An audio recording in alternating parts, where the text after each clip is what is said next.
I suspect Vosh won't have slept well. Well, look at you, Nostradamus. Would you like to use your powers for the election, maybe?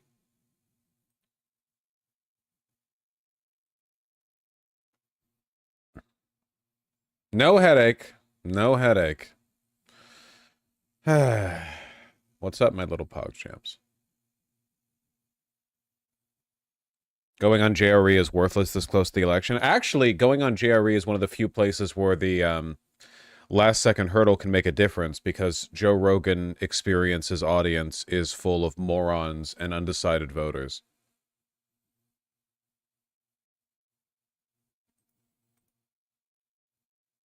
Yeah, I saw Loquacious. It's cute. The ERB was mid. Yeah, it was pretty phoned in. But, you know, Godspeed.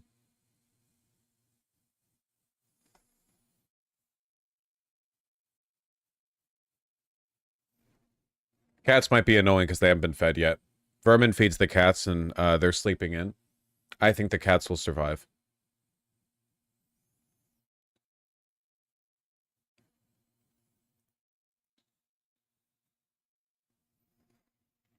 If Kamala could get our JRE. The problem with Kamala Harris going on Joe Rogan is that Kamala Harris is just a politician. She's inauthentic. She doesn't come across as authentic. Joe Biden comes across as a lot more authentic. He's got that, like, old man tells it like it is vibe. Kamala Harris doesn't. Bernie Sanders went on Joe Rogan, and that went well. Walls on Joe Rogan? Walls could do well on Joe Rogan, I feel.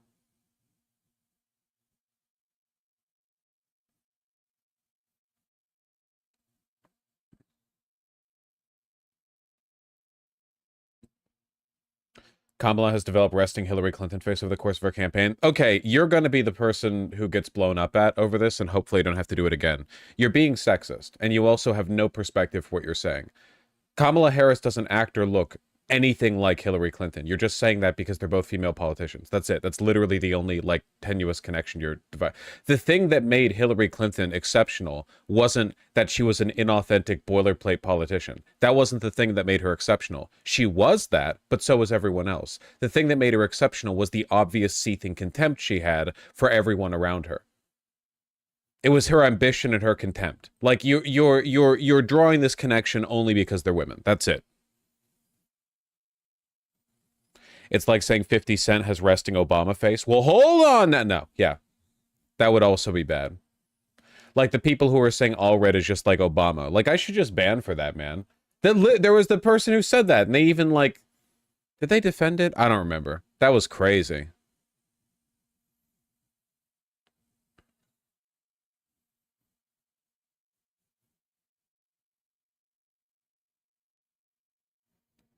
Mayo Pete is just like Obama. I mean, for a time, Pete Buttigieg was literally like fucking copying Obama's shtick. Yeah, his cadence. He's changed a little bit. Dude, I remembered this. I didn't like think about it, and I didn't realize it gone this bad. So, look, remember how the LA Times was going to issue an endorsement for Kamala Harris, but the billionaire owner of the LA Times squashed it because just like Jeff Bezos, he's trying to curry favor with a potential Trump administration?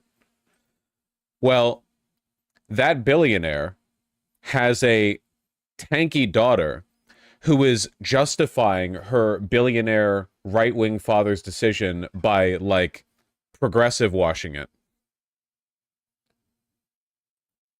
There's a lot of controversy and confusion over the LA Times decision not to endorse a presidential candidate. I trust the editorial board's judgment. It wasn't the editorial board. It was her daddy who made this decision.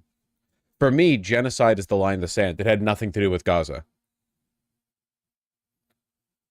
Really, like, an incredible showcase of the way in which, like, you use two different rhetorical strategies, but the behavior of the campus and of the fascists is basically identical. Who's their dad? The owner of the LA Times. I thought it was WAPO. It's also this. There are more than one. Did you see the WAPO thing with Bezos shutting down the endorsement as well? You people are going to turn me into the Joker. Flare425, did you join the stream in the last 8 seconds? I literally, the lead up to the sentence that I just gave was, just like with the Washington Post and Jeff Bezos. Did you... Listen! Turn off the fucking Valorant game.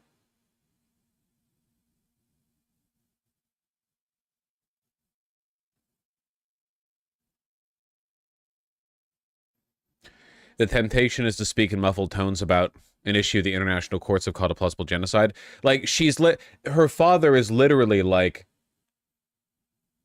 a fascist oligarch siding with Trump, and she's justifying it by pretending it was a progressive decision. I tuned out for a second doing some work. Sorry, Vosh. I hesitantly accept your apology.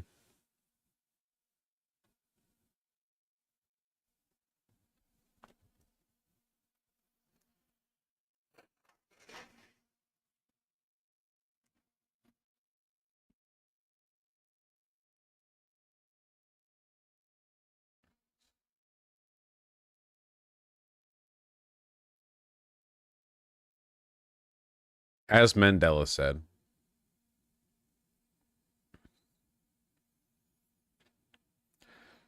That's all we consider the Silk King.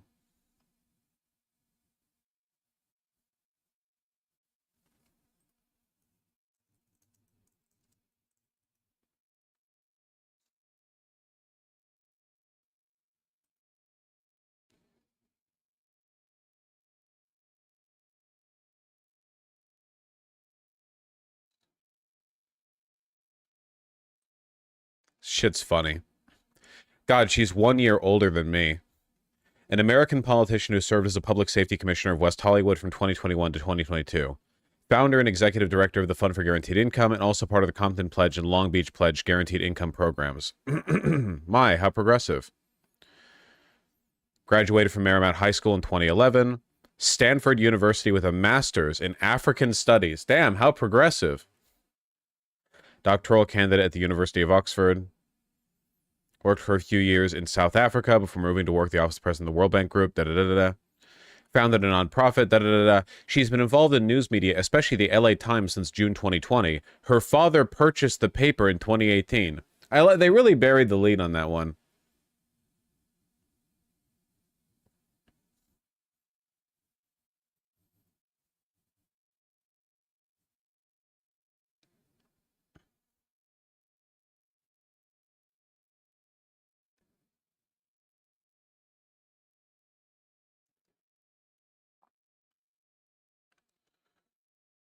Hey, that second paragraph sounds good, no? It really makes me question how legitimate anything good she's done is if her fascist father is literally stifling the free speech of a media organization in order to curry favor with a fascist, and she justifies it. Like, that really, really, really puts a giant asterisk on everything progressive she's ever done, which is like, is it actual progressivism, or is all of this just a like a vanity project where the moment it's like politically expedient, she'll actually find a way to progressive wash something that's like objectively fascist?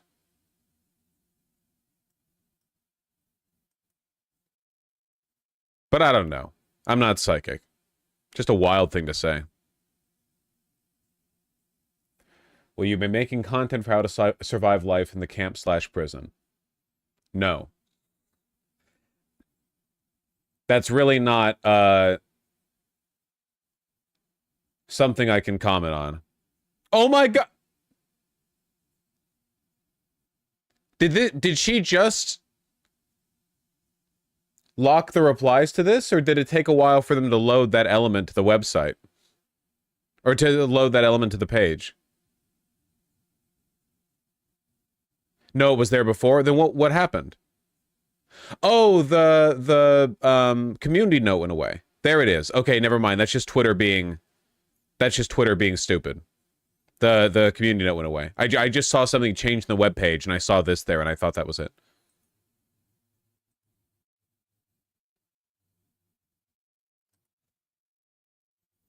Will you react to Parkour Civilization on stream? TFRSB, 1 week or 1 month for filling the chat with nonsense.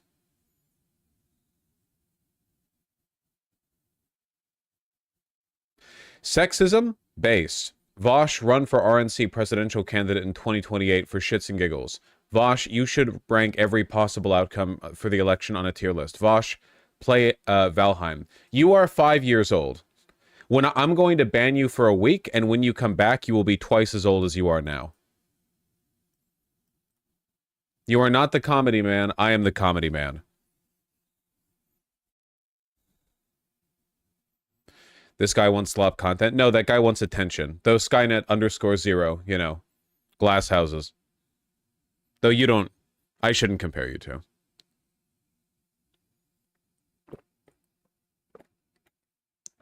You give me actual news links.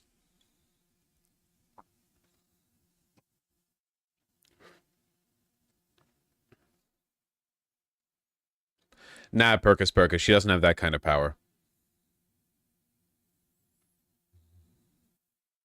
No, I didn't, Sake. I only responded to that one because it was such a wild thing to ask. What is Comedy Man wearing today? You know what? Sure, we'll do that. I got this shirt recently. It's from, fuck, what is it? Devon 1920? I forget the name, but it's a nice heavyweight shirt. And I've had these for a while, but they're high-waisted, double-knee carpenter pants. If I wasn't sitting for the next 4 to 5 hours, I'd be wearing a belt. Those jeans are awesome. Yeah, they're shockingly light. They're like the lightest denim that I have. They're like 10 or 11 ounces or something, lighter than Levi's jeans. Super, super light, super comfy. Well, they need to be broken in before they're properly comfy. They're moderately comfy. Do carpenters wear them? Carpenter's pants, painter's pants. To be honest, I don't really know the difference. But see? It's like a hammer loop. See, it's like a little...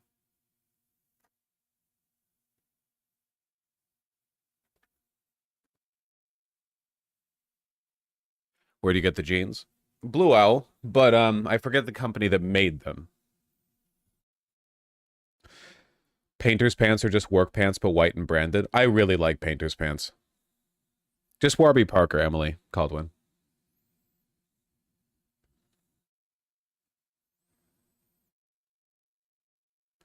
Appropriating labor or fashion? Well, I hope you've never worn jeans then.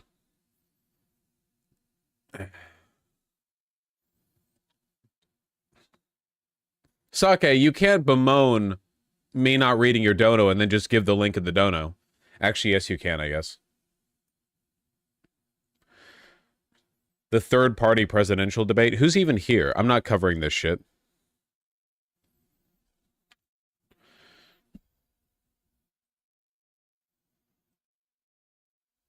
What the hell?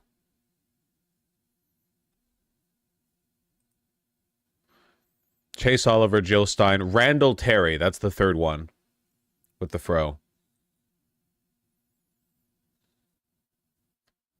I'm not covering this shit covers it. This isn't covering it. Oh, I'm glad they're having fun.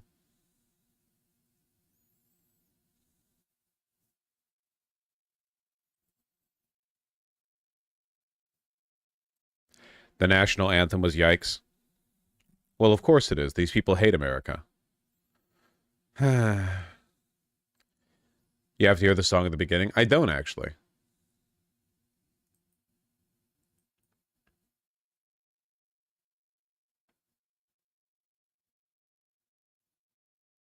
I'd be curious how much of a debate it is and how much of it is them jerking out. Maybe I'm not meant to be a content creator. Am I the only person right now who doesn't find any of this funny? Maybe it's because we're, like, looking for distractions, but we're genuinely on the precipice of, like, the democratic institutions evaporating in a puff of dust. I guess it's like I'm only tolerant of my jokes, which is kind of like hypocrisy on my part, you know, because it's like, you know, oh, here, look at some goof off content to relax. No, this is serious. And then I'll make dick jokes for 4 hours. I guess it's mostly just like everything else feels like, well, it's not just the unseriousness. It's that all of the people, well, maybe not all the people there, specifically Jill Stein, are like part of a moneyed effort to destroy the country. You know what I mean?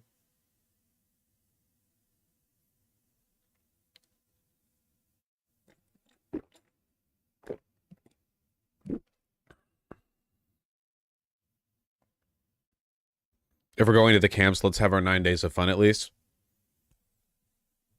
You have no idea how bad it's gonna get.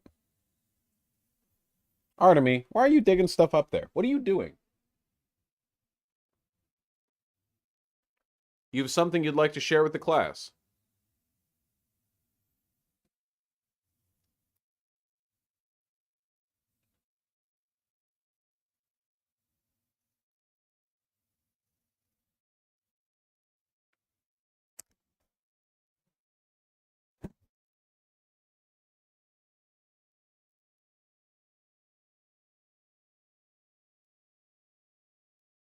Wow.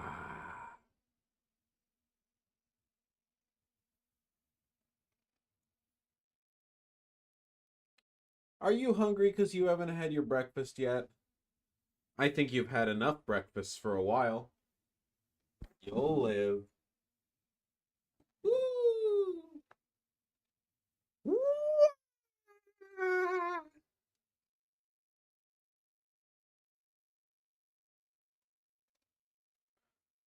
Wah!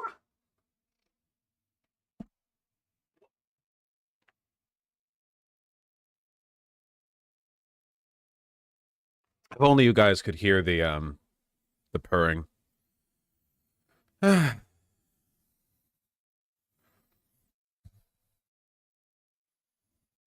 Deer cats steal each other's food. Not when they're actively eating. After they've all had their fill, sometimes Ruben will dart around and steal food from the other two.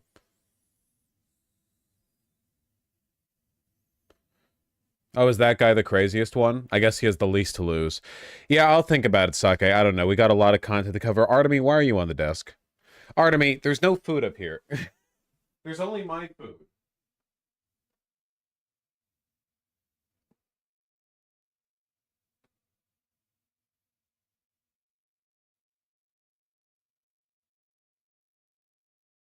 Yeah? You swishing your tail? You want food? Are you hungry? Are you about to attack my arm? Well, guess what? This is a canvas jacket. You can't do shit to it. You can't do shit to it. Oh, he knows. He's only trying to claw the soft, fleshy parts. He stops as soon as his claws touch my canvas jacket. Yeah, do you know? Do you know it's indestructible? Yes. Now that I'm armored, you respect me. Wearing denim and canvas, you can't do anything. You can't do anything. He's identified that my face is unarmored.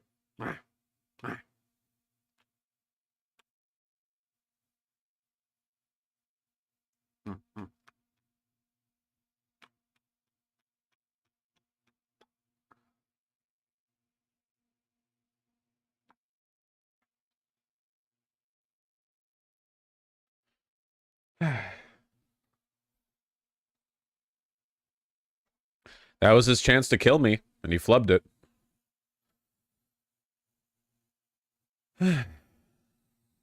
Artemy. Artemy. Oh, that's great, Jax. Jack is.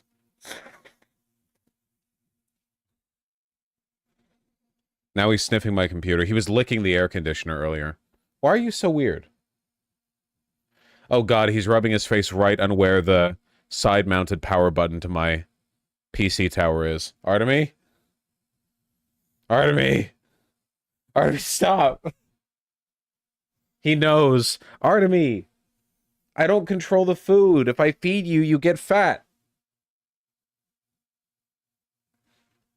His weight ballooned during the 3-month period that I fed him. Because I'm not good at measuring. And also, I'm easily manipulated. Ow. Ow.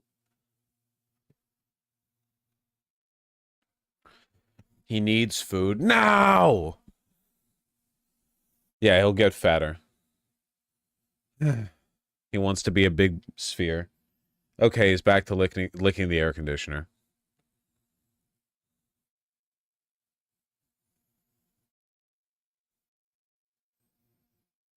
Weirdo.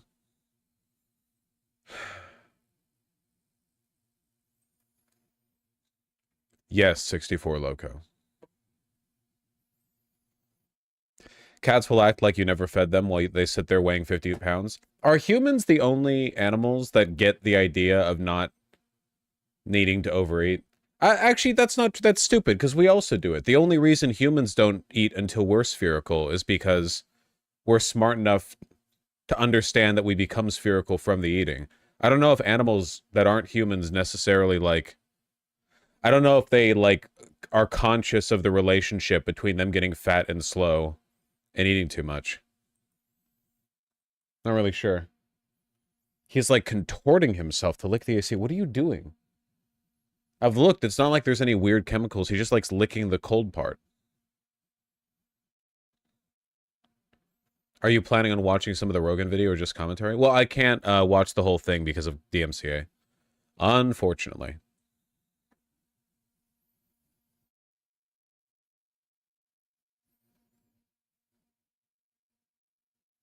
I'm going to put him in a damn box.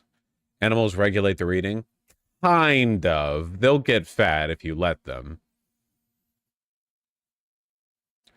Apparently not 1/3 of Americans are obese. I don't know. Obese is a stupid term anyway. It doesn't, like, what obese is just like extra fat. It's like BMI. It's one of those things that gets misleading, you know? There's just like varying degrees of overweight, but the effect it has on your health. Get away from the computer. I will kick you out. I will kick you out.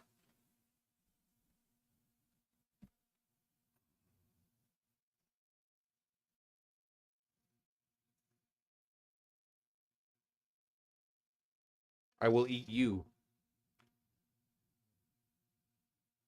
Wow.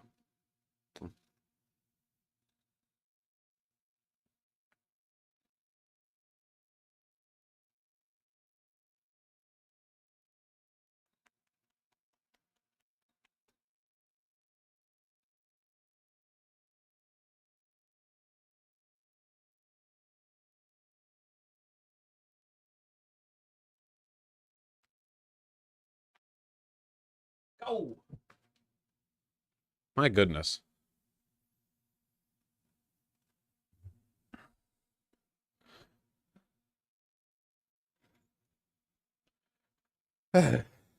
Immediately back, yeah. Likes the damn attention. HTF did it tank got 10 million views? Question mark Rogan. You think you could have run that by your brain one more time before throwing me the money? I mean, I don't mind. It didn't tank in the sense that it didn't get a lot of views. It tanked in the sense that I don't think Donald Trump did particularly well in the interview. But we'll get to it. We'll get to it.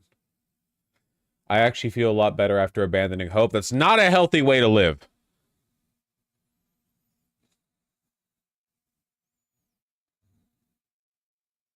That shit was so boring. I mean, Donald Trump is kind of boring. Tim Walz and AOC are going to play Madden together on Twitch. That's based, though it does kind of suck that Kamala Harris isn't there. They really should have let Tim Walz off the hook, man.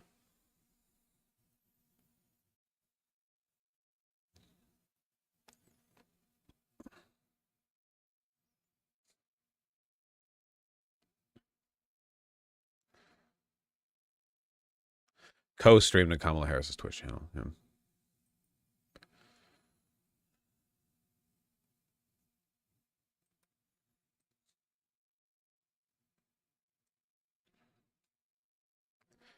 Kamala Harris should play the new Factorio update.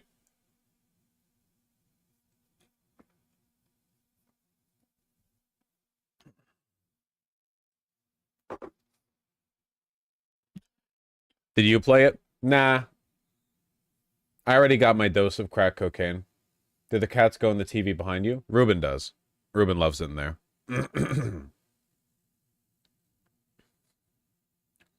Yes, Eternize.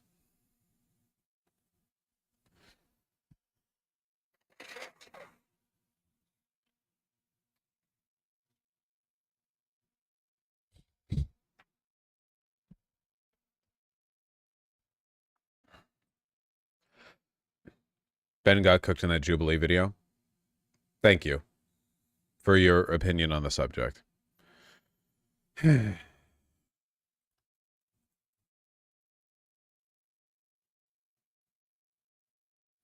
Is that a TV behind you? What the fuck? You're easily astounded. A little bit insulting that somebody as dazzled by you is choosing to spend their time watching my stream rather than jangling a set of keys in front of them, but...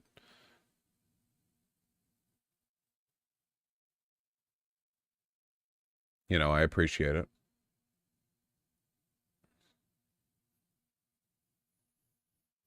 Jesus Christ,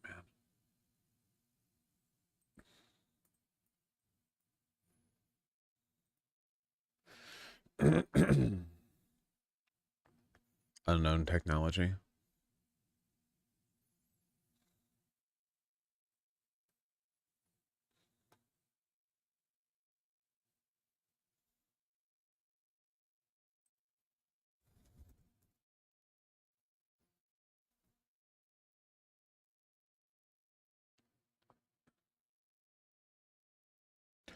I just watched your vid on the Ben Shapiro Jubilee video, and I wondered if you saw the trans man who called Ben bro, or who Ben called bro and then got cooked so hard. But yes, I saw the thing. I just find it, like, uninteresting as a distraction. Does it strike nobody else as weird that we're on the precipice of an election this significant and people are focusing on stuff like that? I have seen so much timeline discourse. Ben Shapiro hasn't been relevant in years. He hasn't been, like, a primary figure in the movement in a long time. It's people coping. I got cinnamon caught in my throat. Yeah, it's just like I feel like I'm watching people like cheering while like 20 children shadow box a straw puppet, and meanwhile like the city gates are burning down. You know, it's I get it, I know, but like clearly, well, did you know that the right is irrational and they're losing on the arguments? Great, you're about to lose the country. I understand the temptation.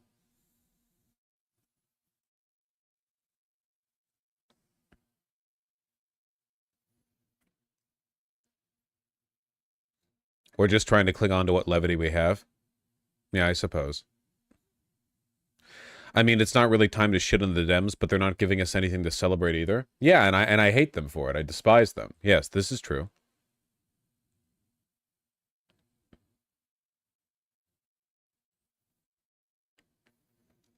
Okay, I'll ask. I voted already. What are we supposed to do? You're not supposed... I mean, make sure to drink your water. I'm just saying that it's like... I feel like it's indicative of the current state of affairs. It's over. I don't know what you want from us. Hold on. You're not even chatting. 1 second. But you're in chat, right? You're not even in chat? I can't even ban you for whining? Well, thank you for whining in a way that gives me money. Maybe it's over for you. I just made $5. Things are going great for me. I'm not telling you to do anything, you whiny pieces of shit. Every time I complain about something with regards to, like, the current state of the discourse, people are like, well, what are we supposed to do? You can do whatever you want. I don't control you. I'm just saying I think it's odd and a little bit frustrating that we have so much that is on our plate right now. There's so much coming up. And it's like, you know, oh, did you know that the haha funny conservative wet ass pussy man got owned by college kids? Sure, and I think that's indicative of something ideologically. It's just like, man.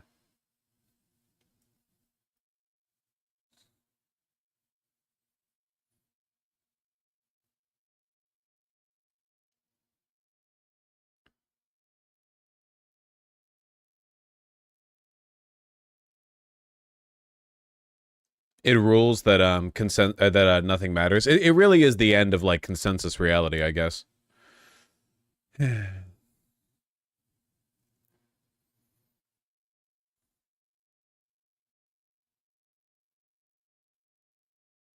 There's also the PV touch grass thing. That is true. That is true. It's ongoing right now if you want to sign up with Progressive Victory, but like, who dilly? Just a lot going on.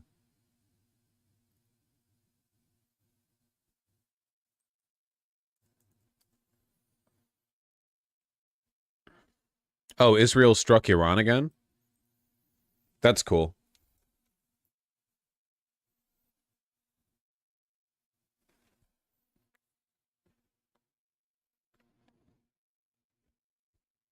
Israel has carried out a major and highly anticipated series of airstrikes against Iran in retaliation for— Oh, wait, I'm sorry. Is this the same one that we covered last stream? This video came out 5 hours ago. CNN usually puts their stuff out pretty immediately, as is the case for most YouTube channels that represent news media. Was there another round? Let me check Reuters. Yeah, no, it happened again. For Iran's attack on Israel at the start of the month.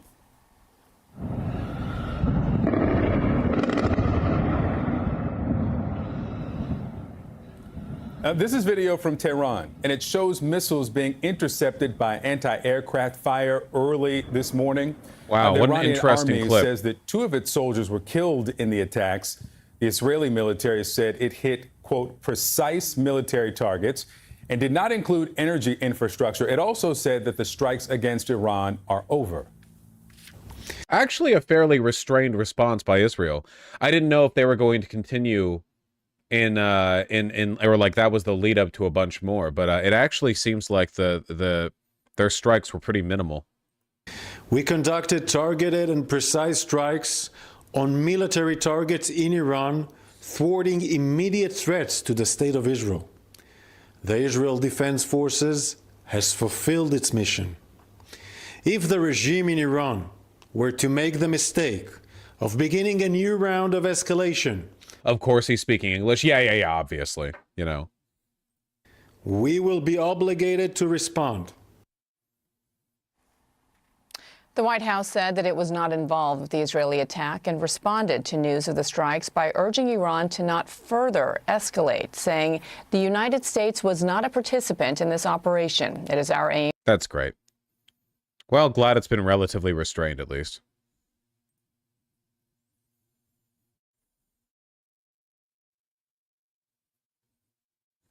Actually, not much posting at all from CNN lately.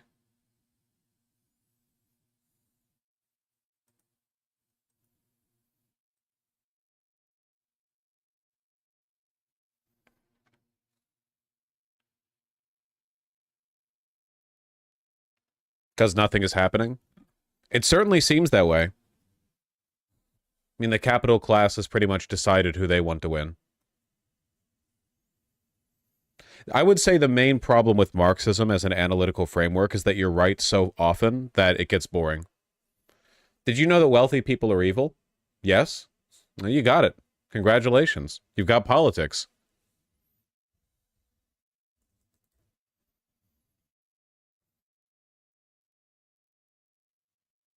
Easy.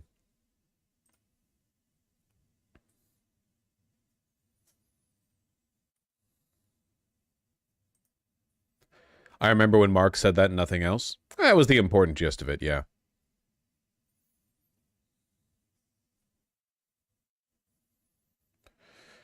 Wasn't Iran strikes a retaliation for what happened a month ago? They've been retaliating back and forth for a while.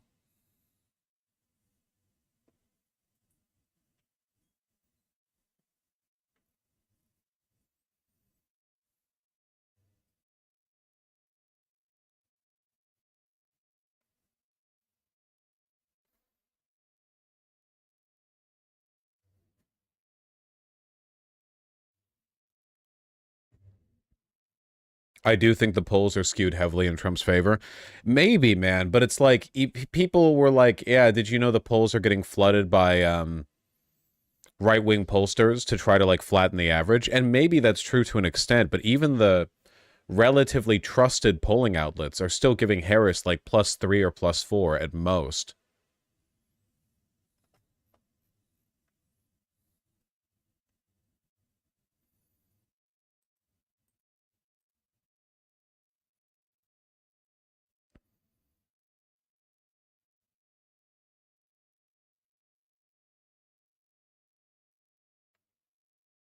It's nasty work. I mean, look at this. Even. Harris +1, Harris +4, Trump +1, Trump +1, even, Trump +1, even, Harris +1, even. Harris +7, 6, and 5. I don't know about those.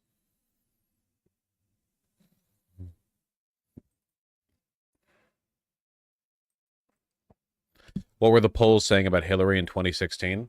I mean, they were better than this.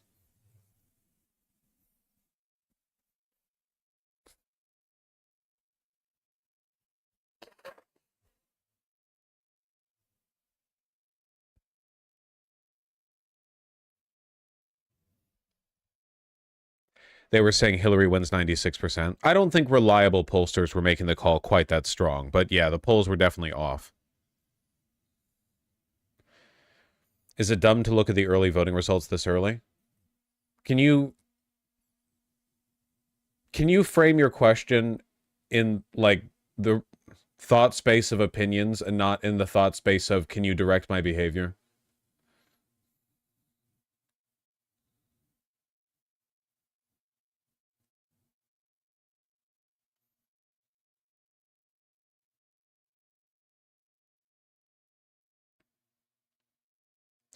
Is there any value in looking at early voting results? Thank you. Yeah, if you enjoy suffering, like if you're a masochist.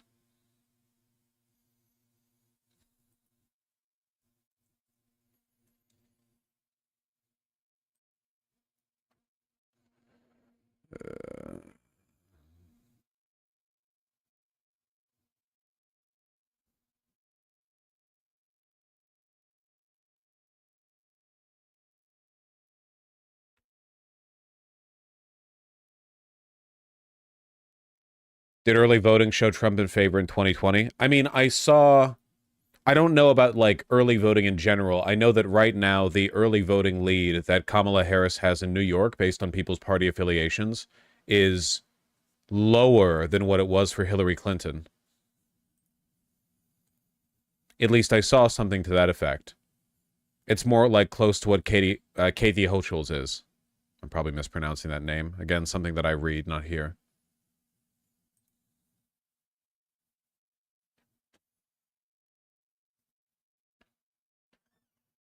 Kathy Hochul? It's Hochul, not Hochul? Okay, gotcha. Hochul. Yeah.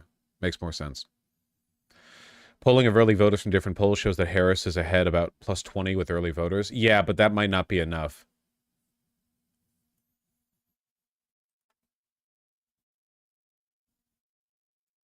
If the current EV is actually Harris plus 21 or Harris plus 19 as New York Times, Siena, or CNN SRSS suggested, I don't care what your model says, the election is so incredibly over that it doesn't matter. Over for Trump. Isn't this a lower EV lead for Harris than we had with Joe Biden?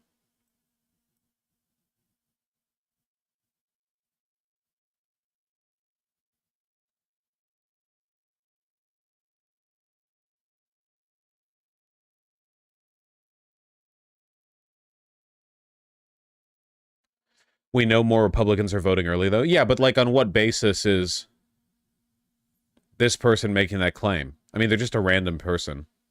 I don't think Republicans trust early voting anymore. No. More Republicans are voting early this time.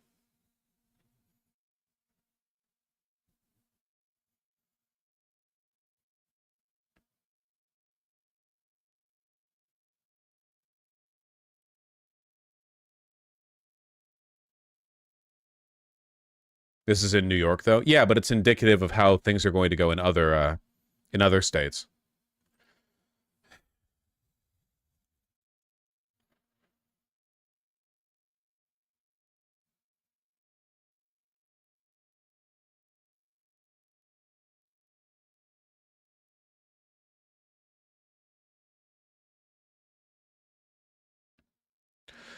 I guess my optimism is waning somewhat anyway, because it genuinely feels like even if we do win this election, we're only kicking the can down the road.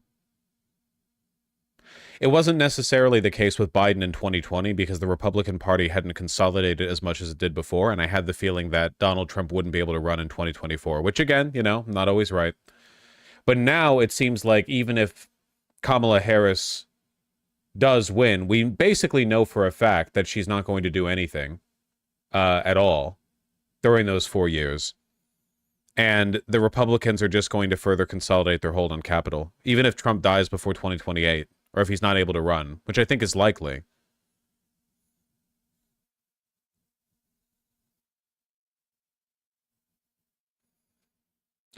You used to say under liberal leadership we go further left, like Bernie under Obama becoming popular, but that didn't happen under Biden. Because I think you need consistent liberal leadership that's not under threat, which is what we had under Obama.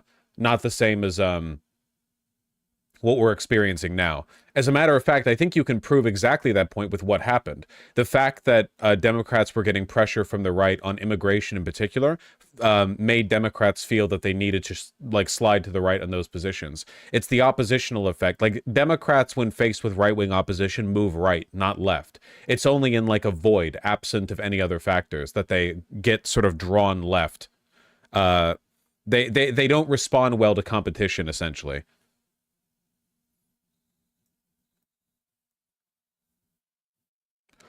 Vosh, the boomers are not going to be around forever. The boomers are not what's causing what's happening right now. And I don't think, like, the actual voting tendencies matter that much. If, like, 4 or 5 billionaires control all the media that people consume, what difference does it make?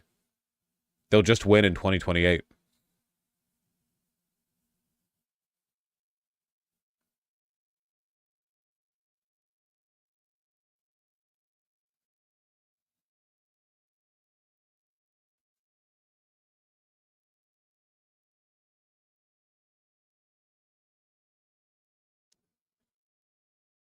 We almost got it. We almost got Louisiana.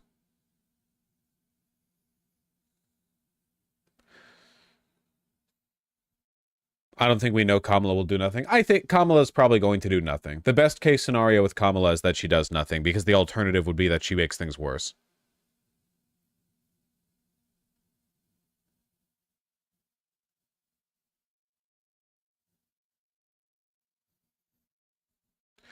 Do you think they can find someone who can muster as much sauce? My point is that it won't matter if they can find someone else who can muster as much sauce if they have a complete hold on the media space. Like, we have entered a period where there is no longer any consensus reality. Like, it doesn't really matter what's right or what's wrong if the capital class is fully committed to just pushing whatever is in their partisan interest, if there's absolutely no adherence to empirical reality, you know? So, like, the problem here is the consolidation. The Republican Party and their media stooges are doing and saying whatever they need to now, which means that it doesn't really matter if Trump is the one fronting the party. They could say anything about anyone. Could Harris crack down on media corpos? I mean, she could. She won't.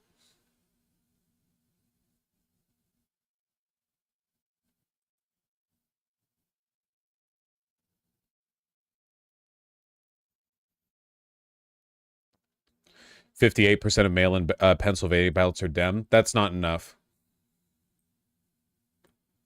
Over 1 million Pennsylvania voters have voted early. 58% of applications and 62% of return ballots. It's a 24-point lead. I don't think that's going to be enough. Or not 24-point, other party. Well, this is just registration, not who they're voting for. 10% of people aren't voting for other parties.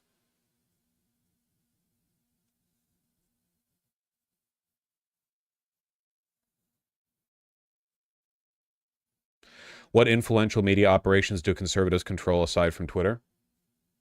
Essentially, all of them. The capital class. Jeff Bezos controls Amazon, Twitch. He blocked the Washington Post for making their endorsement, the LA Times. These are obvious examples. Zuckerberg has also, in his own way, been kowtowing to Trump's administration. That's Facebook and Instagram. Elon owns Twitter. The Sinclair Group, CNN had a new CEO and openly admitted they're trying to cater more to conservative voices. Obviously, like Fox News and like anything obviously partisan right is already in that camp. It's not just people who say they're conservative. Smart conservatives who are in the capital class don't admit it because they're not retards. Why would Zuckerberg ever go out there and say, like, openly, yeah, pro-Trump, yeah, MAGA, MAGA, MAGA, when he could just bend the knee whenever it's politically expedient?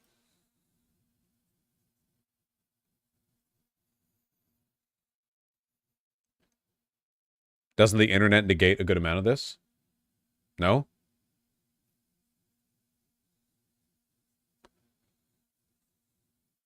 Does that not indicate in some way that Kamala will act to regulate these corporate? What do you think she's going to do? What do you think she's going to do to deal with class consciousness in the bourgeoisie?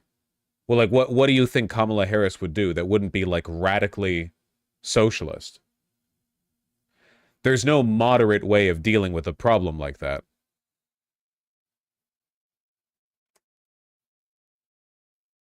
No Fed posting. I might be dumb, but does anyone know why that's not enough of a lead? Because we know the Democrats are going to outperform in the early votes. They need to outperform by a lot.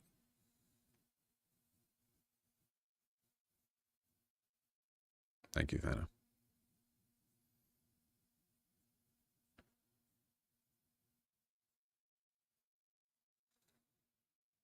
It's 60 to 30. More likely 60 to 40. People register with other parties, I think, are probably more likely to vote Republican. But I could be wrong.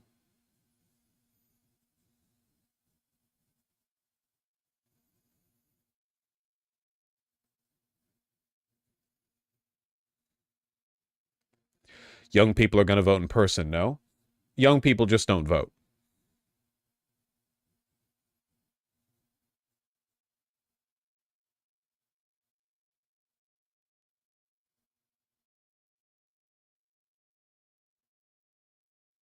Actually, the expert analysis in Pennsylvania is that people who register as no party are 70-30 on Dems forever. Is that true? Okay, well, that's quite nice. A little more cynical on that, that's for sure. We'll see. We'll see, Archrev. If things turn out better than I expect and the election goes to Kamala Harris, I stand by every cynical thing that I've said in the meantime. The Democrats have given us no reason to not be cynical, you know? I stand fully by my estimates on this, especially because, you know, even if Kamala Harris does win, we have 4 years ahead of things getting worse and worse and worse, you know? Kamala Harris's administration getting nothing done, both because of Republican obstructionism and because she's ideologically spineless and incoherent and has no, like, drive as a president. The right continuing to consolidate power. Elon Musk will never go to jail. Trump will never go to jail.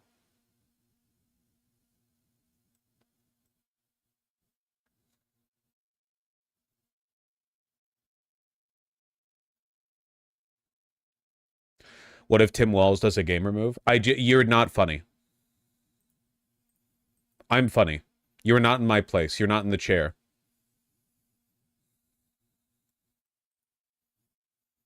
Don't fill chat with nonsense. What does that even mean? It doesn't mean anything. It's just an internet brain poison person trying to get a bit of it. I'm being very mean right now. You have to read the tone, okay? We're in a classroom. You see the teacher is grumpy. You know, you're doing your bits. You know what's going to happen. I make absolutely no claims to impartiality with how I respond to the bits. Comedy is illegal. Thank you. Should she have gone with Shapiro? God, no.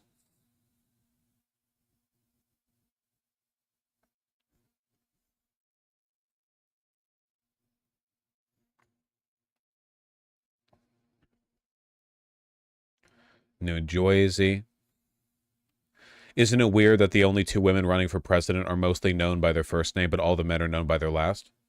Yeah, it's sexism. We're more likely to call women by their first names because it's less formal.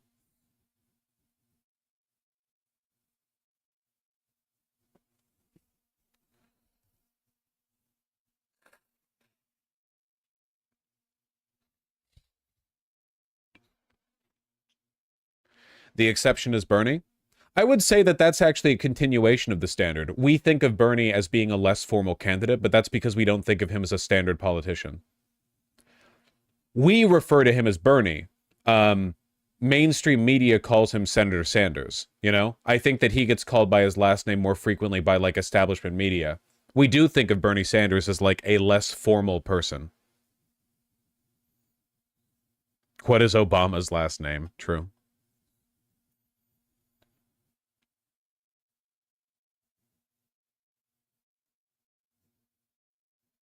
Not looking good in Georgia.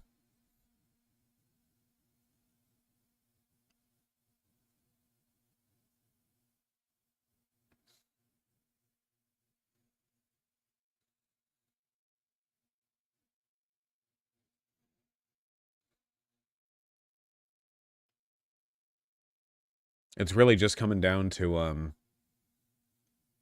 Pennsylvania. Out of all early voters, 55% are female, which is good. Maybe.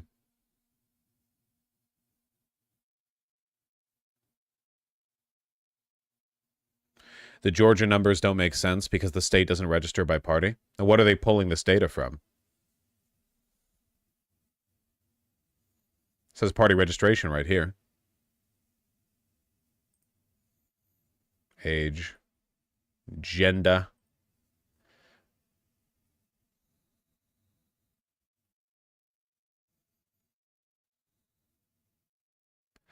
Are we still confident in Wisconsin and Michigan? No.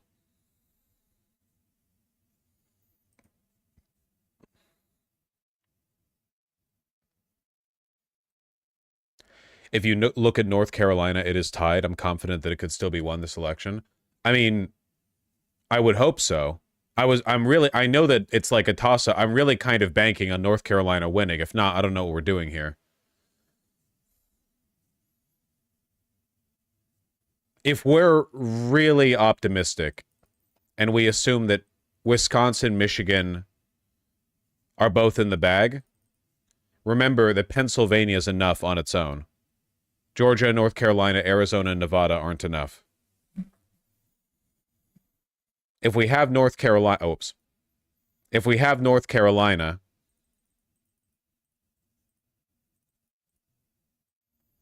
and Pennsylvania, then we basically win for sure, because at that point we could get anything except Nevada, and that would carry us over the finishing line.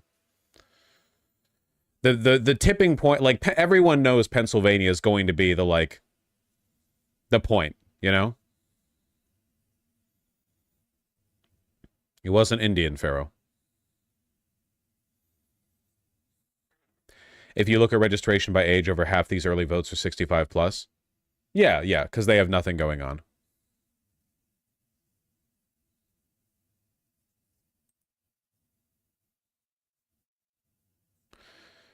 Which is why the Houston rally is kind of hope-inducing, right? I don't know if hope-inducing is the term that I would necessarily go for. Why the campaign in Houston? I don't know. The campaign in Houston is likely because they want Allred to win over Ted Cruz's Senate seat, because it would guarantee them like a solid lock in the Senate.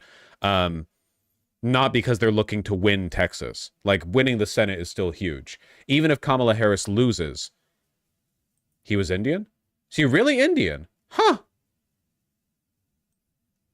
I don't know why I thought otherwise. I just had like a strong feeling that he wasn't. Oh, that's on me. Sorry for being presumptuous.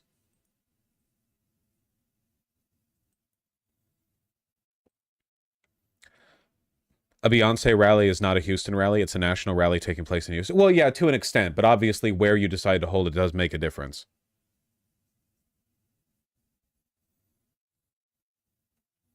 It's okay, he was still a monster. Well, he had the right idea on democracy.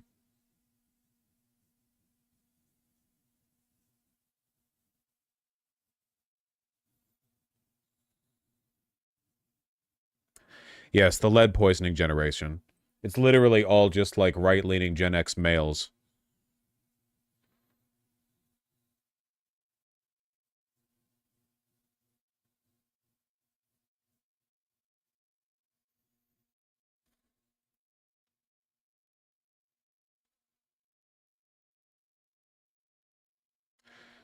I thought MAGA was less popular now than it was 4 years ago. You would think that, but that's only because you operate in media spaces that are relatively pure of the MAGA filth. In reality, the problem is that about half the country's population has been exposed nonstop to MAGA propaganda for years now. Also, they've bought out a bunch of celebrity influence. Not like necessarily Hollywood celebrities, but genuinely, it is insane how many people. You get like MMA stars. There's that porn star bitch recently who came out MAGA, even though they literally want to ban porn.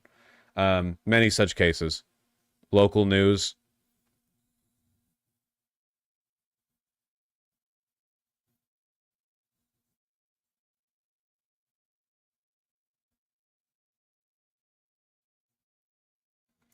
There's Hollywood, that guy who played Shazam. Oh yeah, what's his name? Kevin something, right? Or am I misremembering? The guy who played Shazam, where he was really hoping Shazam would be his big break, and it didn't turn out that way, so he just went MAGA. Classic. Early voting, yeah. Zachary Levi, yeah. It's always the failed celebrities. Oh, yeah, for sure. Keep in mind, by the way, to be clear, a lot of celebrities are right-wing. They just don't talk about it because they know it would be politically, like, bad for them. They're wealthy. A lot of them are right-wing. Athletes as well? Yeah.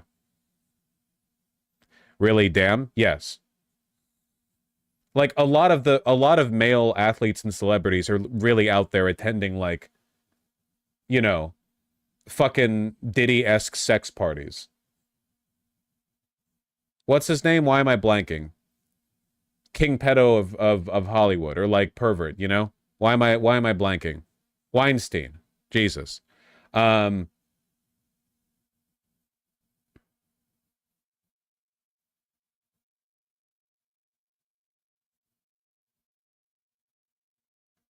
Okay, but how is that right wing?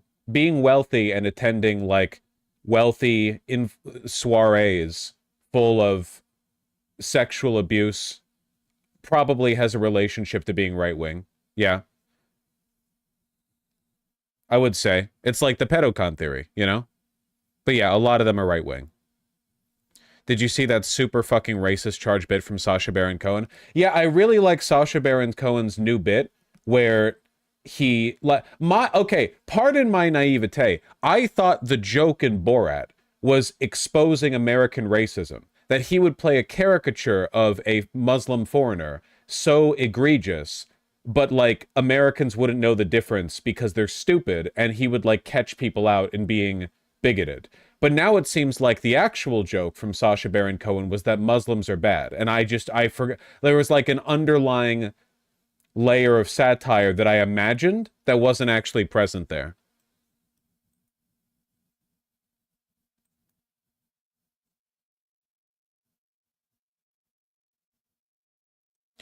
Sacha Baron Cohen brought Borat back to tell Kamala Harris, "You are a woman, a person of color, and married to a Jew. I advise you not to come to Kazakhstan. You already have made 3 of the 4 crimes punishable by death." And it's like, in Israel, if you're Muslim, you can't marry a Jew. Like, you can't do this bit, man. You can't do this bit anymore with you going on that embarrassing, like, Zionist meltdown a year ago. And now you're doing the, like, oh, well, Muslims are backward savages. Here's me playing the character. You're not doing the, like, expose American bigotry character. You're just making a joke at the expense of Muslims.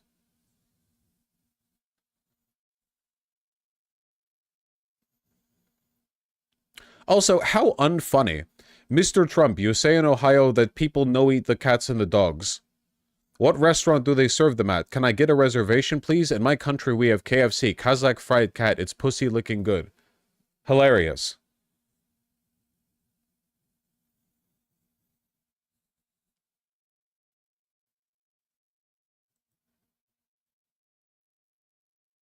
And he censored himself. He didn't censor himself. That's Variety.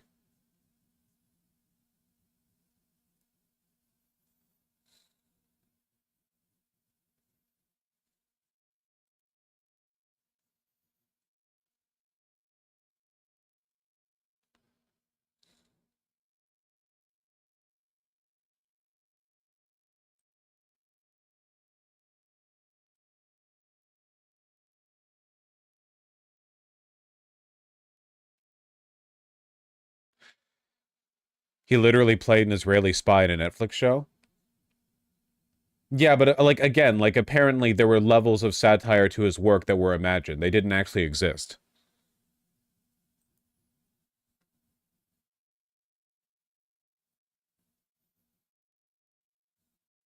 Bigotry makes everything unfunny, I suppose. Like, Borat is funny in the context of it being an expose on American xenophobia, but now it's just like xenophobia.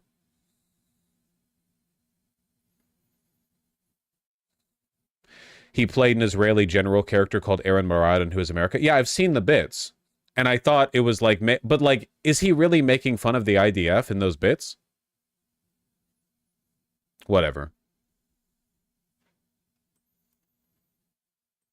You can't trust a Zionist any more than you could trust somebody who seems progressive but really, really, really, really, really thinks that British people should maintain control of Rhodesia. They can be as progressive as they want on like every social issue, but at the end of the day, it'll always boil down to them thinking that white people control Rhodesia. Like it's like transphobia, where like eventually all positions will be subsumed by that position.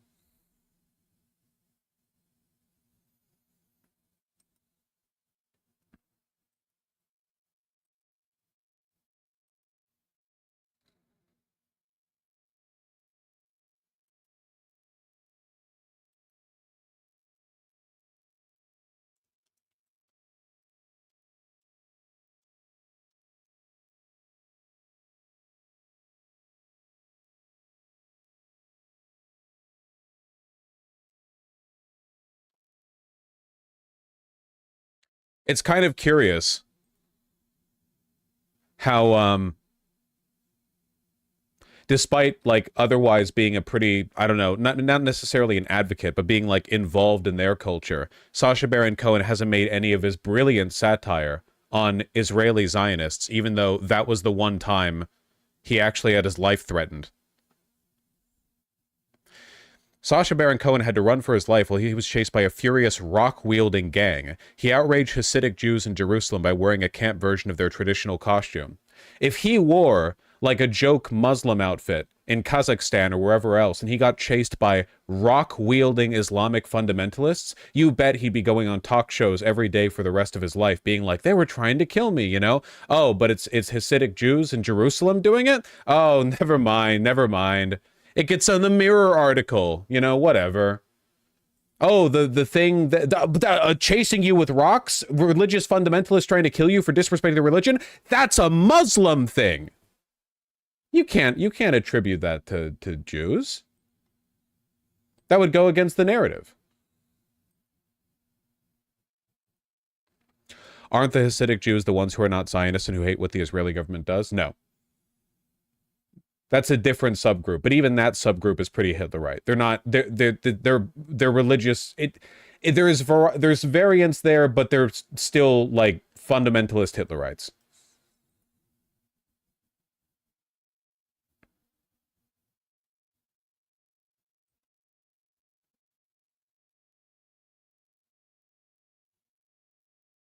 Unironically, the Mirror is peak liberal. I mean, I googled Sacha Baron Cohen gay Israel attacked, and only one article on this came up. It's just kind of crazy. Again, like, if that had happened in Kazakhstan, they'd still be talking about it.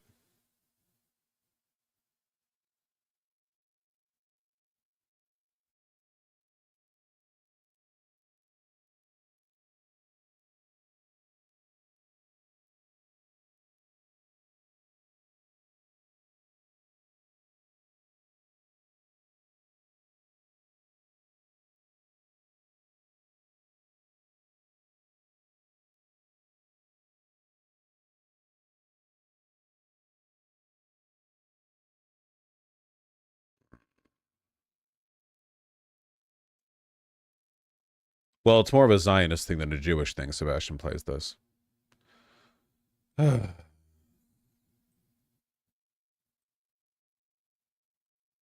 This shit is exhausting, man. Yeah, I saw a Millifish. Thank you.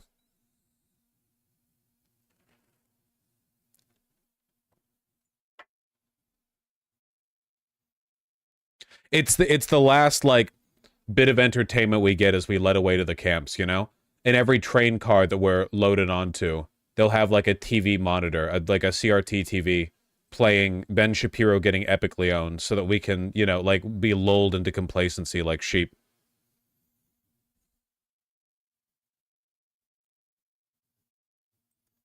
All right, what is this shit?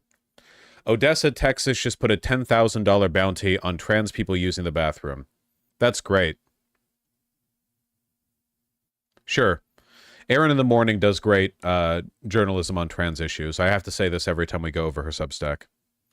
Texas has become ground zero for some of the nation's most aggressive anti-trans legislation in recent years.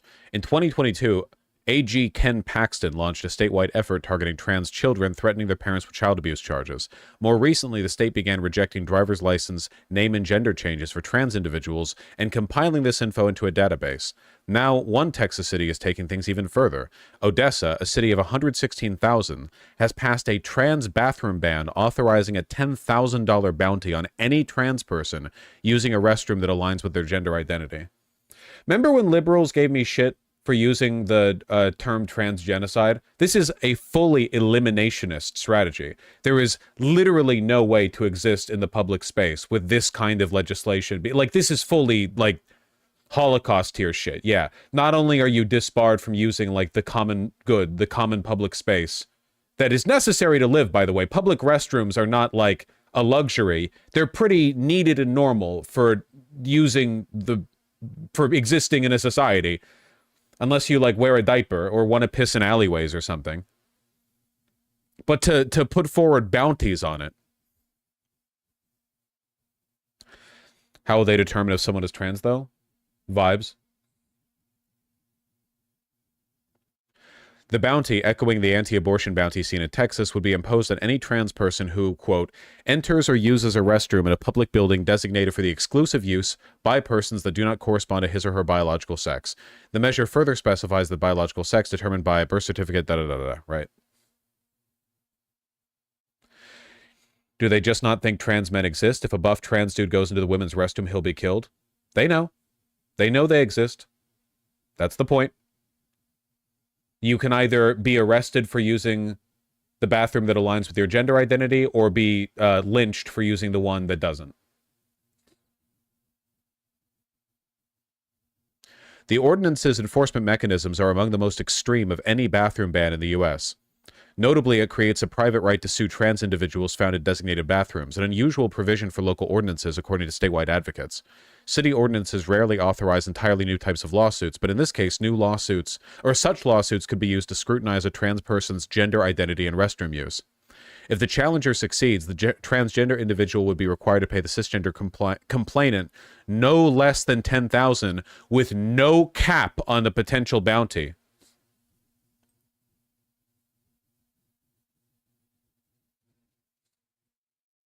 That's cool. That's not absolutely insane.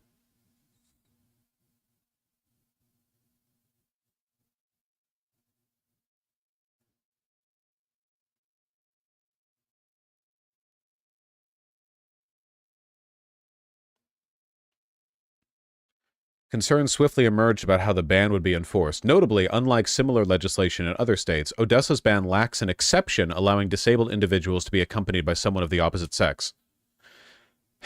Critics have also raised alarms about the potential for frivolous lawsuits clogging the courts. Cis people who are gender nonconforming, for example, could face challenges in lawsuits, forcing them to prove their biological sex in court if they are suspected to be trans, a common occurrence with bathroom bans. You have to pay people who clock you? Yes, potentially an infinite amount of money.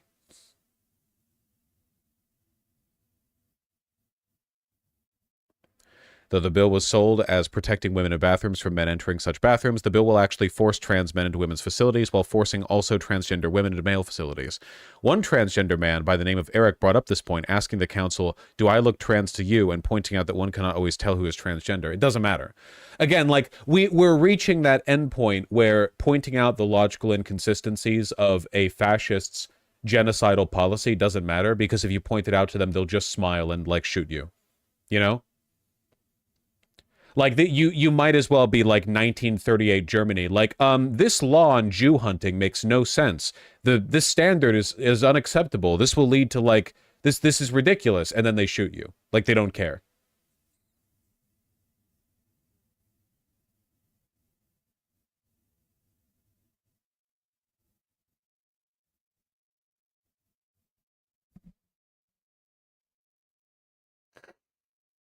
Open carrying is not going to solve this problem for you guys. This is a civil case problem, okay? No LARPing here.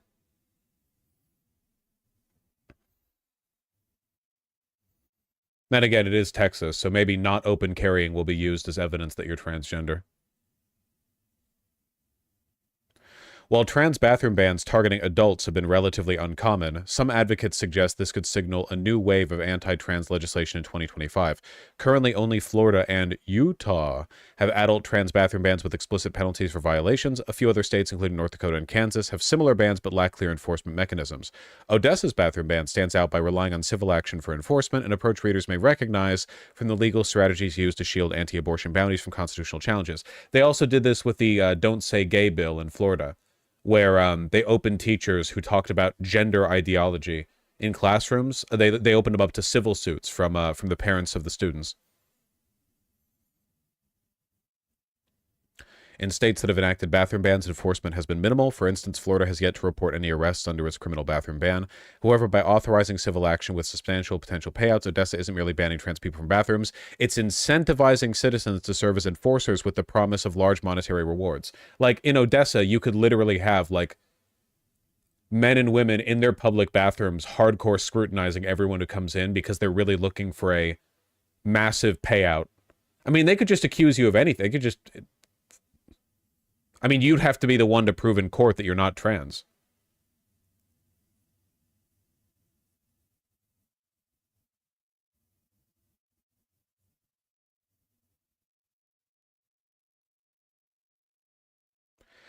As the constitutionality of these laws remains contested in courts, a Supreme Court decision on whether equal protection applies to trans individuals looms ahead. If the ruling finds that it does not, I wouldn't hold your breath for this one. 2025 could bring an avalanche of similar legislation, with Republican-led states and local governments emboldened to escalate restrictions. Nice. What stops a person from just claiming a trans person was in the bathroom? You can file a civil suit against anyone for any reason. It's up to the judge to decide whether or not it's worth actually holding in court.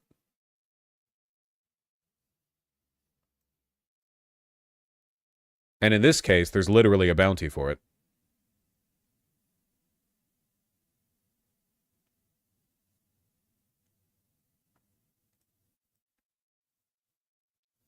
So you can just randomly sue any trans person and claim they were in a bathroom? Yes. If the bounty here that the state would be providing, or no, not the state would be providing, that the state would be mandating a minimum of $10,000 to, you could just file anything. I doubt you would have to provide evidence to the court. I mean, what would that look like, right? I was in a bathroom and I saw a tranny, and they were like creepy. Like, what, do you got to bring photos to the court? No, in practice, this could be used to attack anyone. Yeah, the ambiguity is the point. Authoritarian regimes always use, like, ambiguous enforcement of legislation like this as a way of keeping marginalized people living in terror, you know?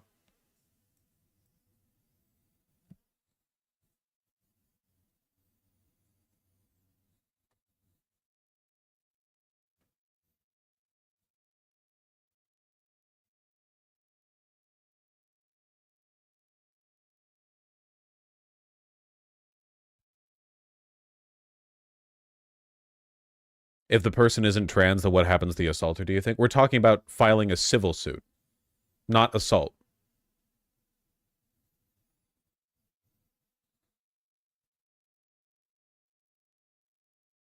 Get over yourselves.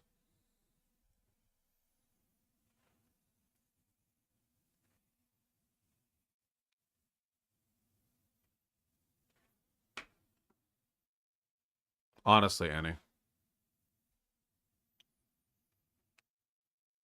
It's an evil law. I'm just happy no one's actually applied it to anybody yet. I mean, that's because it just passed. Like, it's not...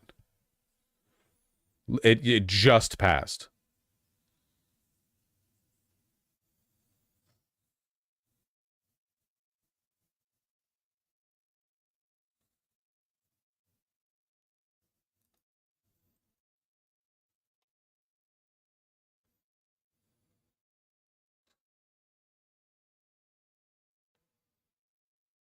I mean, if they attack people in a bathroom, that's assault, right? I mean, assault and battery, yeah.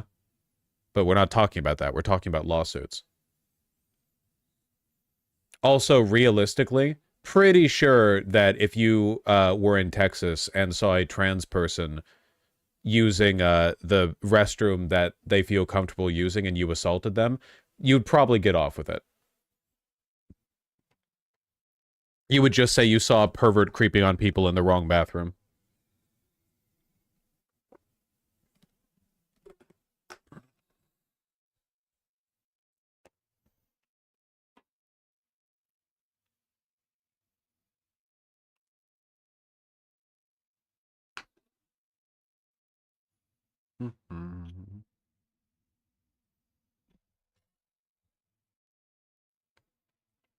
Nothing but good news here on the Vosh stream. Da-da-da-da.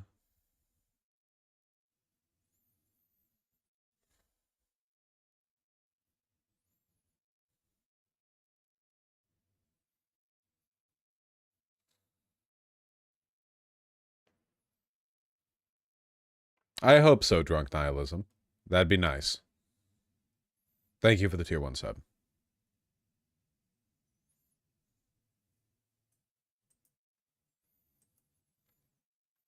I would say the Feds step in, but yeah, that's kind of a wash, I suppose. Yeah, I don't know. Does do any of the, I mean, leaving aside the Supreme Court, do any of the Feds right now seem like they're interested in protecting trans people? They can't even go after the, like, open fascists collaborating with foreign dictators.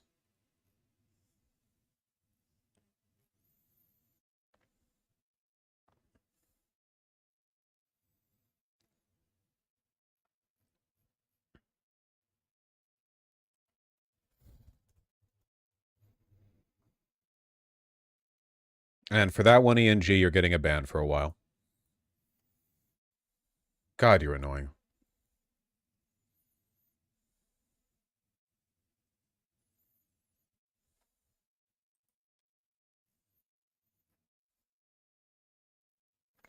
Where's that damn clip?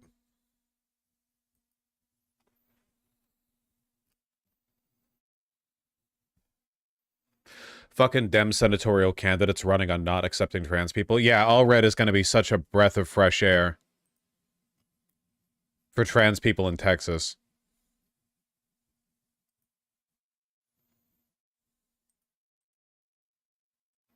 And Kamala Harris not answering whether or not she thinks trans Americans should have access to gender-affirming care. That was great, too. Remember that? Remember the interview? And she was asked, yeah, do you think that they should be provided such and such? And Kamala Harris was like, I think that we should follow the law. That's pretty cool.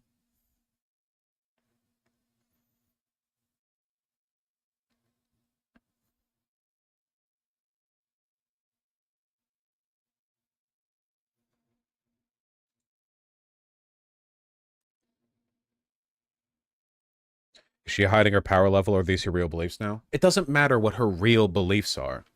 She's a spineless coward. She's backed off so many positions.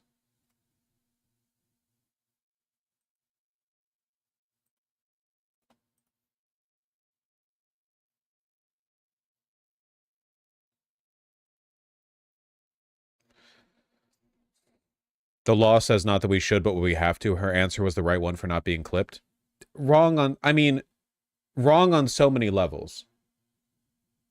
First of all, that wasn't her answer. She said we should follow the law. She didn't say, yeah, we have to. Also, she should make a moral claim for it. She's completely walked that back. Remember how much, like Biden said 12 years ago that trans Americans are like the civil right fight of our lifetime. And Joe Biden was out there, you know, Joe 3 genders Biden. He was a more aggressive advocate. Now they don't say a damn thing.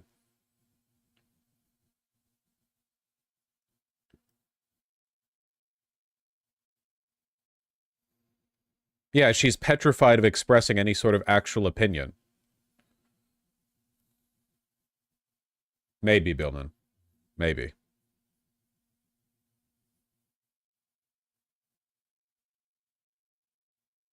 Thank you, Red Rosa.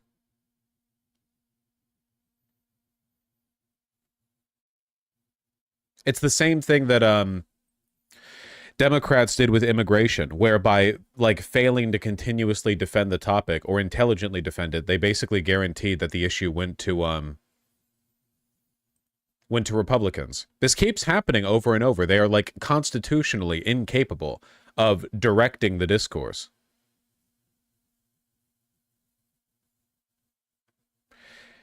Isn't it possible Kamala is masking her more progressive beliefs in order to get elected? No. You're making the mistake of believing that, like, she's a principled individual who's holding back for the sake of electoralism. That's not the case.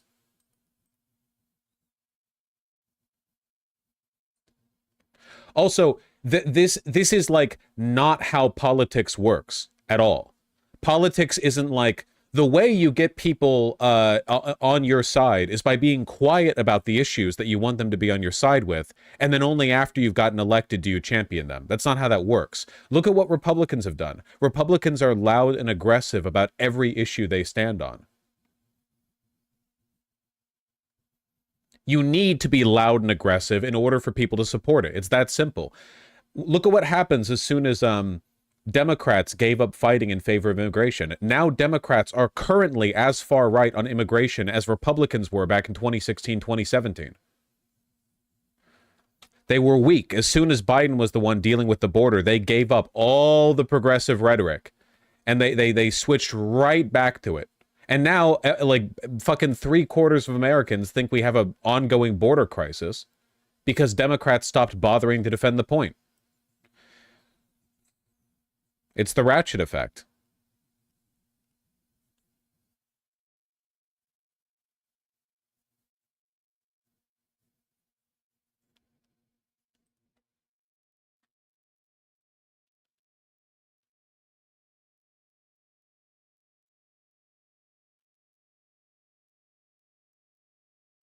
Do we not have a border crisis? We have a border crisis in that the greatest crisis the border represents in this country is people talking about the border. The border crisis that we have is we don't have enough funding for immigration judges. The crisis is that we don't have enough, like, invested in the infrastructure for letting new people enter the country. The greatest negative effect the border is having right now is people being afraid of the border. Look at this.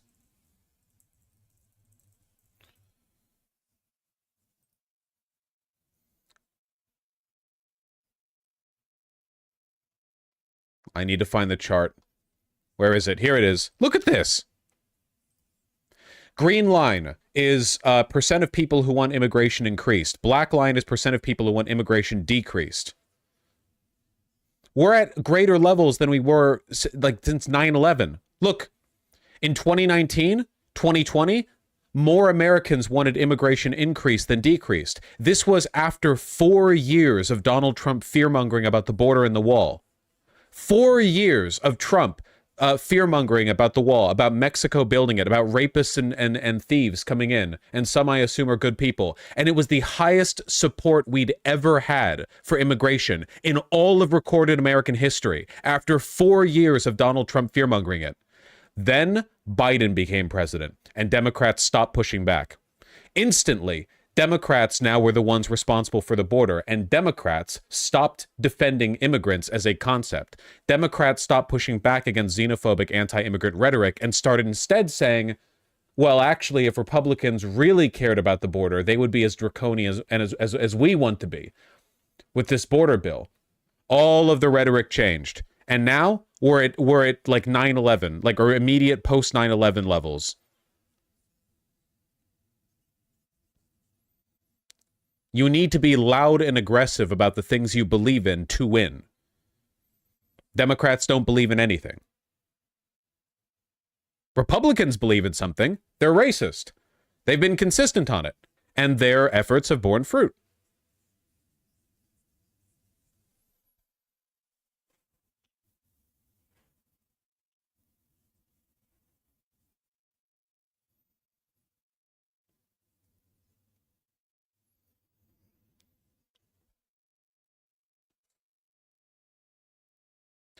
Yeah, Democrats essentially said Republicans had the correct position on immigration.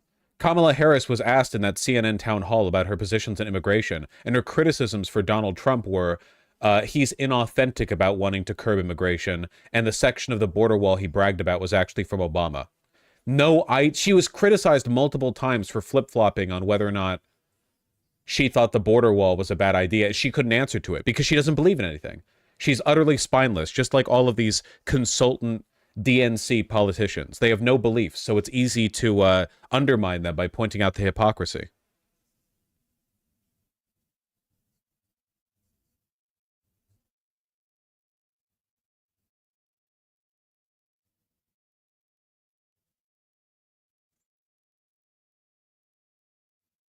She had beliefs before the DNC? No, she didn't.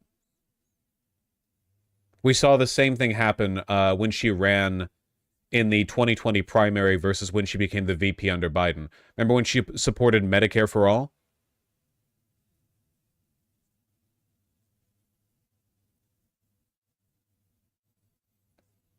They don't believe in anything. My hope when Kamala Harris became the front runner for this election was that even though she's spineless, she would spinelessly adopt positions that were more populist and more effective than Biden's. But she hasn't. Her positions are no different from Biden's. They just come across as less authentic because she hasn't been championing them before.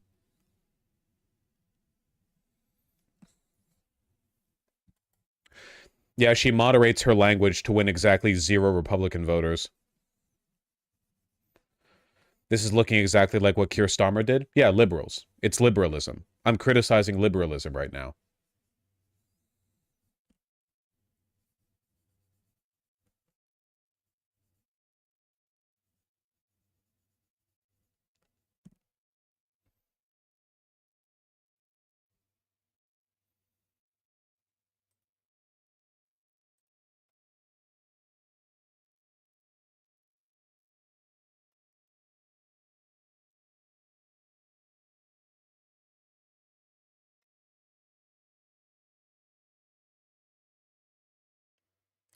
Billman, thank you for the €5. Yeah, Gaza is definitely not doing much to motivate and drive out young people. Young people were one of the strongest driving forces for Biden's victory in 2020 because they were sick of Trump, and there were some like desirable elements to Biden, you know, certainly compared to Hillary Clinton. But now, I don't know.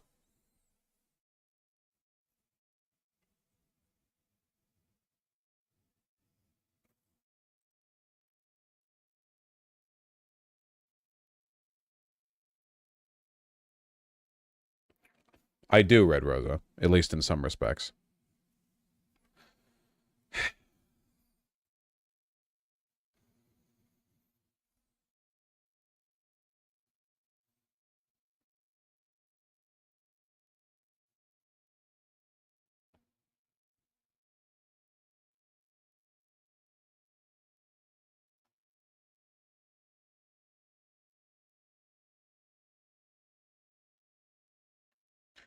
Between 2023 and 2024, there was a 14-point drop in the number of Democrats who want the percentage of immigrants to increase. In a single year, a 14-point drop for Democrats.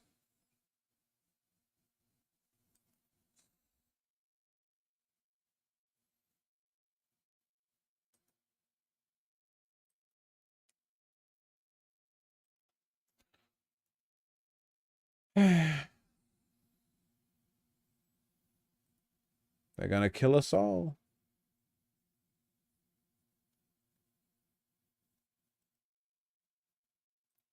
Remember when someone linked this the other day and people in chat were like, oh, it's just a t-shirt? Do you see now why Tom Holland's t-shirt was actually baller? It's a sweater shirt. I wonder what company he got it from. It looks really good. You probably couldn't see it that well from the original photo. It looks great? Yeah. It's a knitted t-shirt. I mean, all t-shirts are knitted. What is that made of? Probably wool. It's a sweater. It's just a t-shirt sweater.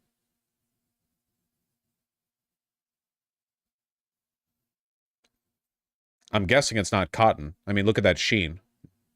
Probably like cashmere or something. I don't know. I think one of the comments had the sweater linked. Hold up. But where, though?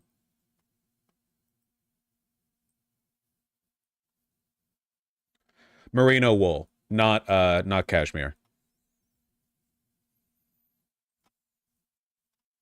Namaste extra fine merino wool t-shirt. Only 150 pounds. Okay, I shouldn't say only. Hey, listen, okay, the pound to dollar conversion rate is pretty good right now for Americans. Now's the time. 150 is crazy. Look, it's 150 for the signature piece of a celebrity walking around with Zendaya, okay? Is that really the shirt? Was his just tailored? No, that's the shirt. Look, see? It's like a sweater. It's got a band right here, so it holds the waistband, and it's tight around the arms because it's designed that way. I have a shirt like this. It's not quite this high quality, but it's pretty good.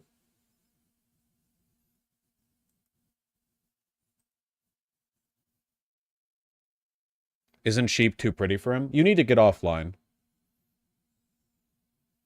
I love that red. It is a beautiful shirt.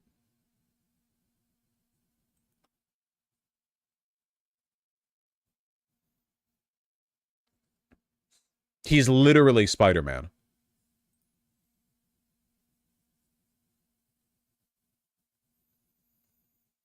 You can buy wool items at thrift stores. Well, sure, but probably not a shirt like that.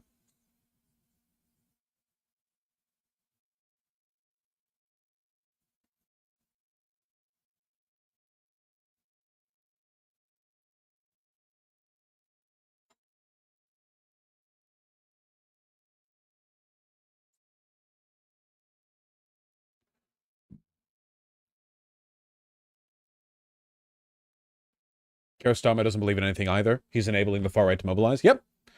This exact same thing happened in the 30s, man. Again, I know. Oh, he's beating a dead horse. Oh, such and such and such. This is literally like what happened before. I mean, it's just.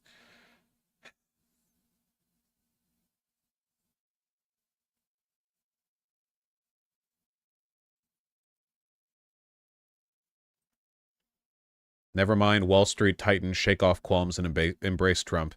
Many high-dollar donors had turned their backs on Trump after the stolen election lie on Jan 6, but now have returned. Wow, what a shocker. They dropped Trump because they thought that he was washed and they were waiting for their next chance at a business plot, but now that it turns out there are no consequences to doing anything, it doesn't matter, and yeah, the capital class wants you dead. That's great, that's great, that's great, that's great, that's great, that's great, that's great, that's great.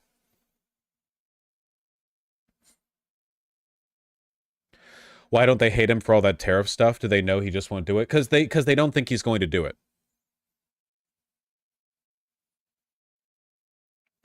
Wall Street executives spent 3 years doing everything they could to distance themselves from former President Donald Trump. Now they're busy coming up with reasons to vote for the guy. Many high-dollar donors at banks, hedge funds, and other financial firms had turned their backs on Trump, as he spun unfounded claims that the 2020 election had been stolen and savaged the judicial system with attacks.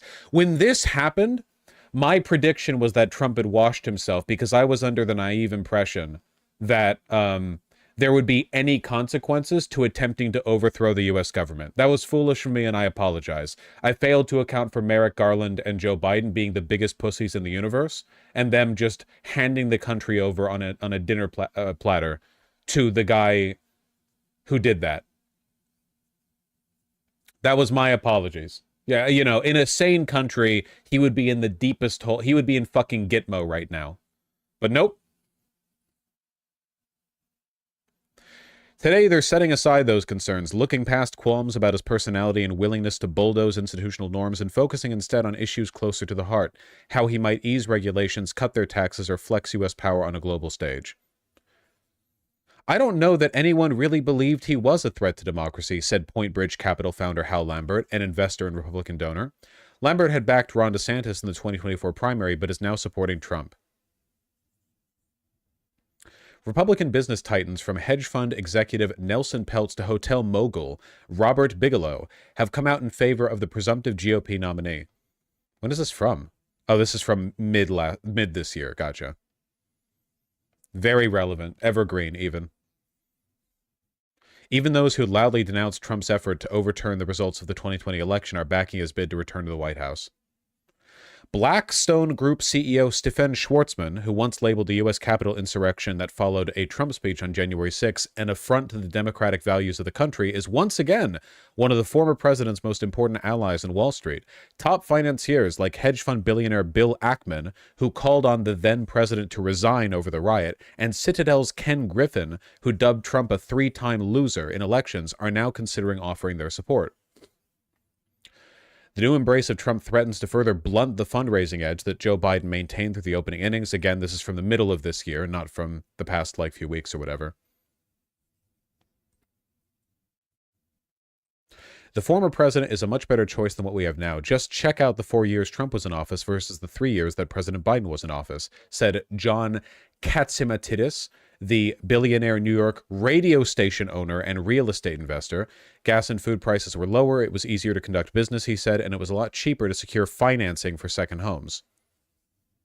I remember I got a mortgage on one of my homes I bought in the suburbs for 2.75%, said Katsimatidis, who is estimated by Forbes to be worth $4.3 billion. It's horrible what's going on.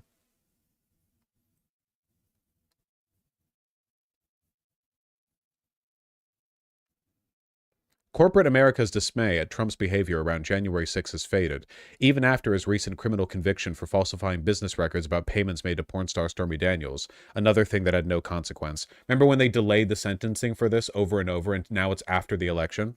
What's more, Wall Street firms and Silicon Valley venture capitalists have grown increasingly antagonistic towards Biden, as appointees like FTC Chair Lina Khan, one of the few good things about this administration, and Securities and Exchange Commission Chair Gary Gensler moved to tighten rules around markets and mergers.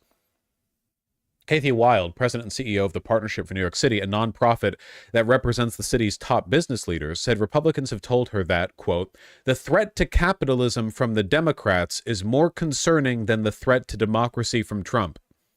Like I said at the beginning of this stream, the main problem with being a Marxist is that you're right so often that it's boring. It's not even like... There's no analysis here. It's literally just like word for word the thing.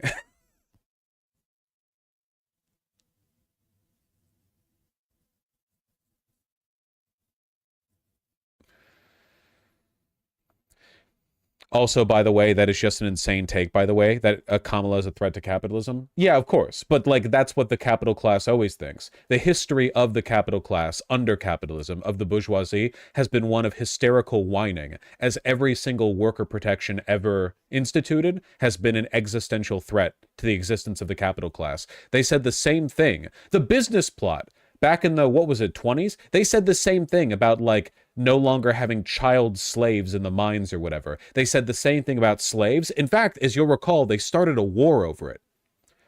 They are so irrationally committed to maintaining their power over the lower classes that they started a civil war over it that led to more deaths than any other war America has been in, that devastated both countries.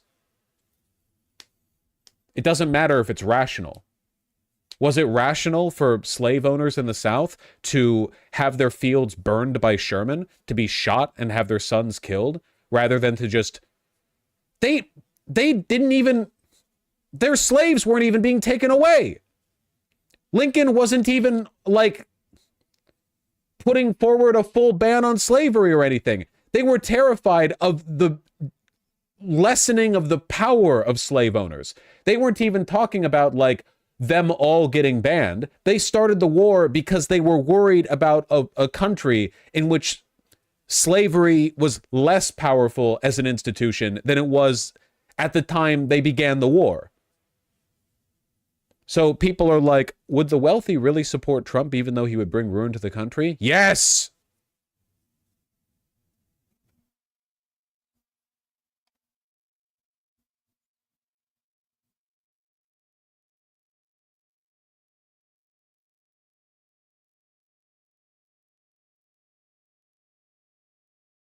John said, John Katsimatidis. Is that, okay, Katsimatidis, is that a Greek name? Is it like Katsimatides or something like that? I don't know how to pronounce that name because I don't know where it's from. Is that Greek? Yes, it is. So it's Katsimatides or something like that. Titties? Gotcha. Or Titus? It's Titties or Titus. Probably Titus because that's less funny. Whatever. He's the CEO of United Refinery, which owns the gas station I work at. It's unironically his fault that I'm working 10-hour shifts as a student and that my wages get stolen all the time. I'm really sorry, Castaniello.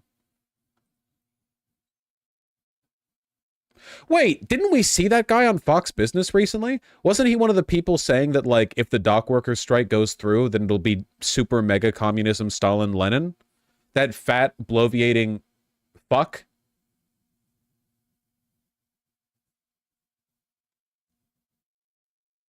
Yeah, he was a fucking freak. Yeah, I remember that guy. Yeah, I remember. Yeah, his wiki link is purple. I remember. Bosh, would the bourgeoisie really support Trump even though his economic policy is unsound? My brother in Christ, they started the Civil War. They fired on Fort Sumter because they were mad that California wasn't a slave state.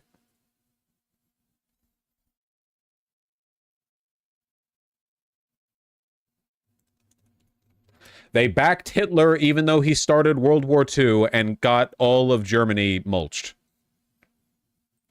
It started 10 years before that. I don't remember exactly when the decision on California was made. The basic principle stands. My poor memory of American history is not the point of contention here. How does fascism benefit them? We literally just talked about this.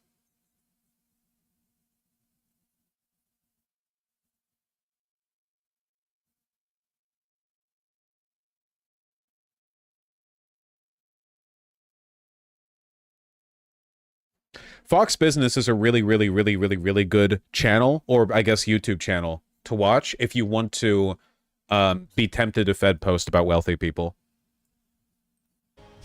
You got to hire American workers for the job, and if these companies don't make their products here, then they will pay a very stiff tariff when they send their products into the United States, where they're made by somebody else or some other country. For the privilege of competing with our workers. And that is former President Trump reiterating his pledge to America's blue-collar workers this week in Georgia. Same thing that he told me just a couple of weeks ago. The trade group of Associated Builders and Contractors is now throwing their support behind President Trump. Joining me right now is the CEO, Michael Bellaman. Michael, thanks very much for being here. You represent more than 23,000 members across the country. Tell us what's important to them and why they have decided to get behind Trump. Yes, Associated Builders and Contractors is all about the merit shop. We're the voice of the merit shop, which is all about fair and open competition. Our members and our employees of our members like to compete on a fair and level playing field based upon merit. They like choice. They like to choose what company they want to work for, whether they want to work for a union or not a union. 89.3% of the workforce is non-union. President Trump said, I love my trade association CEOs, you know. Workers love the choice of whether or not to be in a union. Supports these values. Vice President Harris does not. Vice President Harris and the Biden administration have imposed government-mandated project labor agreements, and one assigned the PRO Act, which essentially forces every worker to join a union. Jesus Christ, man. I can't even watch this, like, for my own sake. Donald Trump blames the rising cost of food on high energy prices. Watch this. But I get more complaints, and that's Rule, he is a celebrity chef, and he joins us now. I recognize this guy. Andrew, who do you think is better for the restaurant industry, Trump or Harris? The important question, right? And everybody in the restaurant industry that I've talked to obviously brings this up because they look at the 4 years under the Harris-Biden administration, they contrast that to the 4 years under Trump. And let's just put all the other topics aside and look apples to apples, hamburgers to hamburgers. You know, cost of goods was way down, sales were way up. You know, there were great real estate opportunities under the Trump administration. Under the Harris-Biden administration, cost of goods went through the roof. They told us that inflation was transitory, so we were slow to increase our prices. By the time we did increase our prices, they had gone up so much again that we couldn't even keep up with the need to increase the prices, so margins were just eaten up. Restaurants have been closing left and right. We've had labor issues, and then we got this port issue, right? We don't know what's going to happen with the supply chain. That issue's been kicked down the road until January. So if I'm comparing the two, I think people are looking for a Trump administration when it comes to the restaurant industry. Andrew Gruhl, thank you very much. A clean-cut answer. We so often get, well, on the one hand and on the other hand, but you came right down. Yeah, labor issues, Pepe. Yeah, what do we mean by that exactly? I can't anymore, man. I'm so fucking tired. Well, fucking dumbass. Maybe you shouldn't have been born into the working class. Maybe you shouldn't have chose to be born a prole. Casaniello, thank you for the $5, though I feel a bit bad accepting it considering what you told me. Still, thank you. Happy to provide you entertainment. Yeah, you just try being rich, idiot.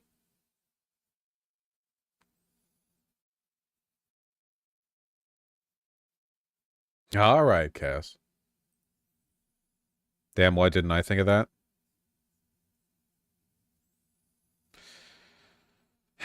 I can't shake these two, like, parallel feelings I have. One, which is, like, an absolute confidence that the polling is dog shit, and the other, which is an absolute confidence that Donald Trump is going to win. I guess it just feels like there's no impetus. Like, there's no momentum to Kamala Harris's victory. It's nonsensical. Obviously, that's not necessarily how elections work. It's just like, damn. The Pew Research thing fucked me up. Yeah. 2 wolves. I'm a different kind of beast. Throw me to the wolves and I'll come back pregnant. You know how it be.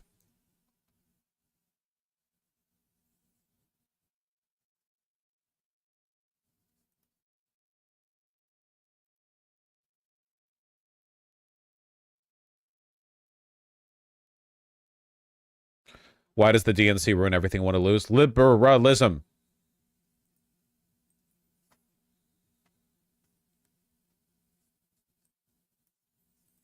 I really do wish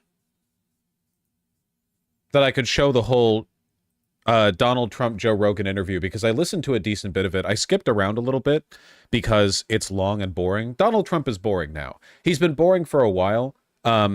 It feels like as time has gone on, more and more of the kind of charming idiosyncrasies of his personality have been worn away, probably in large part by age and stress. He's gotten sleepier. He's gotten less. Yeah, he's tired. Yeah, I can't necessarily even blame him for that. He's old and he does a lot of stuff, you know? But also it feels like he's a lot more authentically hateful than he used to be. I think a lot of it is bitterness. He's a megalomaniac and a narcissist, and I'll just throw those terms around as much as I like. You know, you can attack me for misappropriating psychological diagnoses. I don't really care, to be honest. It seems like more and more of his speeches are dedicated to promising revenge against the people who have wronged him, you know? So you do eventually get tired of covering that. It does get boring. There were a couple standout parts from the Joe Rogan Donald Trump interview. Why did I take my earbuds out when I was about to put them back in? I don't really know. And it's that, like, okay, Rogan is a moron, obviously, and he does have a largely right-wing base. Even if he wasn't himself right-wing, the fact that he has, like, a big crypto, male, like, alt skepticism, conspiracy, martial arts kind of vibe to his content. Like, even if he exclusively talked about non-political stuff, he would have a right-wing biased base, just based on the, like, I can't say non-political topics. It's not like crypto's non-political, but the non-politically, like, explicit topics, he would have a right-wing bent to it. There were some parts of this. The majority of what I got, honestly, was just that it was fucking boring. But there were some pretty wild parts, like having Trump kind of like juxtaposed against somebody who does feel comfortable, not even holding his feet to the fire, but... Oh, you have to play audio to play audio. That's what they're telling me from the control room. Well, I also we're dealing with the smartest people. I can't play much because of DMCA. When I call President Xi, they said he called President Xi brilliant. Well, he's a brilliant guy. He controls 1.4 billion people with an iron fist. I mean, he's a brilliant guy, whether you like it or not. And they go crazy. Right. It doesn't mean he's not evil, or it doesn't mean he's not. Yeah, of course not. Dangerous. But actually, we have evil people in our country. Yes. If you have a... It is insane that there's a decent shot that he wins, and he literally cannot stop praising dictators. It's not even just like, oh, they're worthy adversaries. It's like the concept of dictatorship. Like, oh, they're evil. Well, you know what's really evil? People in this country who oppose me.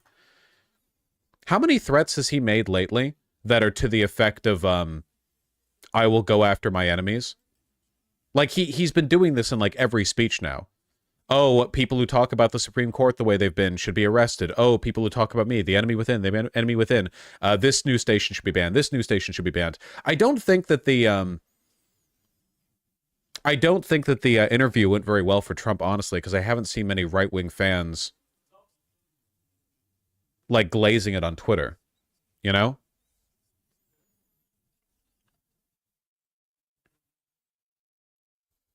It made him 3 hours late to his rally, lol. It's a funny bit. I really do hope Kamala Harris goes on Joe Rogan. I feel like she's not... It's going to be a hostile environment. I really hope that she can go.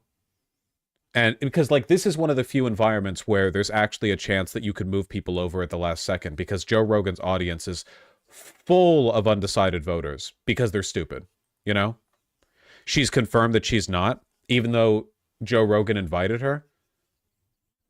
That sucks. I won by I lost by I didn't lose, but they say I lost, Joe. That's fucking stupid. Tim Walz would do a good job, but they're not going to send Walz because, you know, they hate you and they want you dead. They're blaming their scheduling. There is literally nowhere that you could go that would be more effective at the last hurdle convincing people effort than Joe Rogan's podcast. Scheduling conflicts prevent the sit down. I don't know if I believe that. I don't think that's true at all. Mind you, I don't think Kamala Harris would do well there, but I think that's mostly her fault for being inauthentic and uncharismatic in a kind of real, real talk environment.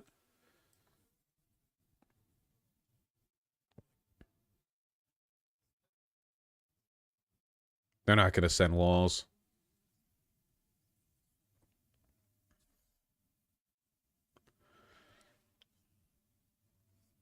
The one thing I disagree with you on, Vosh, because she'd be terrible with Joe Rogan, I just said she would do poorly. I mean, the main problem is that it's just an authenticity thing. Bernie Sanders did well. Bernie Sanders did so well on the Joe Rogan experience that he essentially got the endorsement during the primary. She was fine in the Breakfast Club. Yeah, but that's not like a hostile environment. Joe Rogan would be probably pretty hostile to her. And also her inauthentic, every answer that I have has been rehearsed in committee workshopped bit, that would not go well there at all. At all. If Harris said she would legalize elk meat, it would go super well. That's true.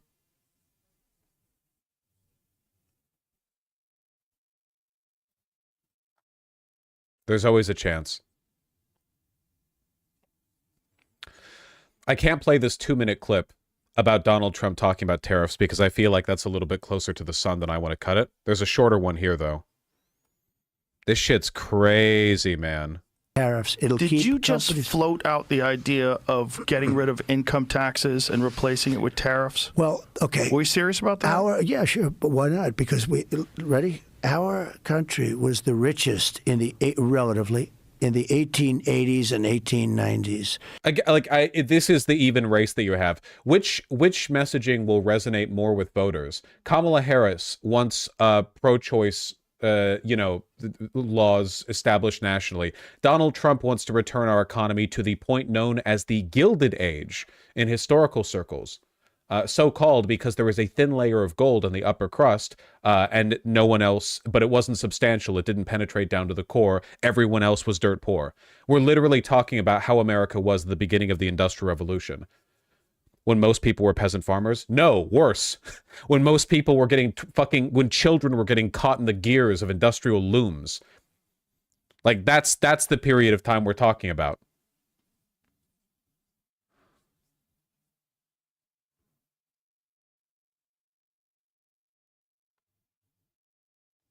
And we weren't even a superpower back in the 1880s. That was like a post-Great Depression thing. A president who was assassinated named McKinley. He was the tariff king. He spoke beautifully of tariffs. His language was really beautiful. We will not allow the enemy to come in and take our jobs and take our factories and take our workers and take our families unless they pay a big price, and the big price is tariffs. We're all going to die.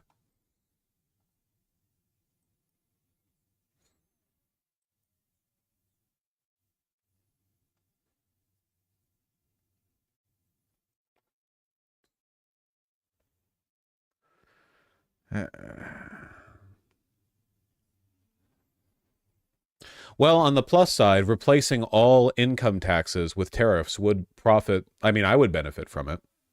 I don't know about you guys. It'd be pretty ruinous. I mean, it would also destroy the country.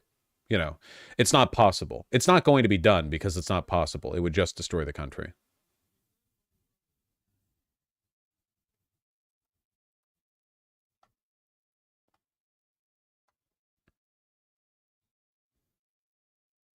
But the high-quality denim? The high-quality denim is made in Japan, which would be tariffed.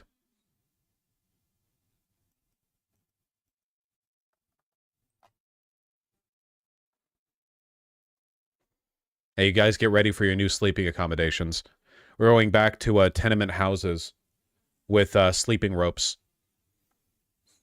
Or the only place you can afford to sleep by hanging on the ropes from your armpits. Get ready. Might want to practice this one at home. Remember, our economy was strongest in the 1880s. Apparently.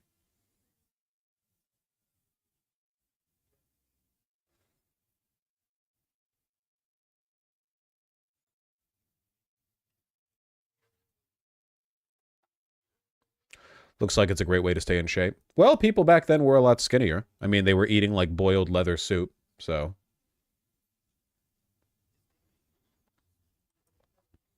It feels alien to me that 45% of people want this. No, they don't know what they're voting for. They actually, like, policies are irrelevant. This is what liberals don't understand. Policies are irrelevant. Nobody knows what anything means. It's just about vibes.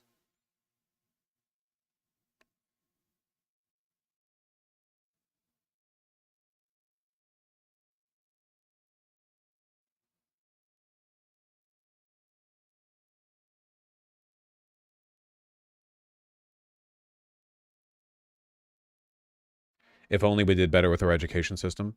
Well, it's not really the education, it's media exposure. Nobody believes all this insane shit for no reason, you know? People believe this insane shit because they're in a media environment where they're saturated nonstop with propaganda. And the reason that propaganda is saturating them with bad ideas is because it's the benefit of the wealthy people who own the media. It's just class interest. That's all it's ever been. It's not because Americans are dumb. It's not because our education system failed us. It's not because we're uniquely such and such. It's literally just our media is owned by a couple of people, and they're evil, and they hate you and want you dead, so they'll lie to you. That's it.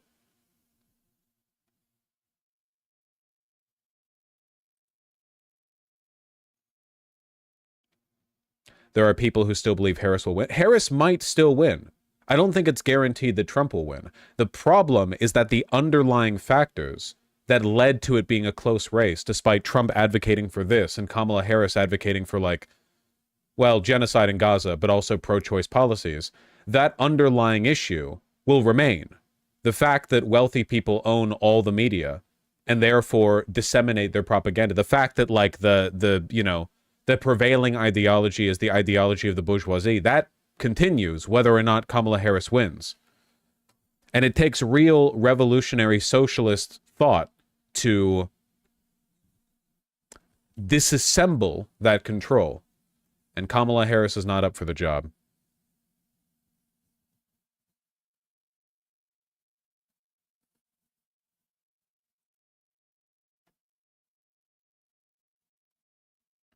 I doubt there's a problem liberals can even see. Liberals often erroneously blame this on, like, hicks, rednecks, men, white people. Oh, the American education system, such and such. It's all just class interest. Everything else is downstream of that.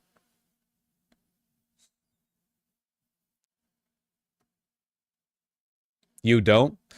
Men disproportionately vote right-wing, but that's a second-order issue.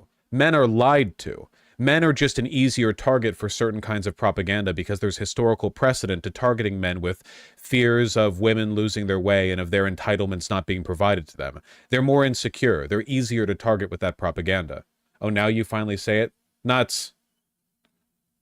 It's worth criticizing at, like, a forward level, but at a back end, like, it all comes down to class interest. It's always wealth.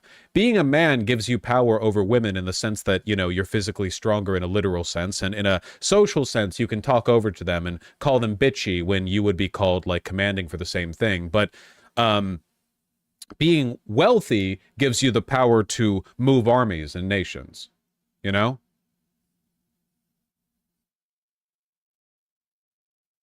I am not physically stronger, lol. Okay, well, maybe you're not. I am.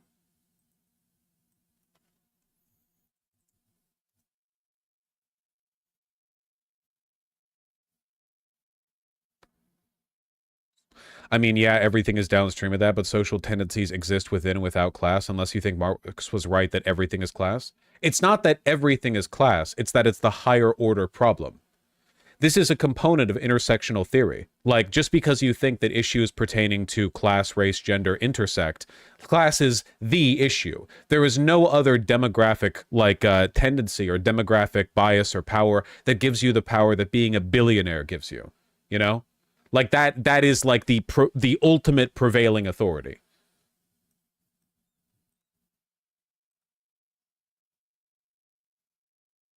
It doesn't mean the other issues aren't important. I'm not a class reductionist, but like, it's obviously the top dog when it comes to the weave of intersectional problems.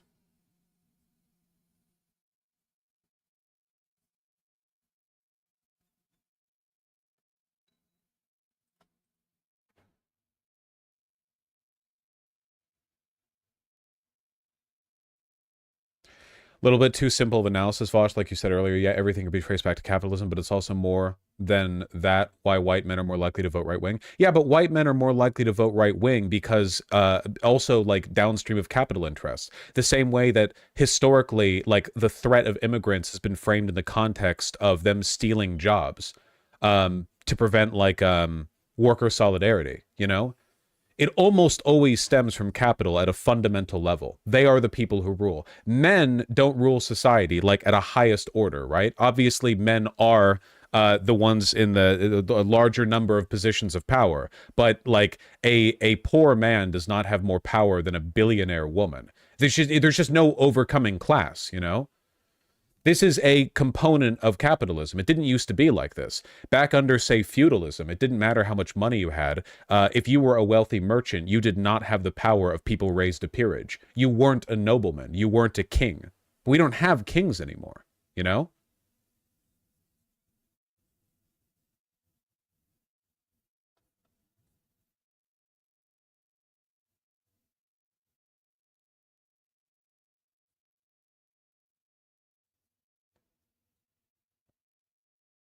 Except we do, apparently. We have oligarchs.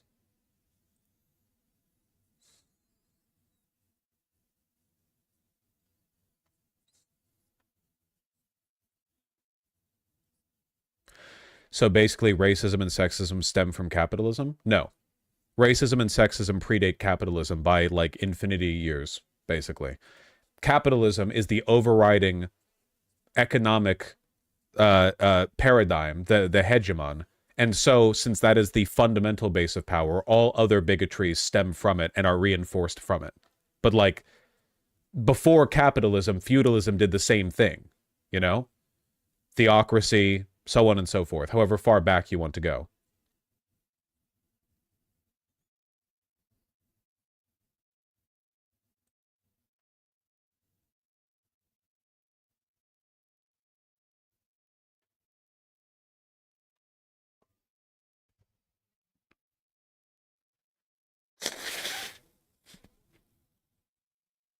Capital uses pre-existing discrimination to further its goals? Yes. Anyway, the moral of the story is that wealthy people are evil. Don't get it twisted.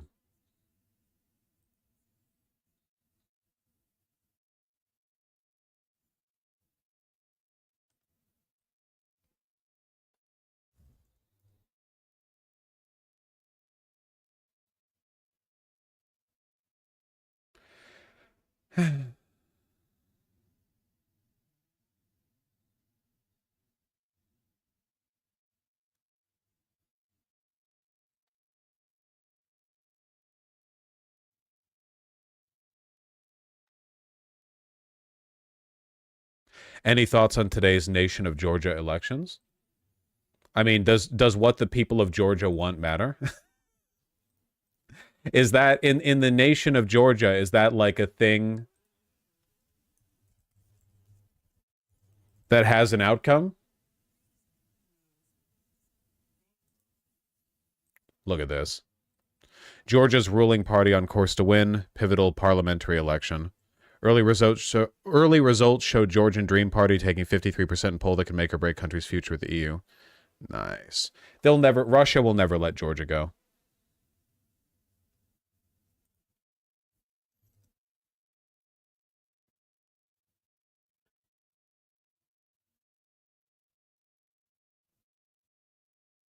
Bidzina Ivanishvili, the shadowy billionaire founder of Georgian Dream. Wow. This seems like a consistent issue, huh? Oligarchs determining the future of the countries they live in, or even don't live in?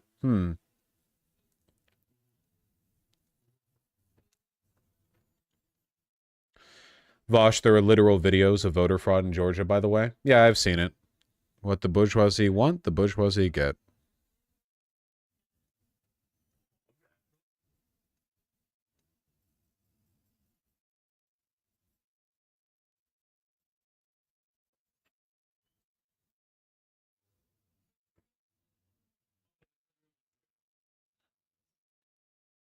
%80 of the people in Georgia favor joining the EU. I don't think they're going to get what they want.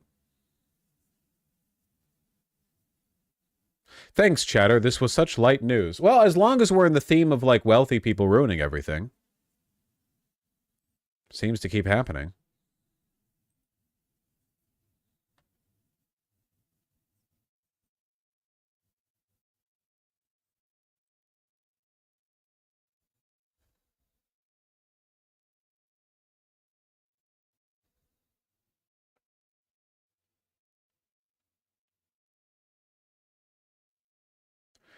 What has it taken historically to overcome the bourgeoisie? Or has it never actually happened? It's never actually happened. I mean, not in the Western world. But usually when it gets overtaken by something equally bad or worse in a different way. You have situations like Cuba where, like... But those are like different time, different place. Not really relevant to what's going on over here. The closest that I can really think of is the Great Depression leading into World War II. Kind of had, like, there was like a national reset where national interests were prioritized over corporate ones in select ways. Roosevelt's New Deal was, like, in some circles, very unpopular, you know?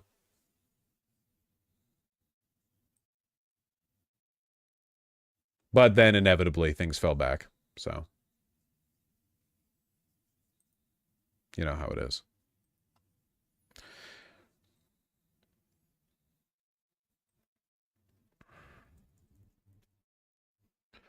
They tried to coup FDR. Darn tootin'.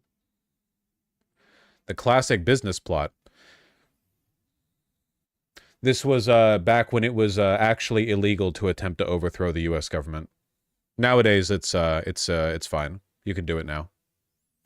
A political conspiracy in '33 in the United States to overthrow the government of President Franklin D. Roosevelt and install Smedley Butler as dictator. Butler, a retired Marine Corps general, testified under oath that wealthy businessmen were plotting to create a fascist veterans org with him as its leader and use it in a coup d'etat to overthrow Roosevelt. Testified under oath in these revelations, although no one was prosecuted. Oh yeah, sorry, never mind. I forgot, my bad. I forgot the actual story. In reality, it's never been illegal for wealthy people to try to overthrow the government.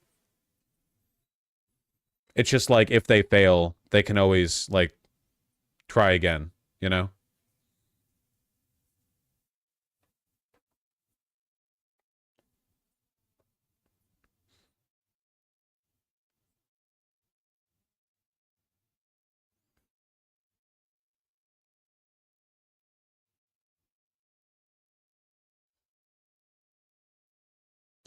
Failed Confederate rebels were allowed back into Congress. Yeah, it's super cool. Yeah, I saw this one. Me in 2020 in Atlanta with my Biden ballots. You see this shit? Stoof. Classic.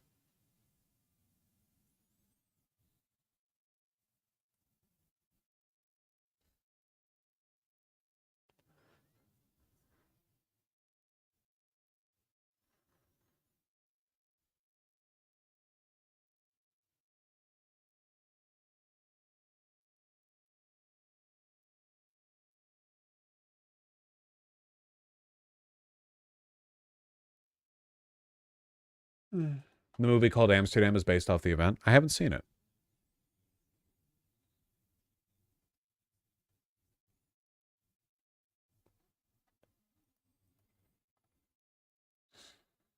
Women outvoting men like crazy.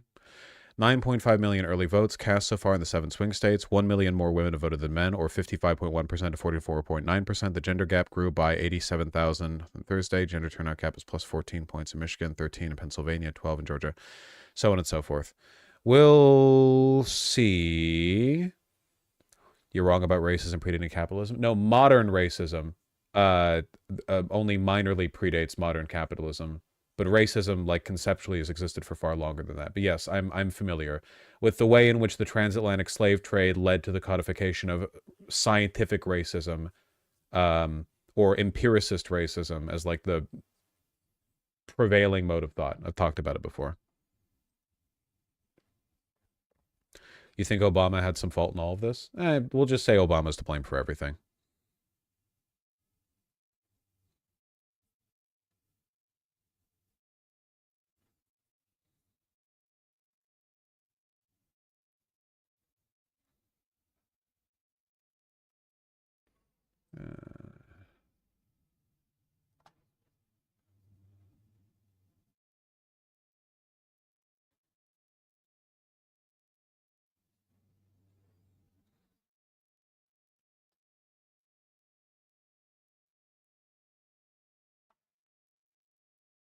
He did not help.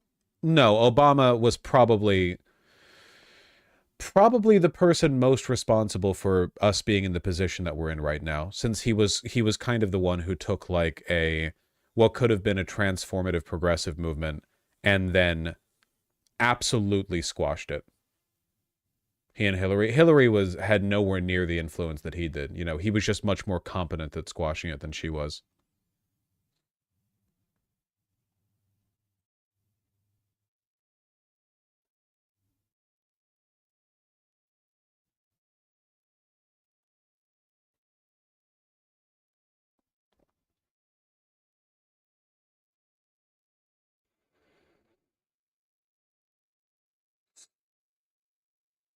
Okay, Joe Emily. She did win the popular vote, though. It doesn't matter. Even if she hadn't lost to Trump, we'd be in the same position in an underlying sense. It's a capital consolidation problem. It's a 2008 financial crisis problem. It's a everything problem. Who wins is like it's a temporary, short-term coat of paint on a much more serious underlying rot, which is the reason why you'd think this would go away, but it doesn't. It has to be an underlying rot. Otherwise, we wouldn't be seeing the outcomes that we do. Donald Trump was a buffoon and got nothing done his first term, and yet his support only grows. Donald Trump attempted a coup in 2020, which was met with a huge amount of backlash from basically everyone. Fox News pulled their hands away from him for a while.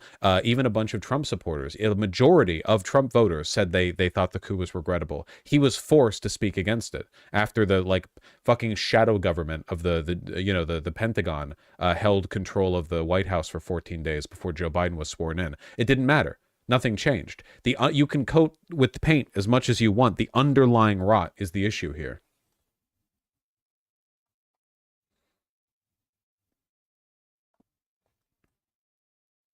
Yeah, we're getting the landlord special.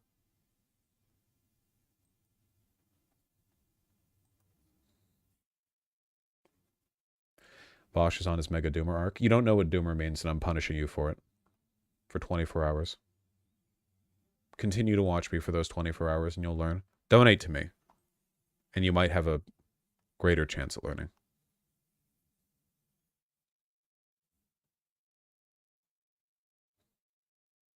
Do you think Obama is a better populist than Bernie? That's not what populism doesn't mean. Popular. No, Obama was never a populist. He was just popular. He wasn't really touting like people power.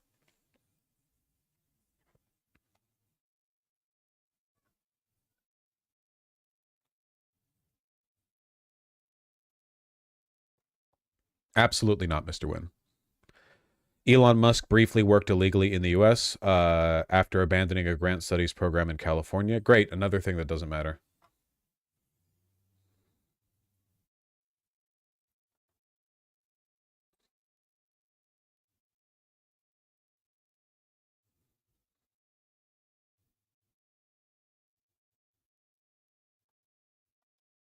We got him now.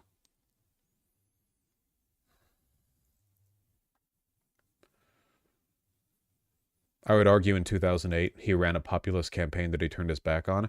No, I disagree. The messaging, excuse me, the messaging of the campaign was never rooted in actual populist sentiment. Populism is about like skepticism of the establishment, of the elite, of the institutions. Did I say institutions twice? My head's a fog, man.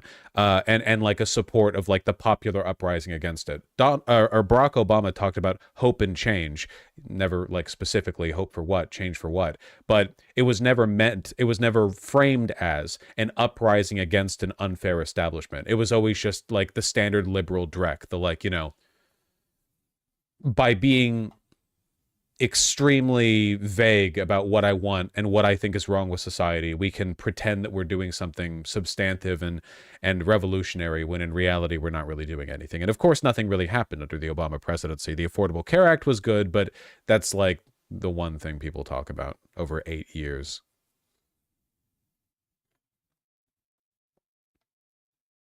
Liberals can't really be populist, like definitionally, because liberals are institutionalist.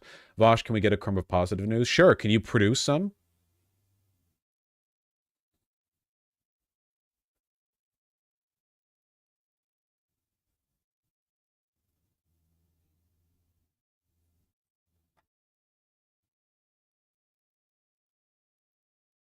I can. My puppy just had a bath. That's good.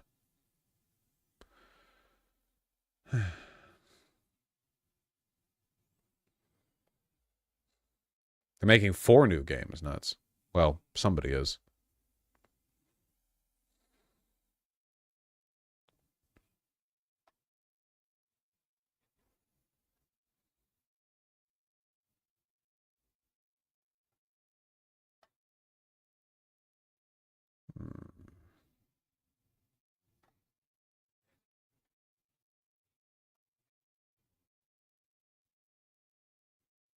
How do I get out of the doomer mindset? Stop watching my stream.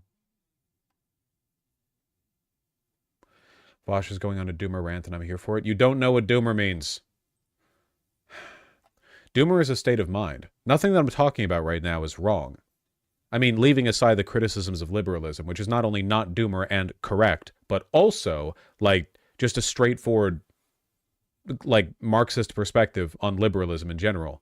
None of this is doomer. Doomer is a mindset thing. Oh, what was this? Oh, how do I get out? You're doomer. You're projecting onto me.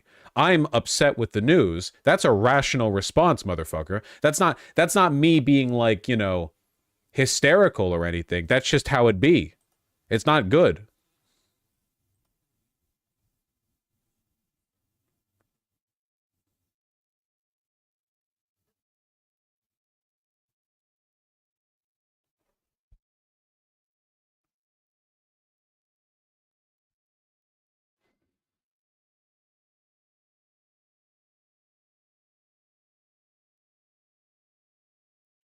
We never see you happy, though? That's not true. You start watching 5 days ago? What do you think the capital class will do if MAGA Republicans urge Trump to actually go through with the universal tariffs? Well, they don't want that. It would be detrimental to everyone. I think that they're just letting Trump say whatever he wants, and they would rather capitulate to power than criticize it. I mean, the capital class doesn't always act in their rational self-interest. They just act in their self-interest. Their perceived self-interest.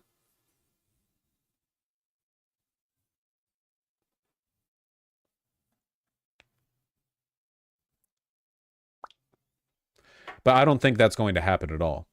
I wouldn't be surprised, though, if there were like versions of tariffs that were applied, or that if there was some like, I wouldn't be surprised if something happened that was akin to a flat tax.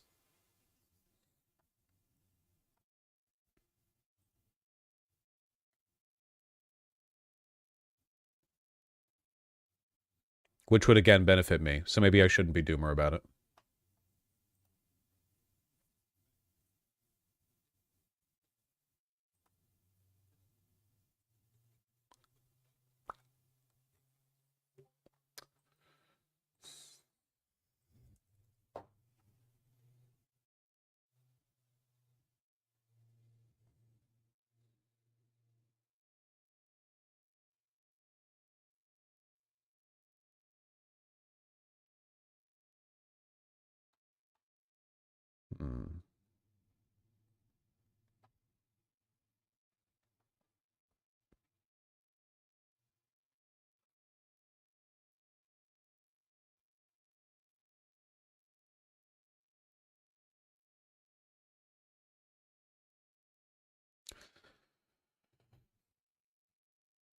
The news isn't giving me much to work with here.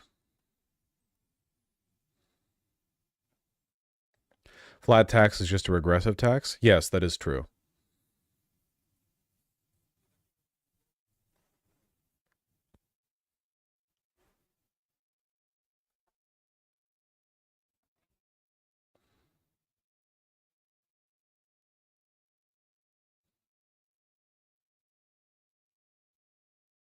Yes, YouTube chat, I do check you sometimes. You've been allowed to get away with it for too long.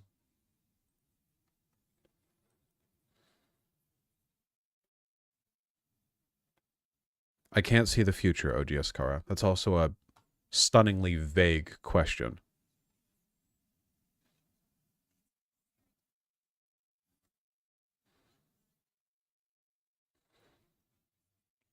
You know what I'm curious about?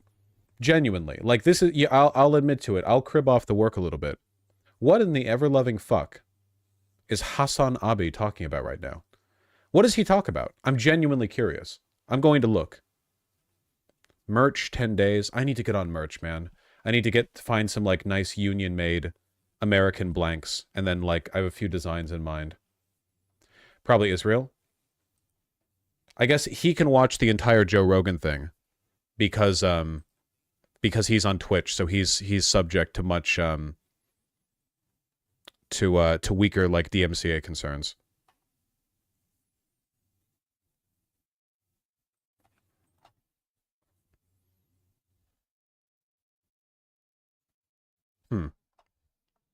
Merge 10 days, Trump on Joe Rogan, Hogwatch, Israel, Iran, poll watch. I'm genuinely, I'm trying to,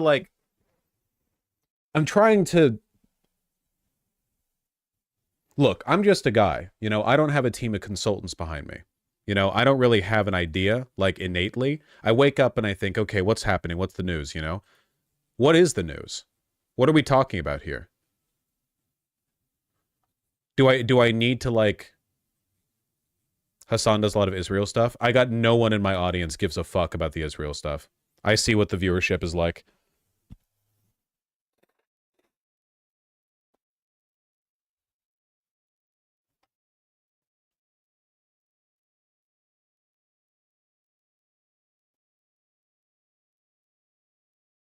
Okay, so far it seems like his stream is about having cuffed sleeves. Israel.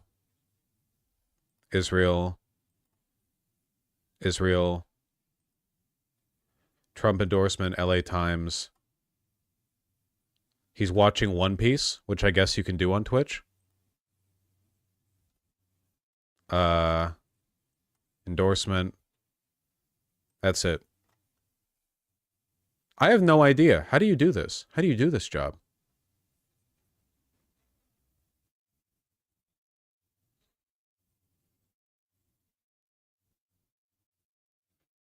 I'm not Existential 8 Ball. No liquid nitrogen.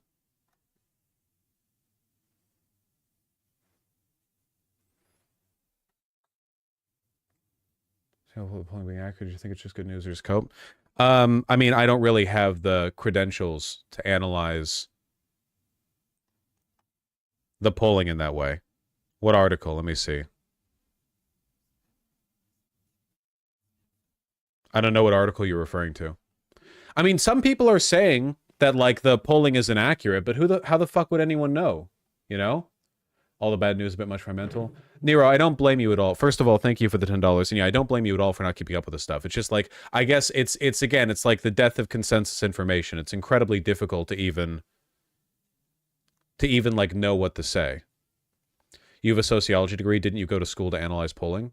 No.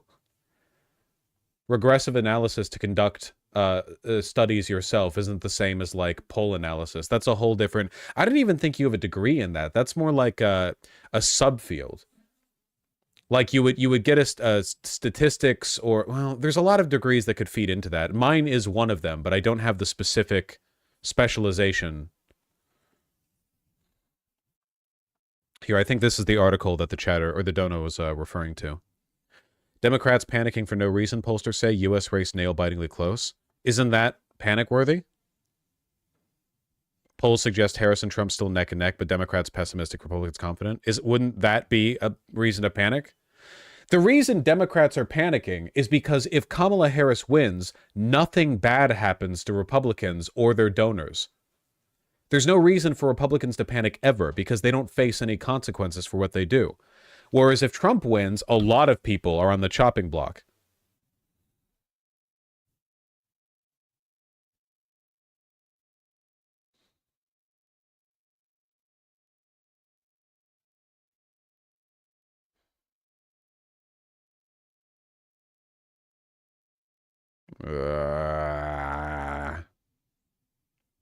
I don't think this means much. Keep in mind that, like, you also need to win the electoral college. The popular vote isn't what chooses the president, because we have a stupid country.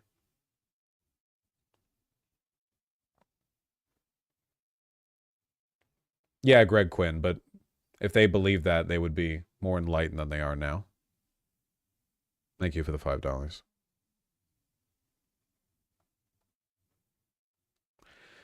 Has Harris ever had a significant lead? She had a lead that was growing and growing and growing up until the DNC.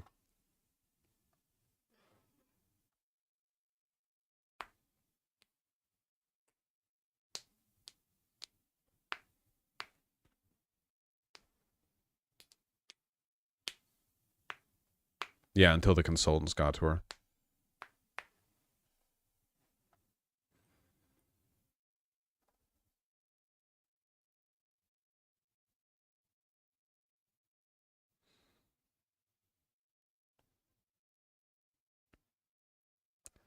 She had a spike after the DNC too. Only like right after. Things went downhill pretty quickly. 538 has Trump 53 to Harris's 47. What about the Jill Stein victory? Failed to account for that. A major part of the article I saw was good was 49% of battleground state voters saying a Trump presidency would be dangerous. Only 49%? I don't know. I don't know. We'll see. I don't really want to... I don't like getting into the nitty-gritty with the polling. I never have. It's just like there's nothing to talk about.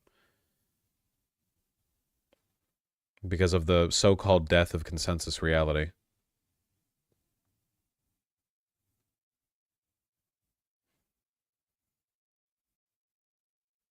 I don't think I've ever even heard of that term.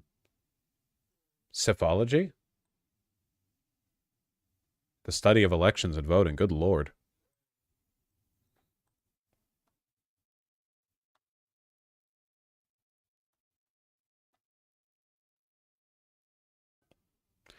Do you think more communists should be willing to grind themselves against institutions for the change they want? I don't think.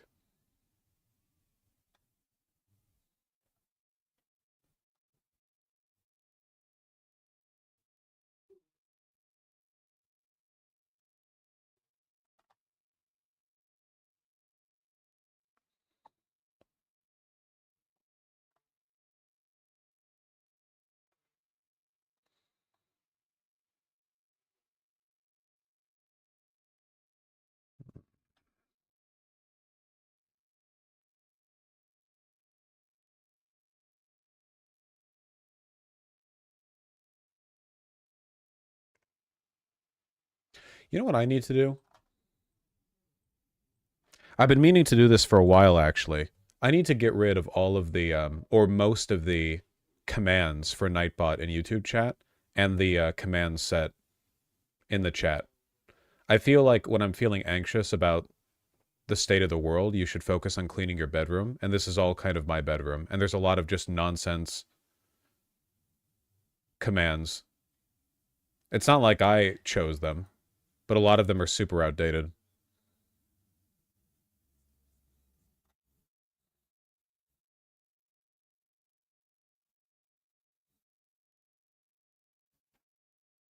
A lot of them are just nonsensical, and people spam them. Is there a, there should be a thing in the back end that allows me to see those, I think. I don't know where it would be, though. I have to find it. Short link, social feed, integration, widgets, navbar customization, chat rules, such and such. I'm sure I can find it somewhere.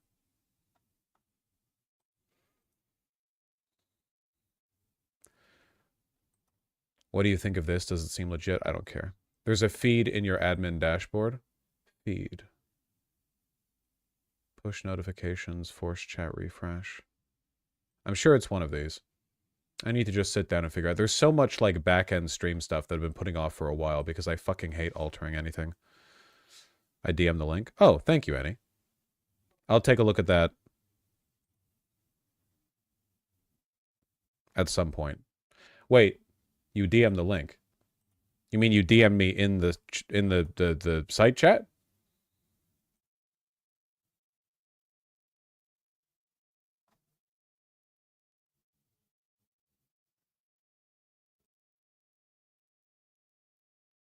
Because I don't know how to check those. Oh. And Discord? Oh, there you are. Yeah.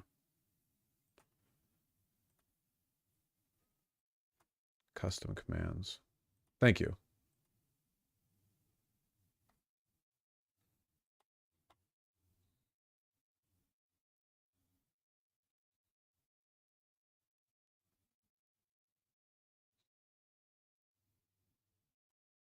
Oh, wow, there are so many. Holy shit.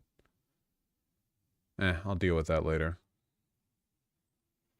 Why are there 4 man bun command? Whatever.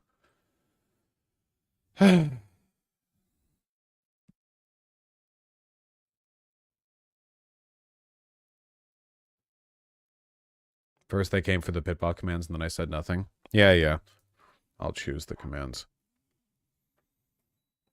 Been too easy on you guys. Remember when you added 4 different Pepes? I need to add more emotes, too.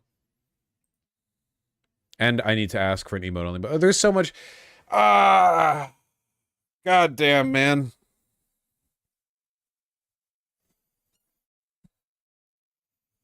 Add Glorp. You people wouldn't even know how to use it.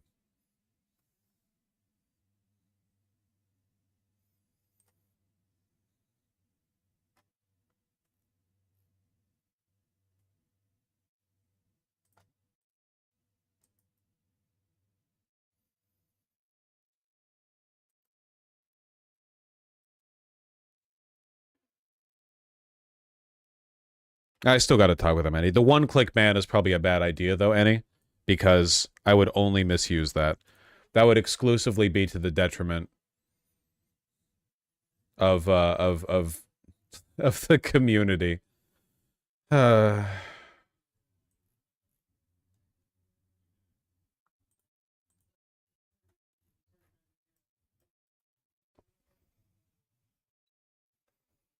the best? Yeah, maybe. 1 second.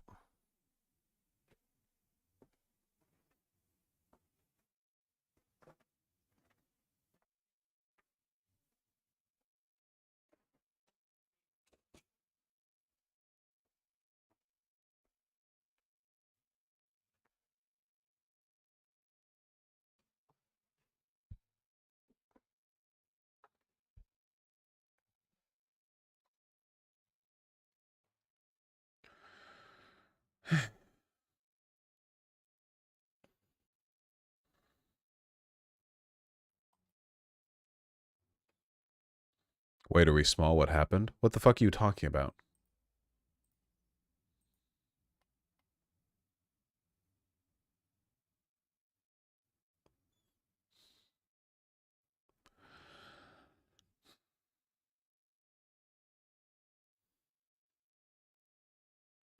Do you worry that while Trump could lose, this is arguably the T-ball version of a fascist takeover? Would you have much of a chance with someone who's even marginally covert about it, short of making sure every white guy can... You've loaded your question with too many euphemisms and familiarities. You must try again in more disciplined language.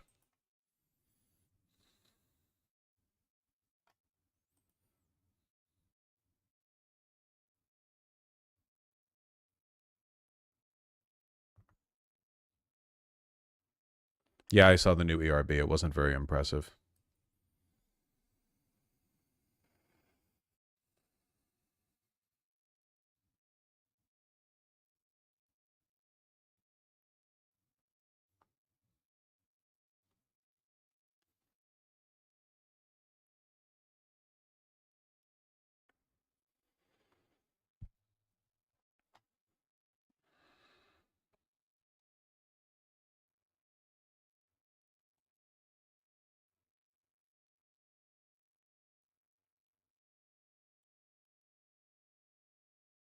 Michigan early and absentee voting. Women are killing it.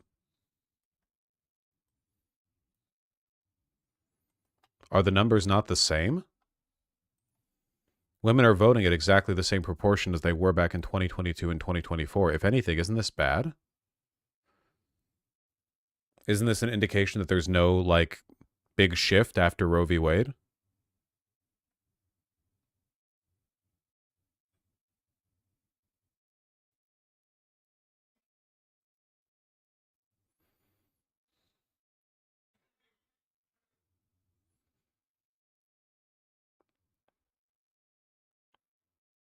Jesus, if anything, the numbers were higher back then. Look, in 2020, early and absentee vote report. In 2020, for women, it was 1.2 million. Now it's at 0.8 million.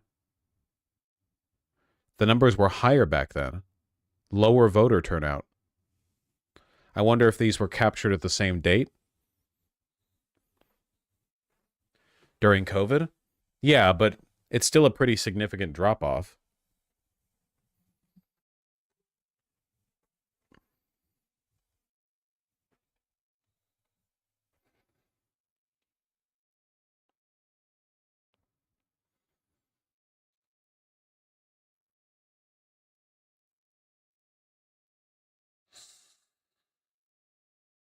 Yes, nuts. That is true. But proportionally, the number of women voting is exactly the same as it was before. After Roe v. Wade, that's not a good thing.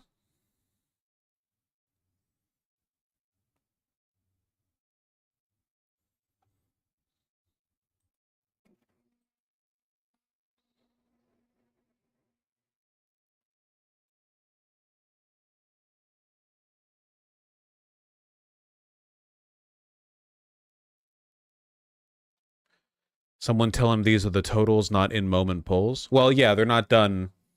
If that's the total from 2020 versus the thus far from 2024, then that could also explain part of the disparity, but it doesn't change the fact the proportion of women hasn't changed at all.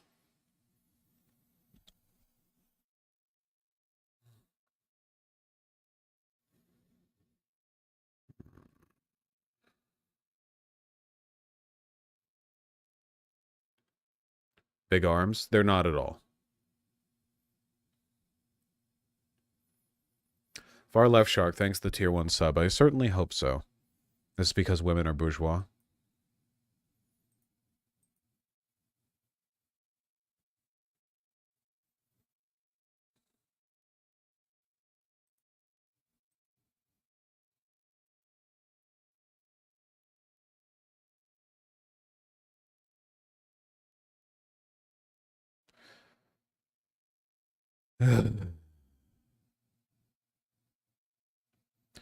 Tim Wall's doing a rally on Navajo Nation today. Cool, they're reaching out to Native American communities at the same time of Biden's apology. Yeah, they really want New Mexico, I guess.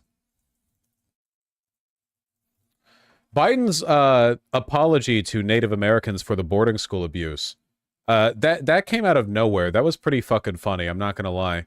That video of him, I'm sure you saw it on Twitter, of him, like, running towards the camera. Like in a, you know, a Oblivion NPC.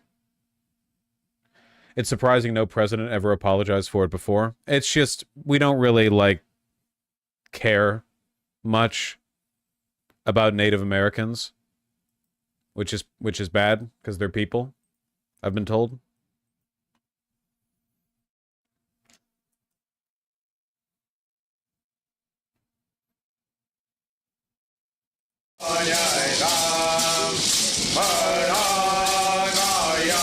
hundreds and hundreds of federal Indian boarding schools across the country.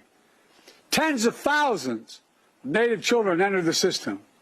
Nearly 1,000 documented Native child deaths, though the real number is likely to be much, much higher. I'm a mother, I'm a grandmother, and I can't imagine my babies being taken away from me and never to be seen again. Lost generations, culture and language, lost trust. It's horribly, horribly wrong. It's a sin on our soul. After 150 years, the United States government... Can you imagine if he was the guy who was still running?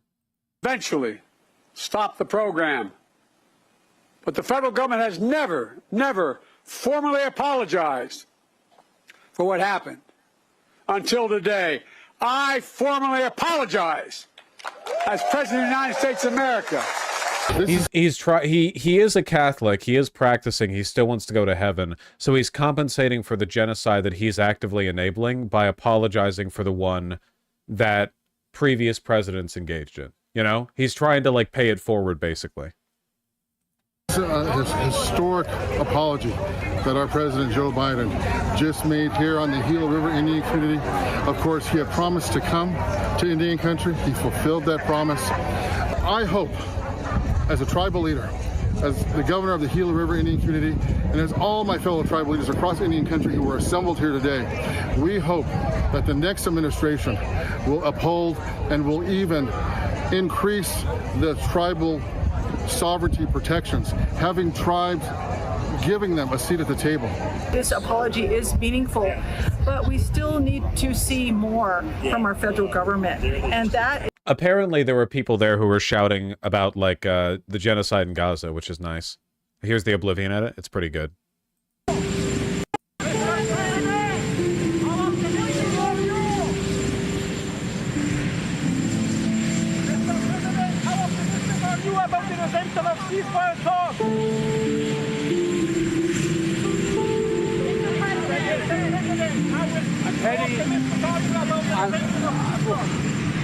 I'm heading to do something that should have been done a long time ago.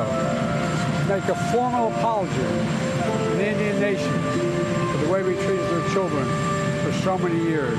That's why I'm going. That's why I'm heading west. Thank you.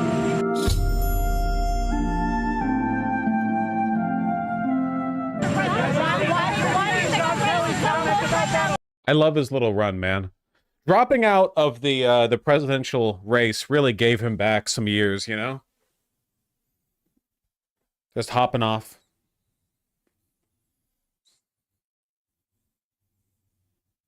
He absolutely looks healthier. Why the fuck is he jogging around? He's just trying to keep spry in his old age. Captain Lasagna, thank you for the tier 4 sub. Watched streams for a few years and decided to push the yellow button. Thank you, I appreciate that. Yeah, this stream is pretty aimless. I suppose I should go over donos. I'm not ending stream. It's just, you know, I've been answering questions from them anyway. I just, again, it's just like the fundamental... I've complained. I've done the complaining.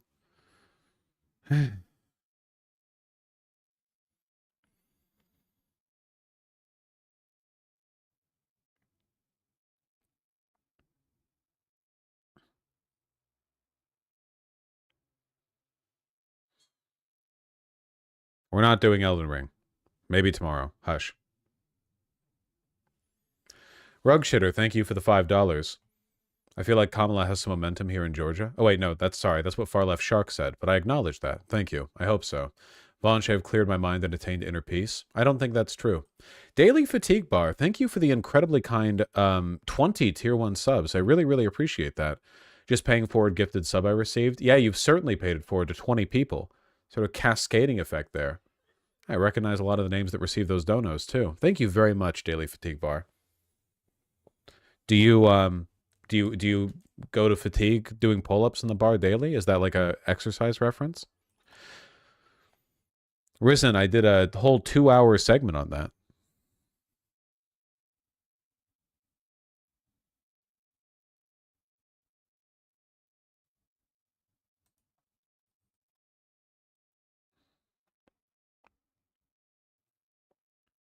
Oh. This might be the greatest turnout ever to the polls, or the greatest native turnout ever to the polls. I don't know.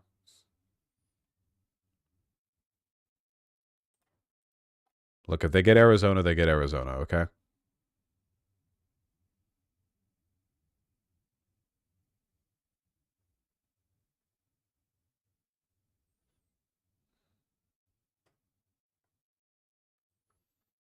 Skynet Zero with the $5. Gonna drive my friend to the airport. Here's a tip for the free content. Maybe if Kamala removes taxes on tips, you'll be a gazillionaire if you try. Bye, chat.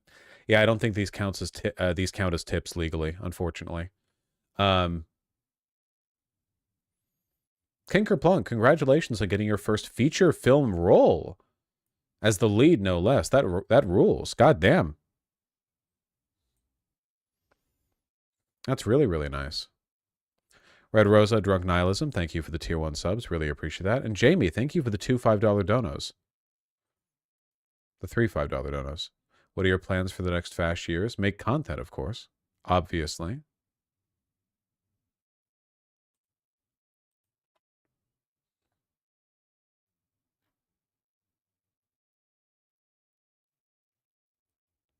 Watched Look Back, nuts.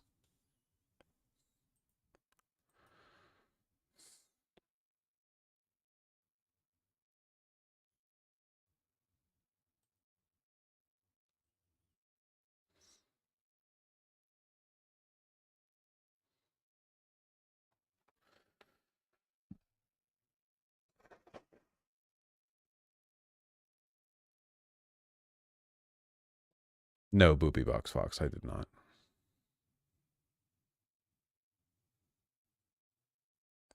Lord Wormeye, thanks the 5. Klaus Anderson, thank you for the tier 2 sub. Did you ever finish watching all of It's Always Sunny, including the banned episodes? Yes, I did. Sake, as I said before, thank you for the 20 tier 1 subs. I don't think I'm going to go over the third-party town hall. I don't think I have the stomach for it. I feel like, I mean, nothing else feels very, very meaningful, you know? I don't know. Just worth listening to the absolute insanity of the dude with the poofy hair, full-blown theocracy, and no one bats an eye. Yeah. I might put it on in the background while I'm playing, like, fucking video games later. Did you see Tucker Carlson's daddy speech? Yes. Thank you, Sake, for the tier 4 sub.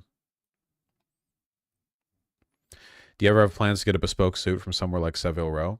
Probably not from Savile Row, but at some point I might get one. But it's not really high up in my priority list. I don't really, you know.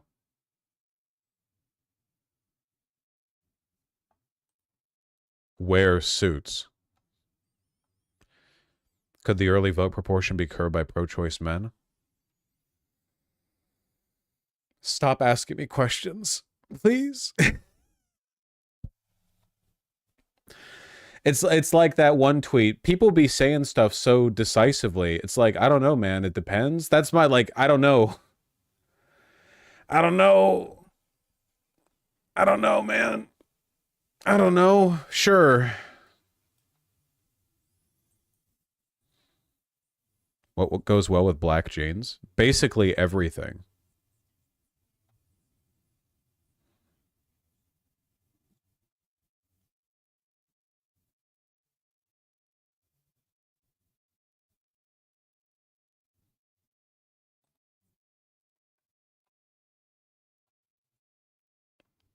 Are blue jeans still the autism jeans? How on earth would blue jeans, one of the most ubiquitously worn pieces of clothing on earth, be autism jeans? How does that work?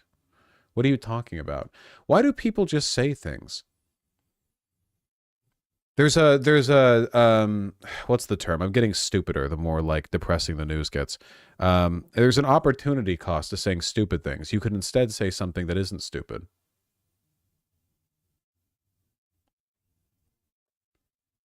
Snorcore, thank you for the 5. Believe it or not, we actually do have like 24 little cat suits for Pigeon. She just doesn't like wearing them, you know, like little sweaters, because she's a naked cat.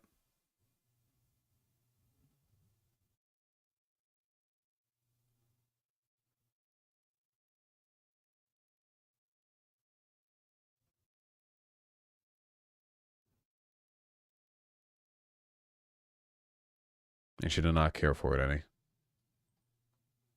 She's got the autism.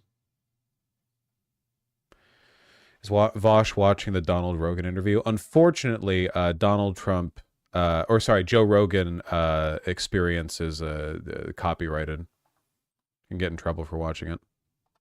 At least they used to be. It's kind of hard to tell. You're always sort of playing a game when you watch anything that might be content ID'd.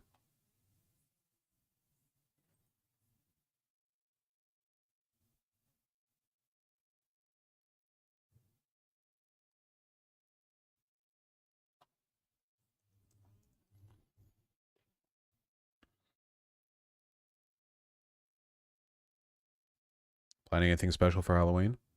Yeah, I've got some plans, but we'll see how they pan out. I have a feeling that my ability to enjoy the holiday is going to be dampened somewhat by the current state of affairs. I don't like the idea of taking days off for Halloween, but I've got so many plans on that day that I might have to.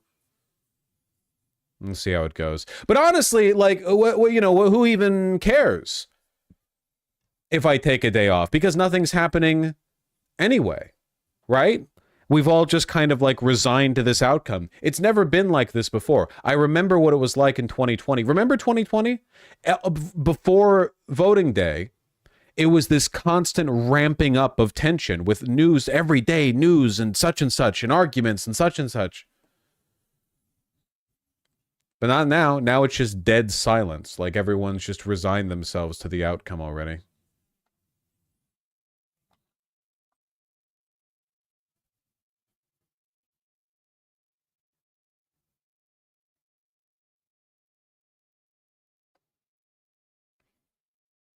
Oh, what am I supposed to do, Dream Canoe?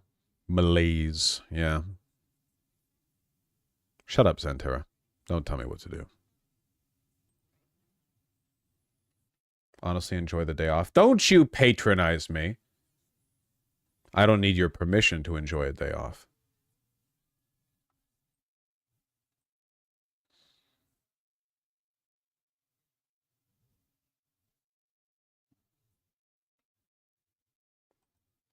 Saying you expected it to be different, prepared for it hard. I still do feel like we're going to get some very aggressive news days after the election. Because no matter what happens, it's going to be a fucking meltdown. But it's like, yeah, I don't know. Wouldn't it be cool if we lived in a world where the Democrats had some stones and they were screaming from the rooftops about Republicans undermining the legitimacy of the election and how there are multiple instances that have already been found of Republicans attempting election interference, like people stealing mail, people destroying mailboxes, people destroying ballots, people that one mayor who tried to remove like the one drop-off mail-in ballot spot. There were so many things that like Democrats could be screeching about if they wanted to, but they don't.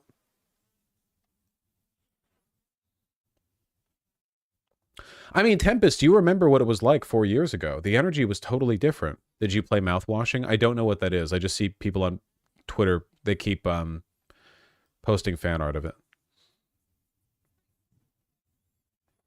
Maybe any.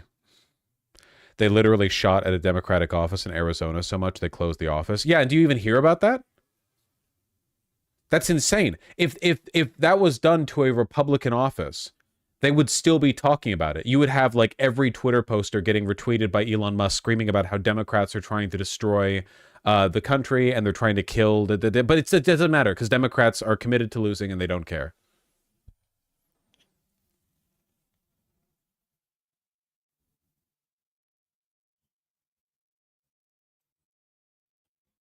Didn't Dems try to pass voting protections, but conservatives shot it down? Then why don't they talk about it?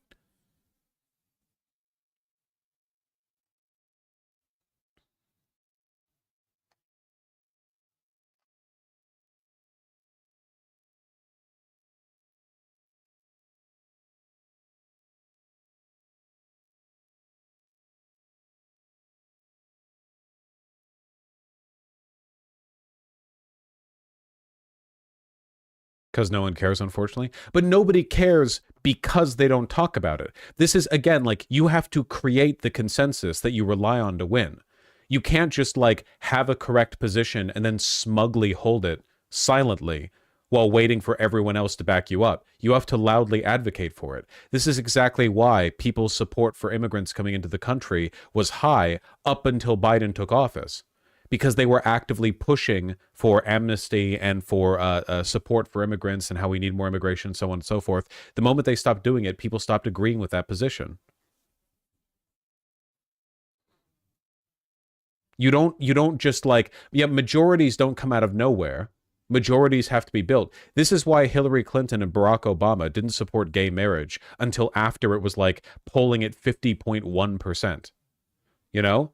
They don't actually believe or care in anything. They don't believe in advocating for anything. They only, like spineless cowards, they wait until it's already the popular position through the natural like ebb and flow of cultural change. And then once they think it's safe, they'll talk about it. The moment it's no longer safe, they stop talking about it, which is why they stop talking about immigration and defending immigrants, which is why they stop defending trans people. The moment there's any pushback on it, they go, "Ngh." They don't believe in anything, so they never stand by anything. They never advocate for anything. They only defend positions that are either definitionally oppositional, like defending immigration when Donald Trump took the opposite position, or if they already know it's popular.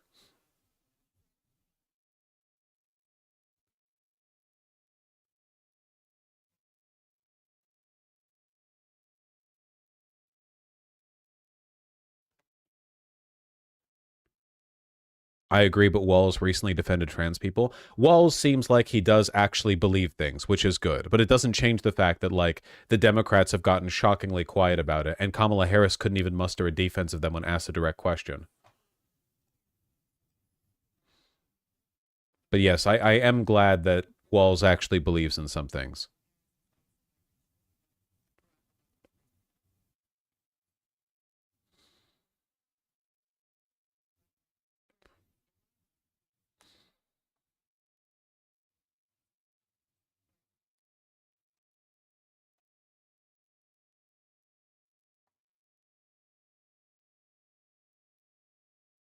Yeah, we'll see if we get it again, Tempest.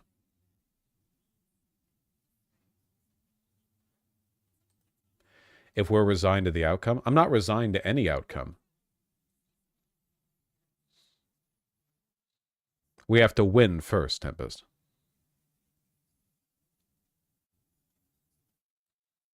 Even if it won't work, how do we unfuck the country? Resigned waiting doesn't help. It's not resigned waiting. There's nothing to, yeah, for one, there's nothing to be resigned to right now. And for two, like, there's nothing we can do right now. I've been an advocate for progressive policy. That's my channel. That's what I'm doing.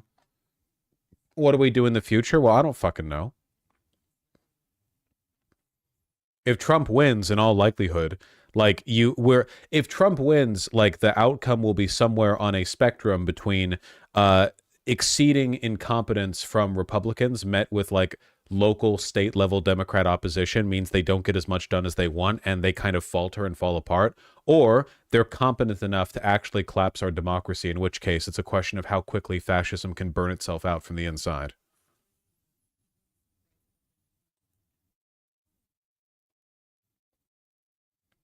Moisture, don't you patronize me.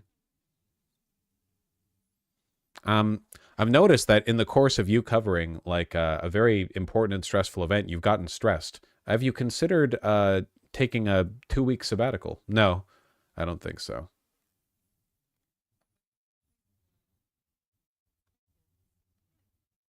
But thank you for the $5.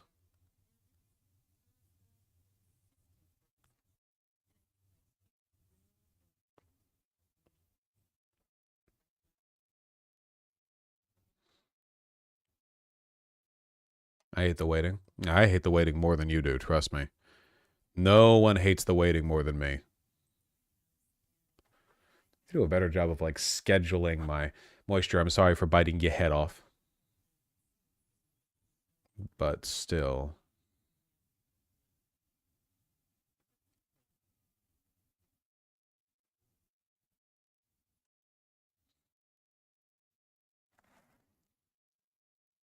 Good news. New top #1 gaming CPU is around the corner. We don't need new innovations in computer technology. The main reason why They keep the main reason why you need new graphics cards and these CPUs is because they keep making games that are deliberately unoptimized so that you need them. People who make games are arm in arm with people who make engines, are arm in arm with people who build the PC parts. In reality, a well-optimized game these days can be fucking gorgeous and run perfectly well on a computer with like decently old parts, you know? They're just trying to keep the industry afloat.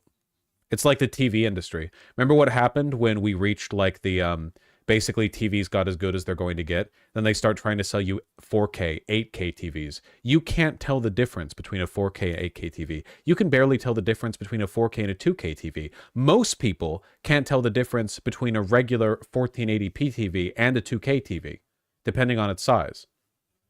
Yeah, most shows aren't even shot in 4K. Like you have like a 4K TV to blow up 1080p resolution YouTube videos. What are you doing?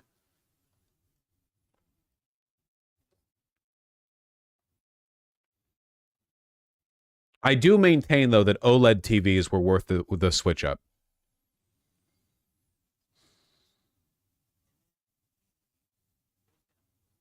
Jamie, then don't watch the stream. You keep sending me depressive donations. Don't watch the stream. If watching the stream makes you want to rope, then just turn it off. You don't have to watch it. If it's not good for you and you're not achieving any positive outcome, then you don't need to do it. I appreciate the donations, but like it seems like you're engaging in some kind of performative doomer self-harm. You're not obligated to engage with any of this. Do you think that just because news is happening, you're obligated to consume all of it? Why don't you go get like day-to-day reports of people dying in Sudan or whatever? You don't? It's not necessary to expose yourself to all suffering that humanity is experiencing at all times? Of course not, and you don't. So don't do it here either.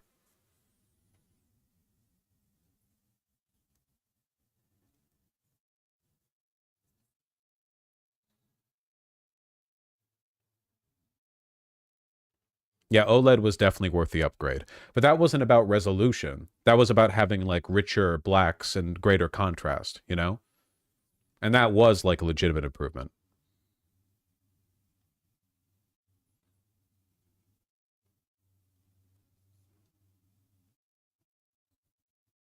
They're more power efficient as well? I didn't even know that. Yeah.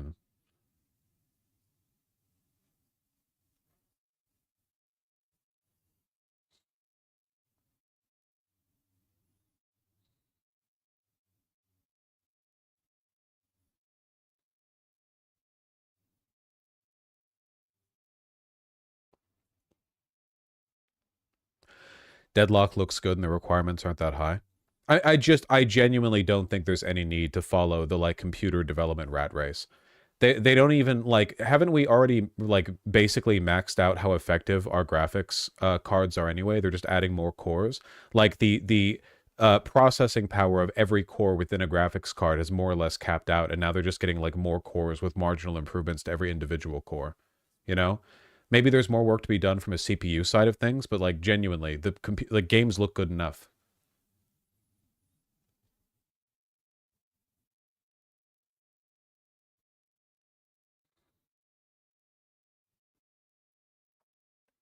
A lot of the computer improvements are in power efficiency at this point. I mean, if you want to get like a... There's work to be done there.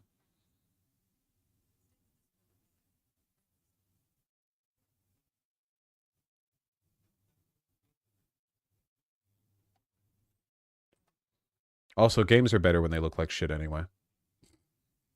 In my opinion.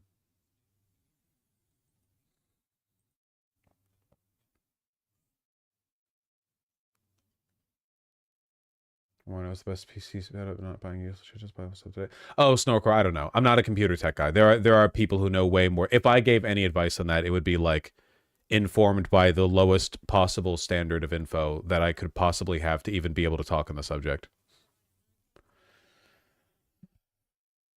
Man, this shirt is really comfortable. It's the first time I've had a shirt from this company.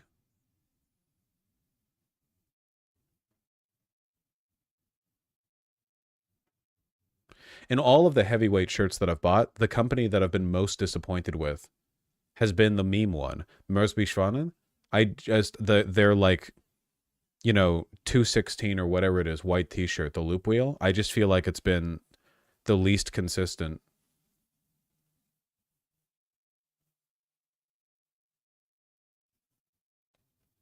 And comfortable.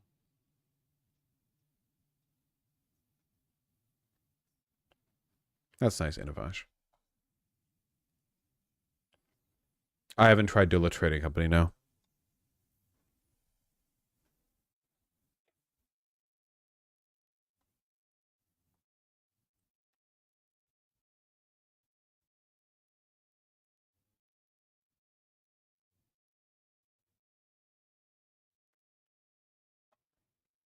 You know what I want in a game? What I've wanted for a long time? I want more games that are in the Kingsfield genre. It's not a very large genre. First-person dungeon crawlers. Every time a game fits within that, like, feel, every time a game has that vibe to it, it's so peak. The atmosphere, wandering around, like, slowly with a mace, and then you go, wha, to hit something. There was a game that I wanted to make a while ago, back when I had a little bit more time to fuck around with Unity, which was like that, but in an Aztec world. So, like, rather than it being standard medieval fantasy, it would be that. Because I've always wanted a fantasy game set in Aztec or, like, Mesoamerican mythology. I would love that so much. Not just the Mesoamerican thing, but also just, like, more games in the first-person dungeon crawler. And make it be, like, graphically simple, you know? Give it that old feel. Make it like a demake. Make it like the same general PS1 aesthetic that you got from Lunacid or whatever, right? Or maybe up into PS2. I don't give a shit. But like, just, you could make such a huge game. Lunacid had issues with it, but man, the atmosphere of moving around there, holy shit. So nostalgia bait? No. Because nostalgia bait would imply that people only like it because it reminds them of stuff they experienced when they were young. I never played Kingsfield. I never played a single Kingsfield game. I never grew up playing games like that. It would be the point of, like, low fidelity graphics, in addition to, like, the nostalgia and the aesthetic and what have you, would also be that it would let you make a very big game. Very big game. It would have to be a roguelike? No, fuck that. Fuck roguelike. No. I want a huge map to explore with secrets and mazes and hidden everythings. I don't want it to be like, oh, you died, we randomize it. Enough with the roguelikes. Enough with them. Enough.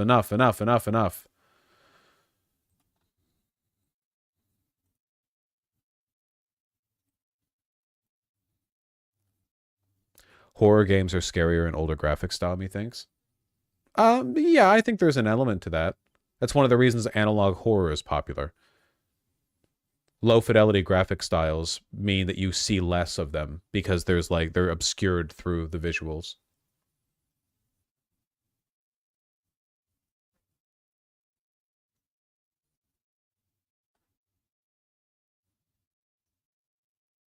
I haven't played Legend of Grimrock.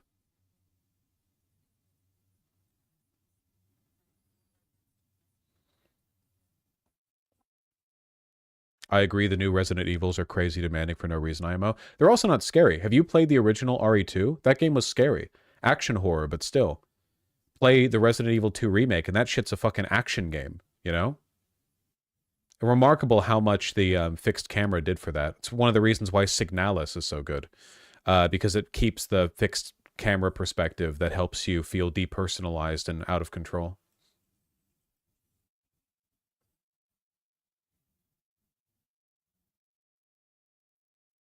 Limitations can make it scary.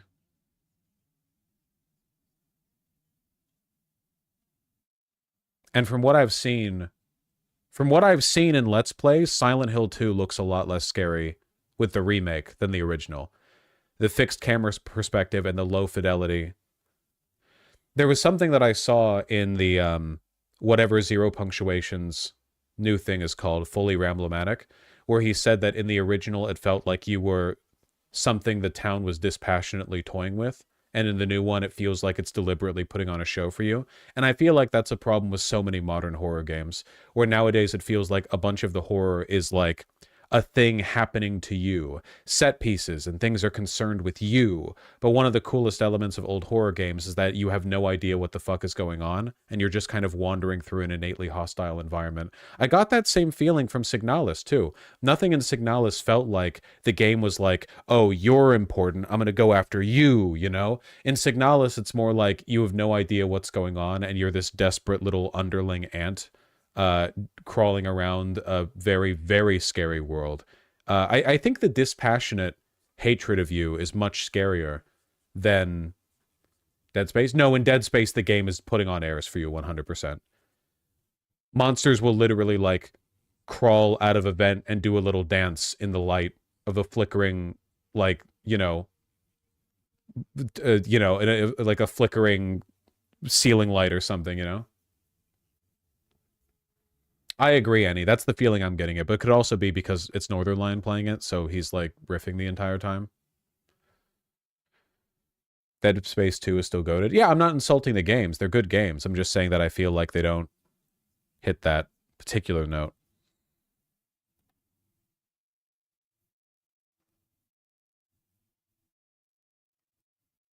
In Dead Space, you're the most important guy in the universe, Lamau? Yeah.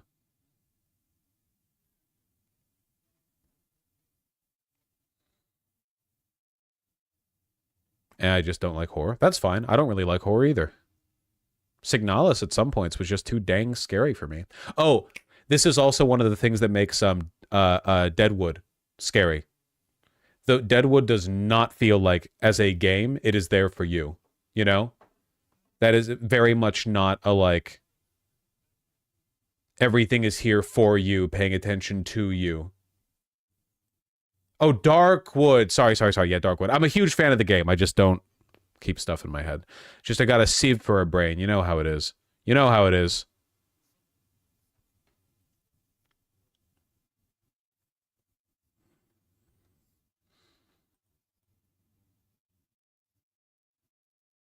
Deadwood is a TV show. Yeah.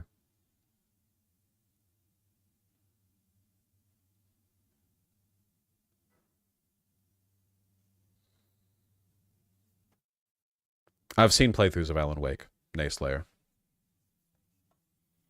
You like Stalker games? I played Stalker Clear Sky. Thought it was good enough. Honestly, I feel like I've played all of the Metro games, and I feel like that might have kind of sated me for this particular genre of Slavic post-apocalyptic, you know, storing canned beans stuff, but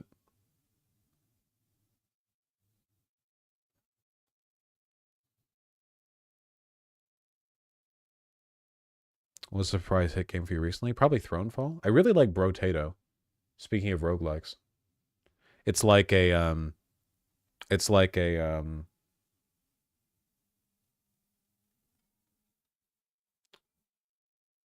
what's it called? Vampire Survivors like. Yeah, thank you. You're not going to believe it, but I had that in my head, Wex Newman, before I saw you in chat.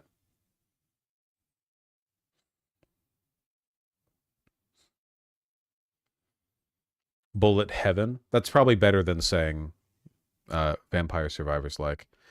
God, I just don't have the energy in my head, man. It's just... You have to forgive an aging class clown, okay? I get a lot of attention out of being the guy in the room with a funny joke to tell. There's just nothing funny going on right now. Or there's not an opportunity to be interesting. It's just...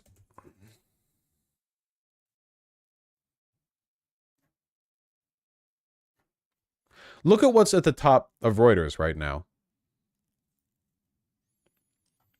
Is climate change lighting a fuse under Iceland's volcanoes? It's a speculative article about one small potential consequence of climate change. We are less than 2 weeks from the presidential election of the United States of America. Does this not, like... The volcanoes are always erupting in Iceland. Who gives a shit?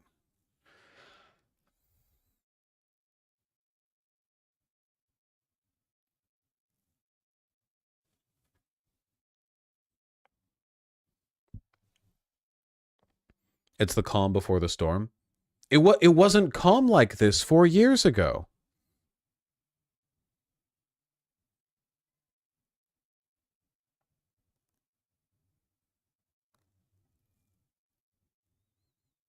Like, also fucking advertising Budapest. Very funny considering the context of the election.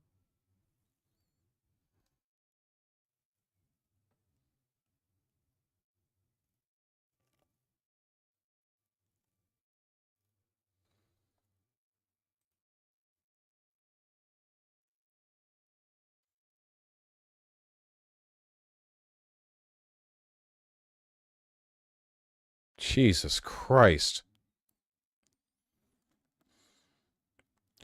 Like you said, everyone has accepted the outcomes and are bracing for impact. Yeah. I don't fucking know. I think I might do like a quiet stream later. Well, I feel like I might want to do some alterations to like chat commands, some basic backend stuff. I don't know. I have to talk to White Nervosa.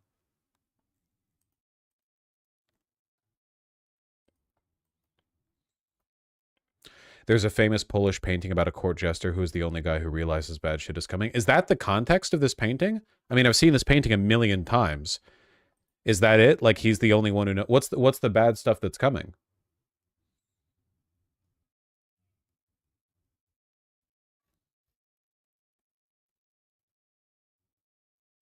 His country was invaded. I need to make this like my Twitter profile picture or something. The partitions of Poland in 1792. If only they had known. An emote? I don't think this would work as an emote. It's too like dark and moody with its tones. It wouldn't read very well as a tiny little.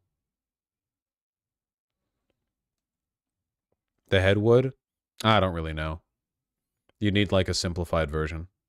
This is me though.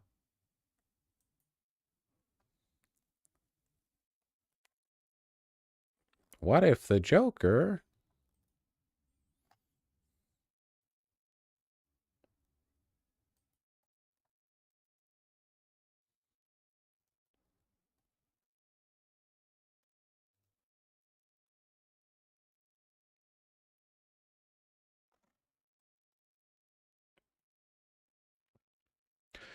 You know, you were doing this time last election, you were talking to Tim Pool. Surely not this close to the election. What was the date of me last speaking to him?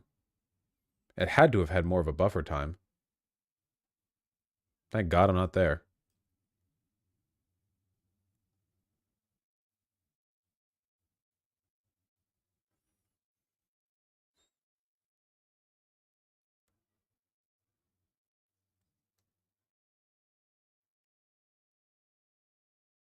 Sam Cedar's about to go on Tim Pool's show. October 27th. That's wild. Is he going to be going remotely? Or like, is he going in person? Will he be speaking remotely? In person. I thought he refused to do that before. I guess he's more keen on it now that COVID's done. Not done. You know what I mean.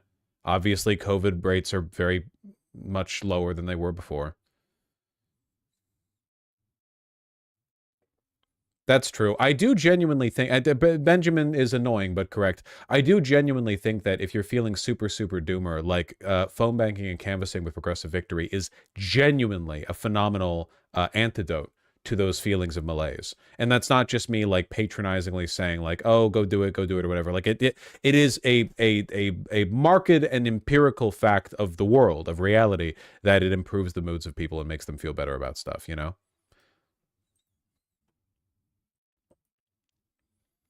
COVID rates are not lower than before, sorry. Than they were 4 years ago?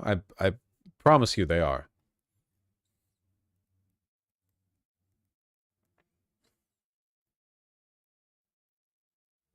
It also might tangibly improve the world as well. Yeah, imagine if Pennsylvania goes to Kamala Harris by 1 vote and you did canvassing or phone banking there.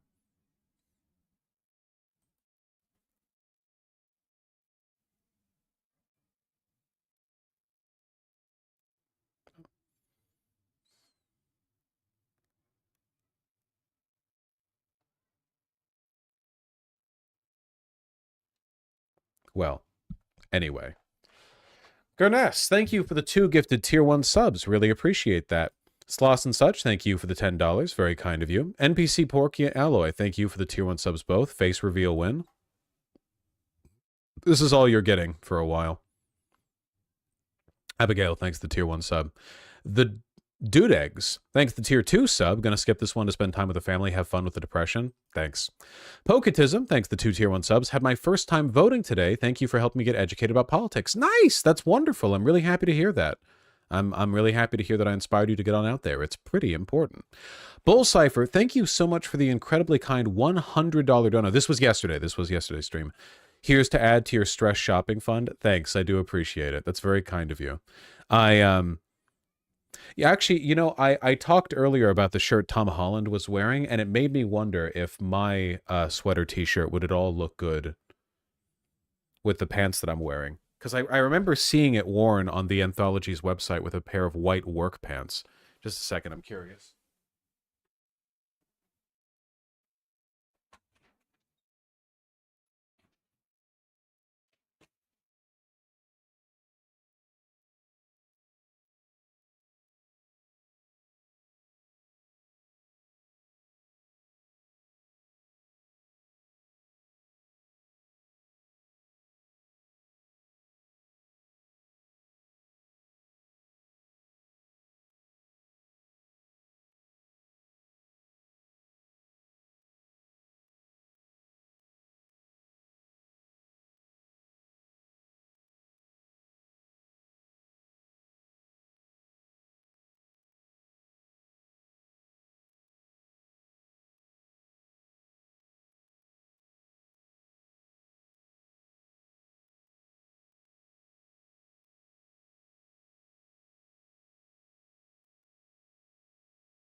Yeah.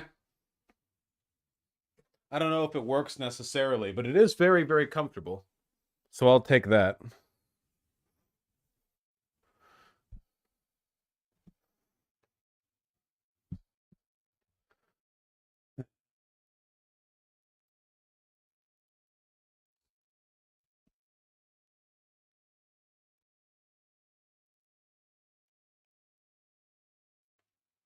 It all felt a lot more consequential, Tempest. Isn't it too small? No. It's very comfy, Dysfunctional Daisy.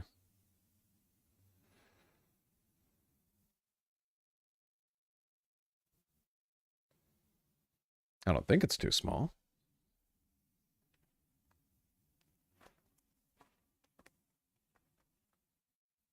Nah, it's not too small.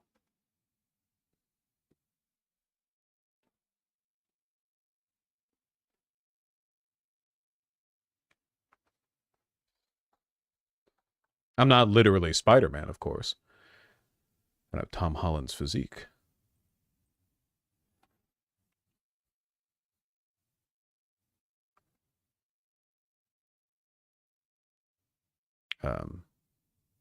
Anyway, Bull Cipher, thank you for the 100. And with the tier 4 sub and the 10 gifted tier 1 subs, Bull Cipher, you were incredibly kind to me last stream, and I really appreciate it. Realized I was white online again? Well, I appreciate you taking the time to fix it, Bull Cipher. And thank you for the 10 tier 1 subs. My goodness. Really throwing out the generosity. I really appreciate that. Sake with the 5 tier 1 subs. Thoughts on this cardigan? And you did not provide me a cardigan to provide thoughts on. Thoughts on my cardigan? I like it. Unruly Hair and Lord Wormeye, thank you both for the $15. I really, really appreciate that. Jack to Bruce, thank you for the $20.89. Can't wait till this election is over. I got left 3 voicemails by Elon's America pack while I was at work today. Voicemails. Ugh. Not to mention all the fucking ads everywhere. Yeah, to live in Pennsylvania during an election. Jesus. Absolutely devastating. Elenita Express, thank you for the $5. Really appreciate that. Not on fire yet. Thank you for the tier 2 sub.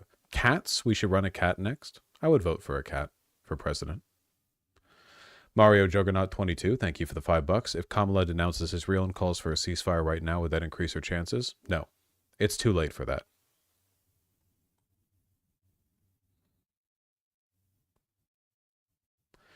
Time Off Task, the $5, donating to spread critical sweater knowledge.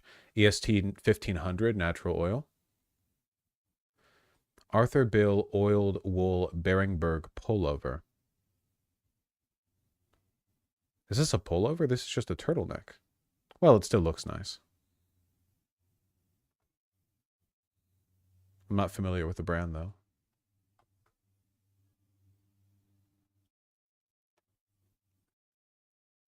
Jesus, Tempest, seriously? That's fucking horrible.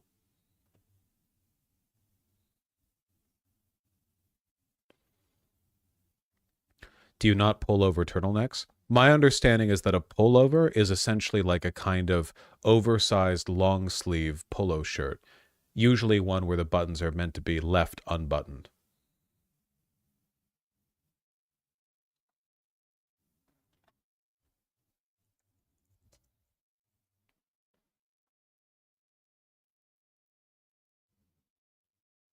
Well, Tempest, I'm sure that wasn't actually left by one of your neighbors. Probably just someone driving around. Oh, I might be thinking of popovers, not pullovers. Well, that's my mistake.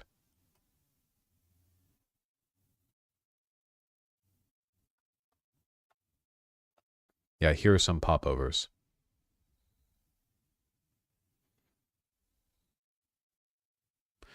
It was a campaign flyer, not a handwritten note.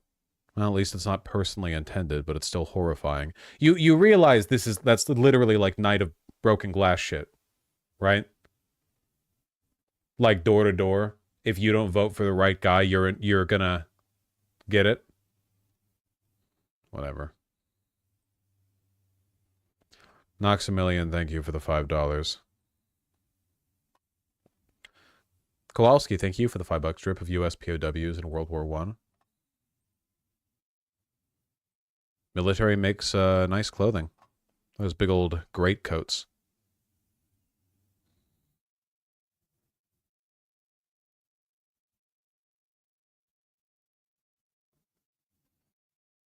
More like 1933 election brown shirt intimidation? Yes, I agree. That's a much more apt comparison. A pretty leverworm, thank you for the $5. Did you know I bought a copy of the whole Uzumaki manga? Nice. It's pretty cool of me. Yes, it is. Niboro, thank you for the $5. Hello from Czech Republic. Even though your last few streams were quite negative, I'm glad for your company. I hope everyone understands that, like, the stream does not produce the negativity. The negativity is a reflection of the world, you know? If I wasn't able to stream, I would just be negative, like, on my own. You know? Like, if I wasn't streaming, I would just be, like, unhappy quietly. Yeah, this is therapy for me. Don't get in my way. Dawn Marionette, thank you for the $15. Just wanted to say you encouraged me to try volunteering, so I did door knocking for our progressive mayoral candidate, and it was great experience, so thank you. Nice! See, there you go. I'm telling you. I'm telling you guys. Progressive victory, whatever. I mean, doing it, any kind of canvassing, phone banking, helping, it does good for your brain.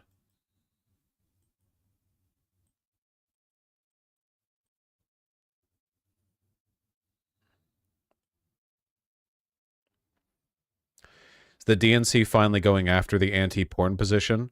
A little too late for the sentiment. This isn't actually authorized by any of the Democrats. It's an independent org, I think. But yeah, it's pretty funny.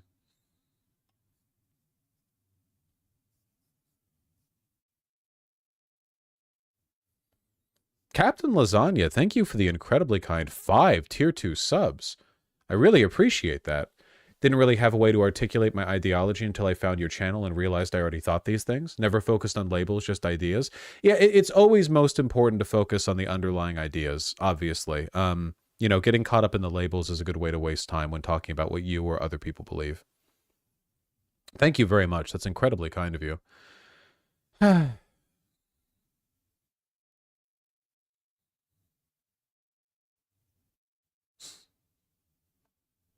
Really, thank you. That means a lot to me.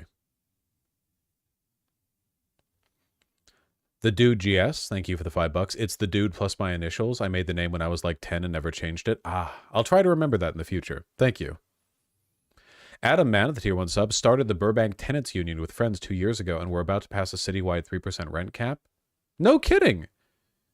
You were one of the people who started the Burbank Tenants Union? I'm almost positive that I've heard about your antics. That's fantastic. Well done. Death to Empires, community organizing forever. Hell yeah.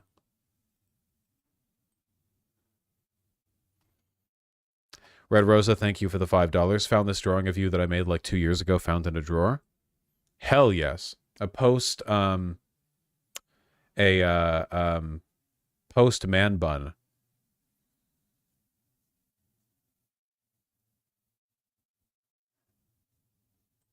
Me. Sorry, my brain faltered for a bit. Oh, hold on, Benjamin. We're about to curtail the amount of links that we have right now. Have Pitbot drop this link as a game PvP. We're going to ask Vosh to talk about it. Let's see if I agree to talk about it first, okay? Before we start incorporating it. I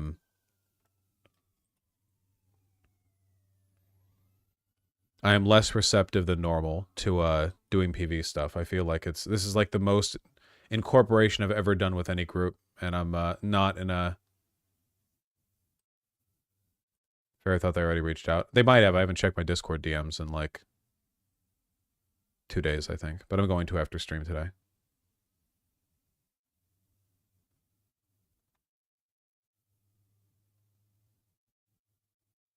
Sake, thanks to 5 tier 1 subs. Found a Vosh flag hanging outside of a house while walking around. Wait, seriously? Oh my god, it actually is.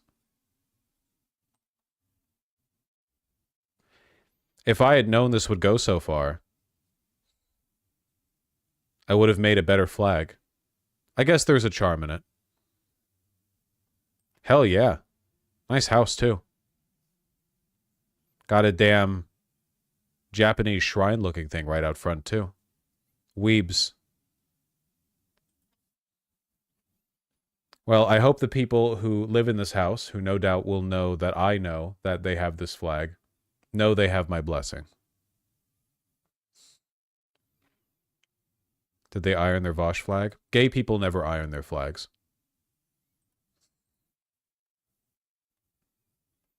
They refuse to.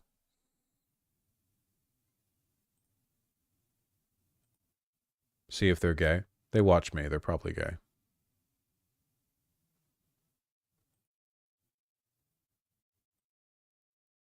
What if they have no knowledge of me? Like they just saw that flag somehow adjacently and decided that it was really pretty? That'd be pretty good. I respect that. All right, let me read super chats. Ben Garver, thank you for the $100 super chat last stream. Sweater fund? Thank you. This is a sweater, technically. It's a sweater shirt. Could maybe do for a little bit of dry cleaning. I don't think I've had it dry clean before. It's on the list at the very least. Snorcore with the $5. Unrelated. Got a call to work. Oh, yeah. Gotcha. Read that one. Milo Kisevok and Z Corp Alpha, thank you for the $2 both. Really appreciate that. Logic Blaster, thank you for the $10. Thank you for continuing to cover this dystopian election cycle. I appreciate everything you do. Yeah. Trying my best. Thank you. Moisture with the two $10 donos. Vosh, I thought you said polling was the devil. Yeah, and the devil is stronger than a man. Haven't you watched Hunchback of Notre Dame? Vosh, do you think it's possible Dems outperformed the polling averages similar to the 22 midterms and special elections last year? It's possible. It's possible. We'll see.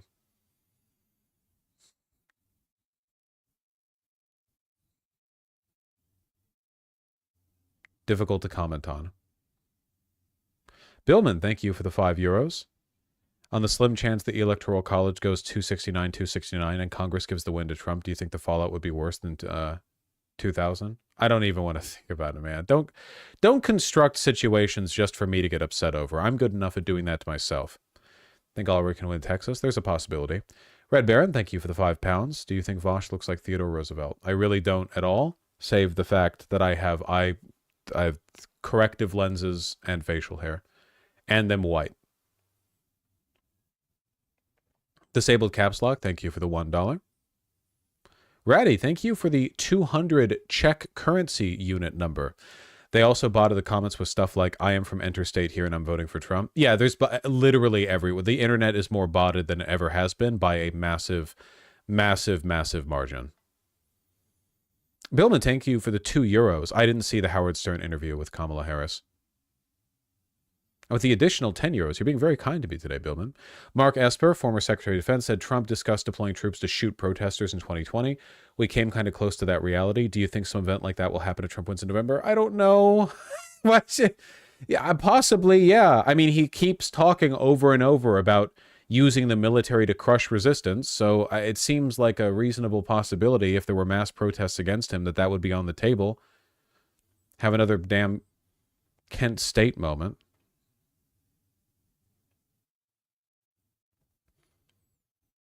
Nero, thank you for the $10. And thank you for recognizing that the stream content is bad for your mental and taking a break from it. There's nothing wrong in that at all. Thank you. Casriel, thank you for the €6. Really appreciate that. Violet and Greg Quinn, thank you for the $5 both. Really appreciate those. Snorcore and Moisture, thank you likewise. Thank you again, Snorcore, for the 5 and 2. Really appreciate those. That's very, very kind of you. Ethan S., thanks for the $5. I'm going to need to go to rehab. The Factorio Space Age update is out, and I can't stop. Yeah, I find those games very compelling, but not very fun, if that makes any sense. Barry Pittman, the $5. Hey, Vosh, both my fiancé and I will be going out to vote in the 5th. I doubt Indiana will go blue, but I can dream. Thank you for everything you do. Thank you. I really appreciate that. I don't think Indiana will go blue either, but every vote does count, genuinely. No matter how cynical I may be about the outcome or bourgeoisie or blah, blah, blah, blah, blah, blah, control of the election, I still do believe that sincerely. Smelody, thanks the gifted tier 1 sub. I've signed up to Canvas for Lucas Kuntz for Missouri Senate against Josh Hawley. He's based as fuck and attracts Republican voters. I have a little hope for Missouri. We'll see. Missouri's not high up on my hope list, I'll admit. But I hope. And Azalea Sprouts, thank you for the $5. I know you're anxious about this election cycle, but to cheer you up, I'm letting you know that I'll split half my moldy bread ration with you in the camps. I really do appreciate that. I'm a very hungry boy, and I love bread. I'm very like classic Nordic in the sense that I believe that the highest height of food that you can reach is butter, bread, and cheese, and that if you have those in front of you and salt, you're set. Like you've got it. You've got that shit on lock. Like you've got your luxury items, you know?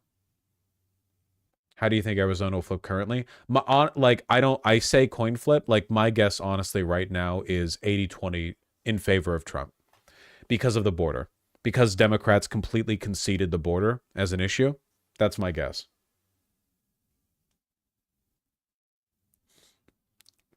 Violet, thank you for the 20. Here's an actual dono since I used the last 2 for an article, lol.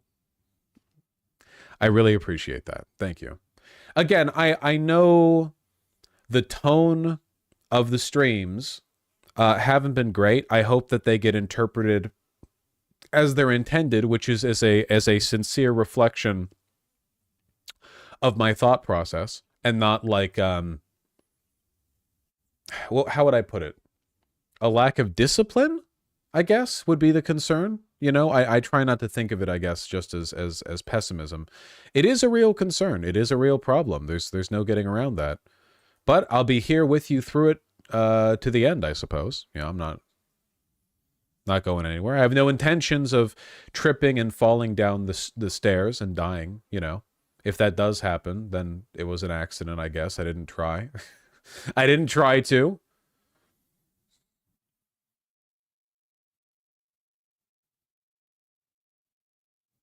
It was Artemy?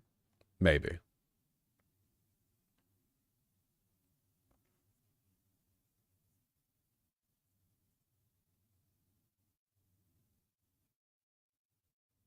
But did you try not to? I make a pretty strong effort to not fall down the stairs whenever I go down.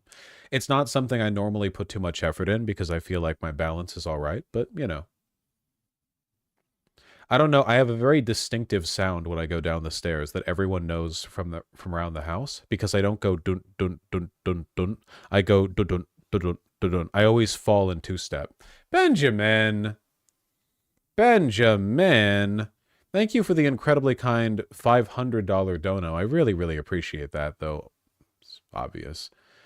Donate another 50K to PV for election. As hard as it is, we're all trying to keep the energy up. I'd genuinely be miserable without PV right now. Yeah, Progressive Victory does incredible work and has benefited not only the country, but the people who participate in Progressive Victory, you know? I have nothing but the highest praise to offer it. One of the reasons I want to revamp the links right now is because there's a lot of like old stuff choking them up with in terms of like what to link, you know? So I want to fix that up. Thank you. I know I've talked about it a lot in chat, but it's really hard to overstate how special it is both as a community. Huge thanks coming after election. Huge thanks coming after election. We aren't slowing down. Voting is when the work starts, not ends. Yeah, well, I mean, assuming the I mean, depending on which way the election goes, there's always going to be a lot of work in like after the election. The type of work depends, you know. Join PV to help, you know, fundraise for sandbags to, you know, fortify the positions of local progressive orgs as they face down like drive-bys every other day.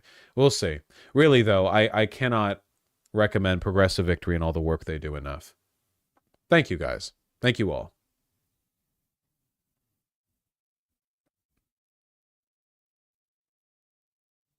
Just a second. Pardon my vanity. Is this the correct chest width? I think it is. Even if I continue to lose weight, this is what fits my shoulders properly. I think so. I am kind of curious about the one that Tom Holland was wearing.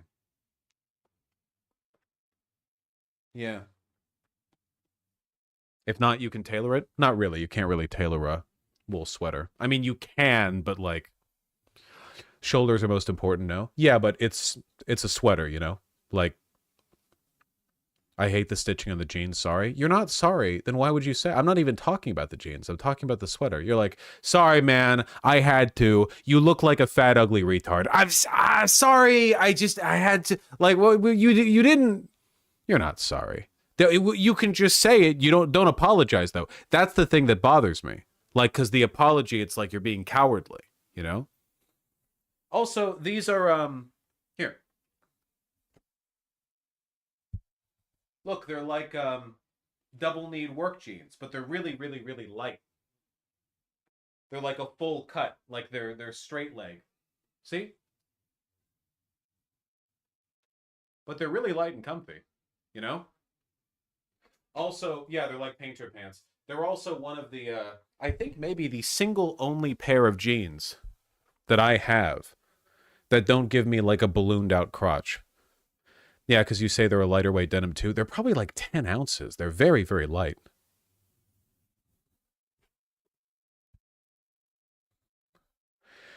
The way the front creases looks weird. Front creases of what?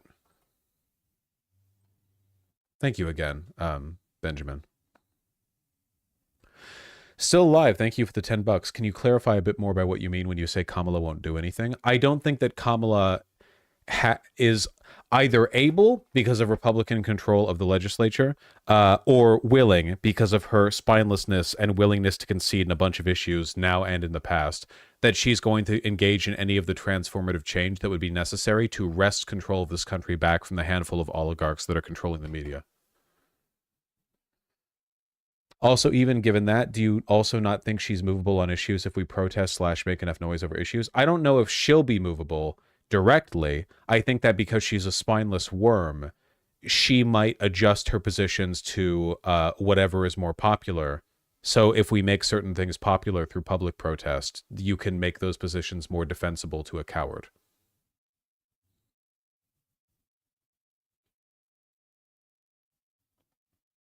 What do you normally eat in a day?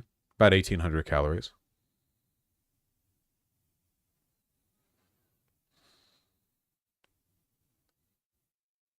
Is there any hope in walls? I don't know. A lot of questions about how the future. Not like pants I'm used to. Well, yeah, no, these are like a specific kind of pants. Blue Owl workshop double knee pants. I don't think they have these anymore. The ones that I'm wearing. I think I got like a limited edition one, which is one of the reasons why. Oh, I found it. I found it. This is double RL. Ha! I didn't even know. 10.75 ounces. Limited edition 10.75 ounce double knee Carpenter selvage denim straight fit. What a fun find. I like this model that they get for their jeans because he's so short and he's got such thick legs that all of them like have this like relaxed cut taper.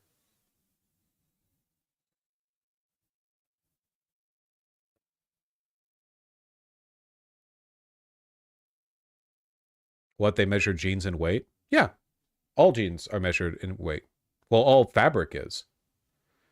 In America, it's ounces per yard. And in countries that don't use imperial measurements, they have grams per square meter. But it's the literal weight of the fabric. 10.75 ounces is quite light, especially for selvage denim.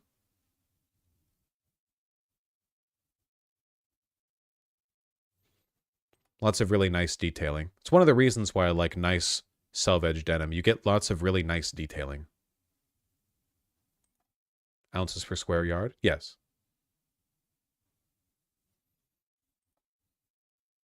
See, you can see how light it is, right?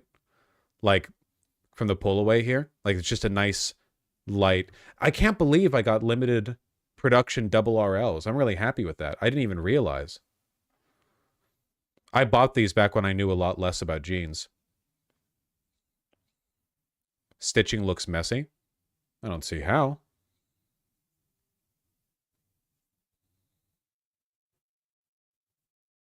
How do they age? I've only worn these a few times. What's the benefit of lighter jeans? They're lighter. They're not as heavy. They're like light. I mean, they're light.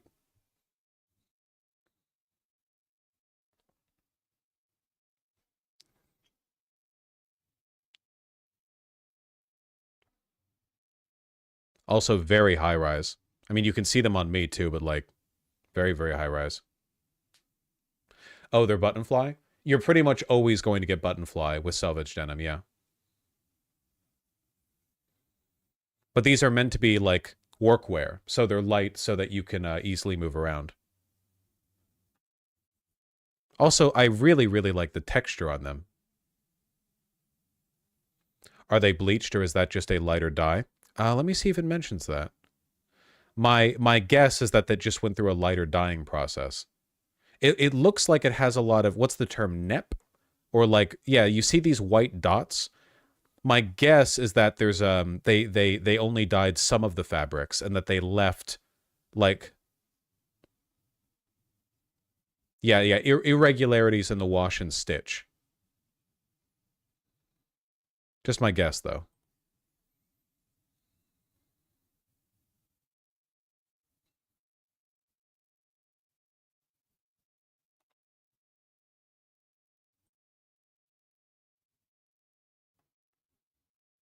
And it's got a painter's loop. Yay! As I continue to lose weight, I am definitely going to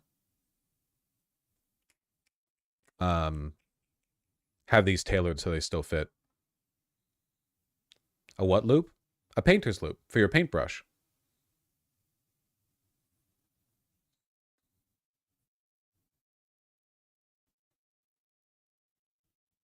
This is obviously an ad. You need to disclose it. Yeah, yeah.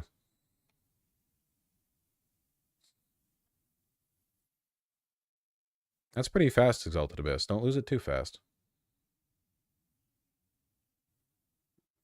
What are you doing to lose the weight? Eating less.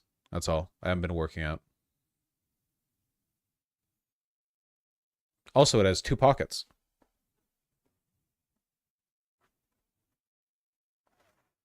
Wow. Wow. See?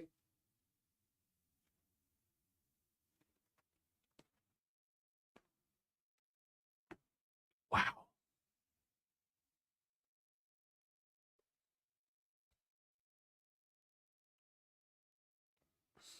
So that's where they're all going. Yeah, I get twice as many pockets so women can get none. I don't want to be mean, but the double pocket looks very dumb. I don't mind people disliking the vintage workwear trends. I just don't understand the half insult. Like just do the insult.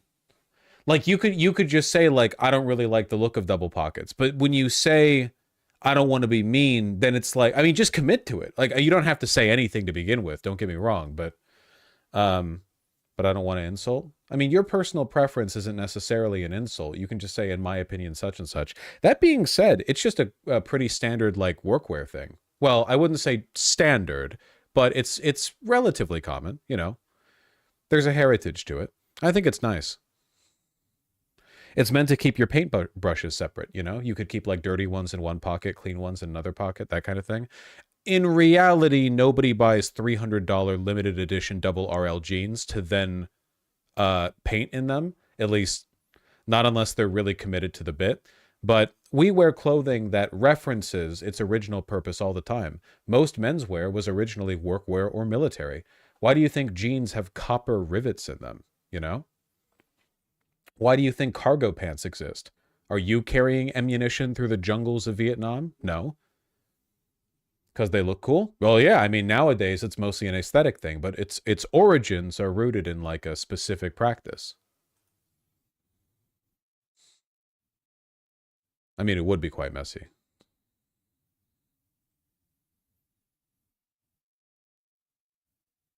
Why jeans have the single coin size pocket? Exactly.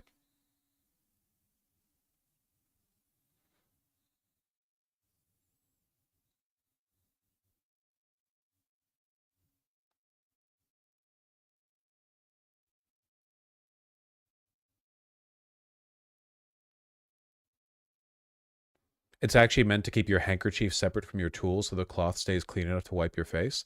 Ah, that makes sense. That totally makes sense. Yeah, yeah, well, I mean, I guess like the underlying thing I said was you want to keep the clean tools from the dirty tools. But yeah, that totally tracks. Do you intentionally change out of your more expensive clothes to do labor stuff?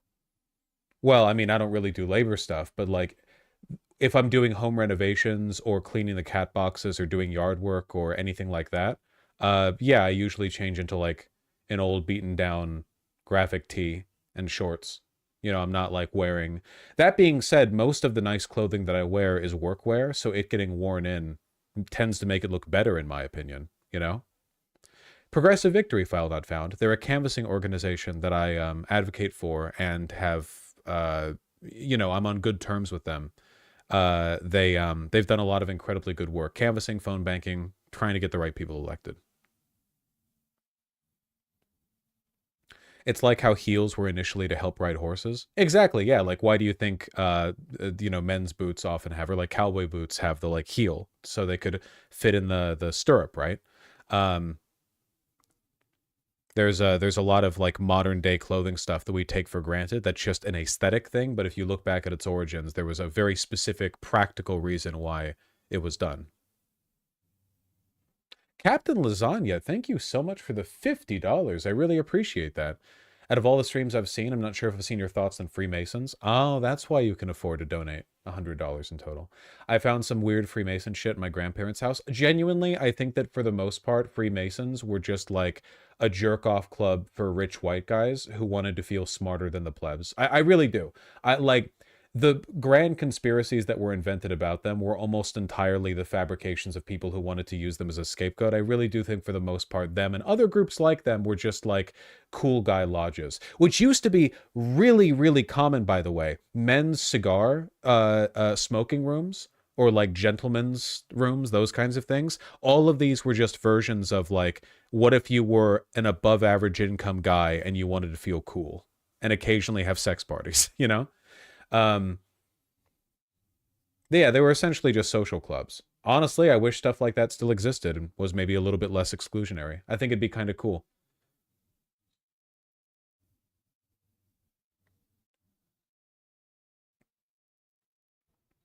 Of course, like the Freemasons had their roots in like masonry and stuff and construction, but that was, you know, it's stuff shifts over time. I can't believe these are double RL. I have taken so much to double RL clothing. It's so expensive. But I have this. The least expensive clothing is the one that you don't have to buy again. Oh my god, I just realized there's another pocket here. What the hell, man? 1, 2, 3, 4. And then mirrored, and then you have the painter's loop. Pockets for days, man. If I lose enough weight that I don't fit in this anymore, I'll definitely have the waist brought in.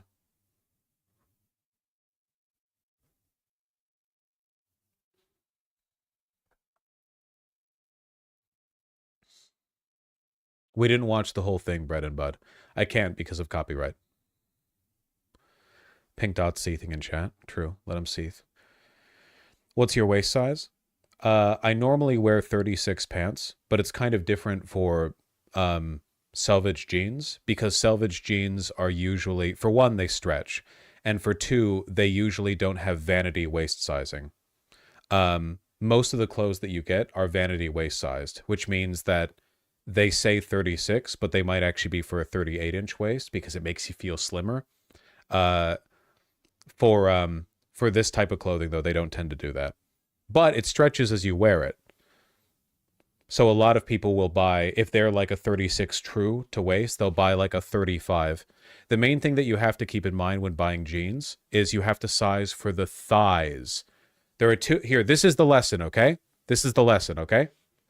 Here are the two like main things you have to care about with sizing if you're buying a nice pair of jeans, okay? There are two things. One, do your thighs have enough room? Because the thighs will not stretch that much. Whatever room you have in the thighs, that's what you're getting. And for two, get out of the way. The space and the crotch bridge right here, this part, that's also not going to stretch very much. The width right here. So whatever flexibility you have when spreading your legs apart, that's the most you're getting. The crotch bridge and the thigh. In terms of like how much will the waist stretch, the waist will stretch.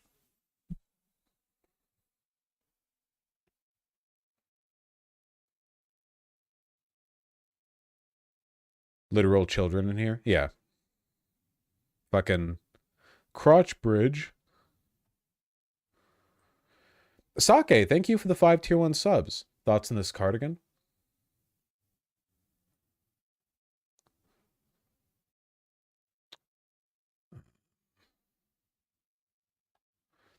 $100% cashmere. All right, money man.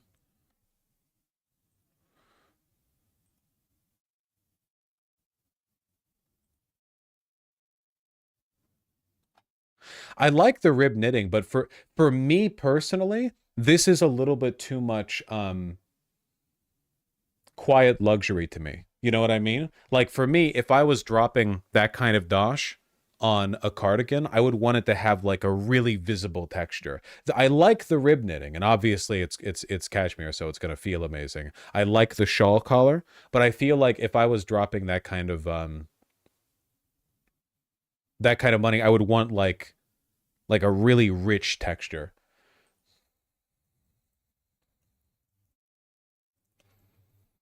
This isn't a cardigan. This is a quarter zip, but look at this one that Capital is releasing soon. They just say sailor gear. Look at this. Isn't that fucking gorgeous? I'm sure it's going to be like $800 or whatever. I'm not going to be able to buy it. I mean, I guess I could, but like, isn't that fucking gorgeous though?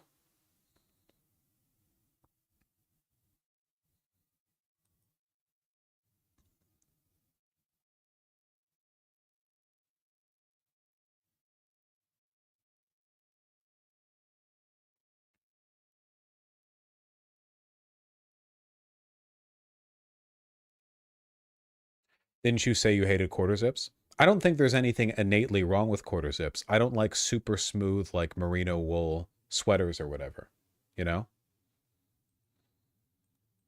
And quarter zips usually have that same, like, uninteresting, flat, lack of texture. That Capital quarter zip is rich in texture. It's very, very, like, opulent, you know?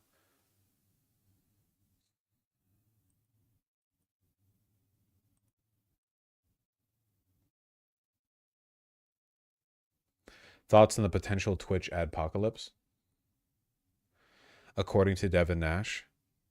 I don't want to like ignite drama. Isn't Devin a friend of Destiny's? I don't remember. It's been so long since I've engaged with anything that he said that I don't remember what the associations are or what his biases are.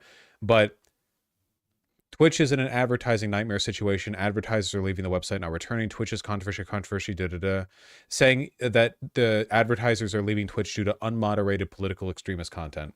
I'm not saying that Devin Nash is necessarily wrong. That's a totally like legit like possibility. At the same time, it's also possible that this is like a Hassan thing. I'm not, again, I genuinely don't know. It's just a thought I have that it might be like, or Asmongold fallout. I guess that could also be the case. I just know that there's a lot of like, Hassan is like an extremist, you know, Hamas, Houthi, such and such. Or whatever.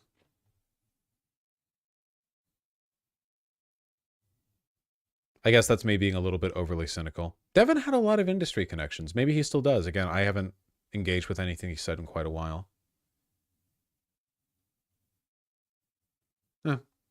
Yeah, it's possible. It's still pretty rough with YouTube, by the way.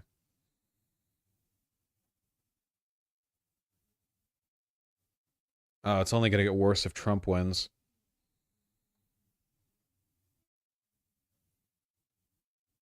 The seasons in Seattle are way better, Kowalski.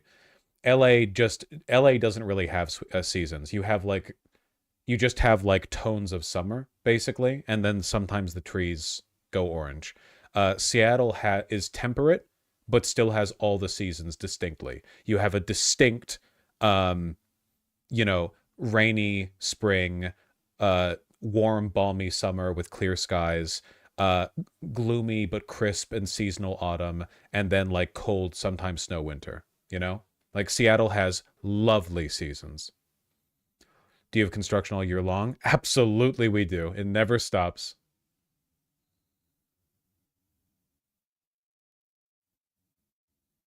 Honestly, I'd kind of like an unending summer. Great news. We're all gonna get it. Doesn't it always just rain, though? No, people massively overstate how rainy Seattle is. In my opinion, it's because it's like Los Angelian expats who, in comparison to Los Angeles, it rains a lot, but it really doesn't rain that much here. Vosh has such weird taste, but to each his own. What did I show that was like weird taste? That Capital quarter zip? I don't know.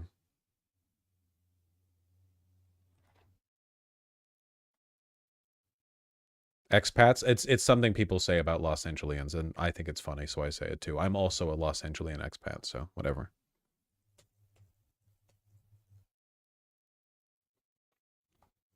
I wonder if I get another sweater shirt, another knitted t-shirt, if I should get it from the place that Tom Holland got that really shiny red one. Maybe that's a little bit too shiny for me, you know? Like it doesn't match the vibe of the color of the clothing that I tend to wear.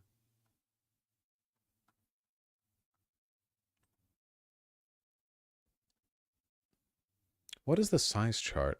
I got the XL, which is 116 centimeters. Hold on. 116 centimeters, 2 inches. 45. So if I got the next size down, which would be a 112, it would be 44, which is the width of my chest. I wonder if that'd be better. How tall are you? I'm 6'2". I could get another size in these. This is like the cheapest item the anthology sells. Nice knitted t-shirt. Ooh, look at this overshirt. What a nice texture.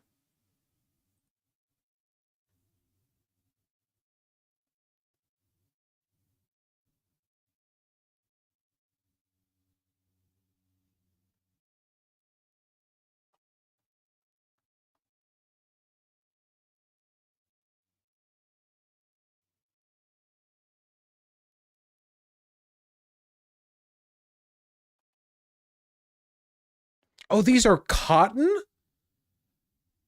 I'm a damn fool. I thought I was wearing wool. Man, that looks really nice.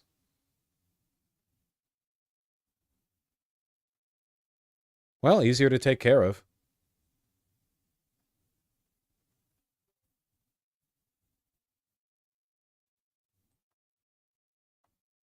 These are all new.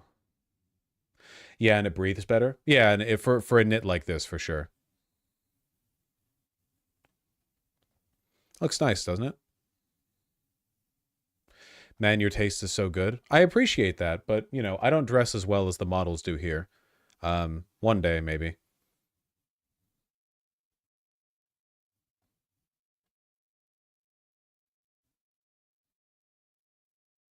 Don't they have labels? I can tell you because I'm wearing it right now, this shirt does not have a label on it. What do you think of the collar under the sweater look? I don't like it when a sweater is being used as an overlayer over a collared shirt and the sweater doesn't have a good texture to it. I like this as an underlayer, you know? I think this looks quite nice just using it as a t-shirt. Just got a nice solid look to it. I think I could size down by 1 if I lost more weight around my stomach. But I think for now I'm at the correct size.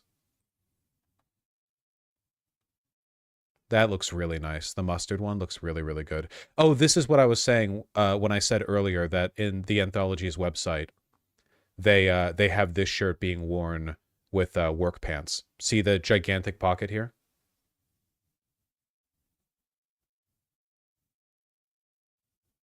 Looks pretty darn good. It's just very versatile, you know? You can wear it, you can dress it up or dress it down. What's your weight goal? I don't really have a weight goal. I wouldn't mind wearing like 32 pants sometime. I'm at 36 now. I wonder, 34 might be where I stop though.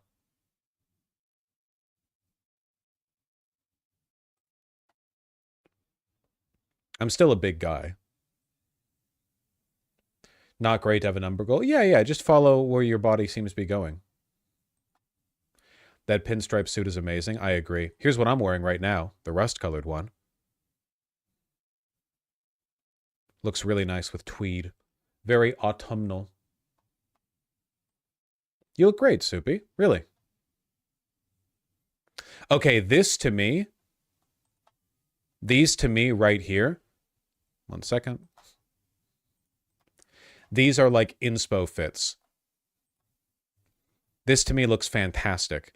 You have some, presumably, raw selvage denim with a nice belt and the tee. Looks fantastic. And then you've got this. Look at that. Cuffed selvage, straight leg, high-waisted, dark wash jeans with a sleek, I don't know the material, but a very, very sleek, like party jacket, practically, and the sweater shirt. Really, really, really nice. Look at that.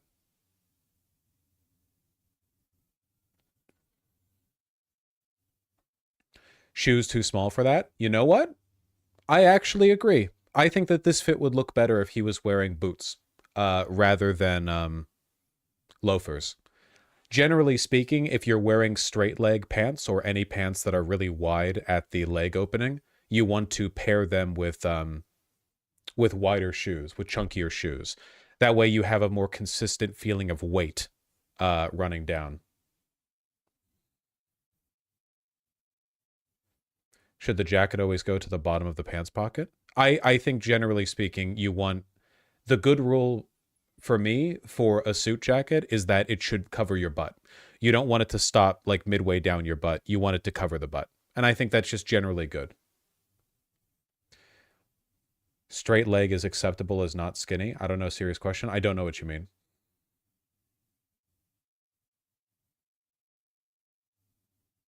Straight leg jeans are relatively uncommon. Usually people wear tapered. And that's fine. That's fine. Slim and tapered are totally fine. I don't think skinny jeans look that good in a lot of people unless they know exactly what they're doing, and a lot of people don't. Taper sucks. Taper's pretty common.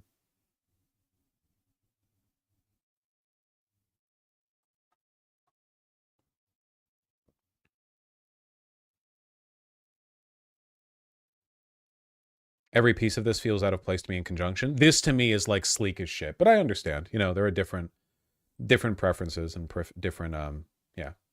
I like athletic cut personally. Athletic and relaxed mean the same thing. Both of them just mean more room in the thighs. Depending on the brand, it could mean more room in the thighs because you're fat or because you're muscular or both. Like, you know, there tends to be differences in how like the width is cut, but that's the idea. Tapered just means, you know, tapered.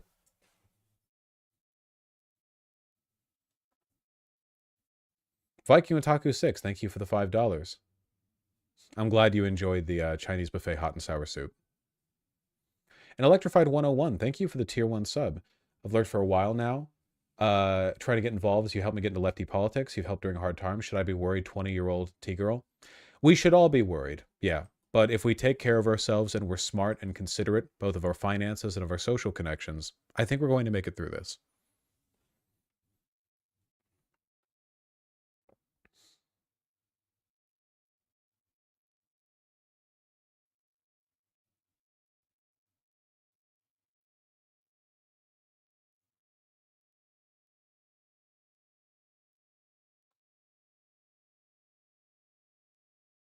Well, I think that does it for the stream.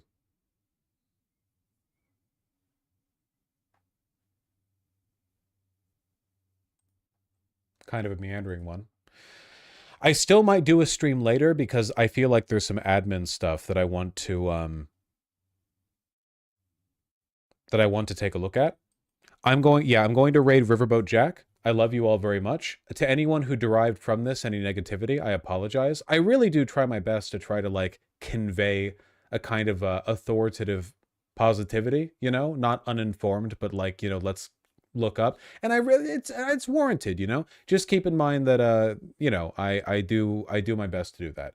Go say hello to Jack. I will see you either later tonight or tomorrow, but either way within 24 hours. So take care.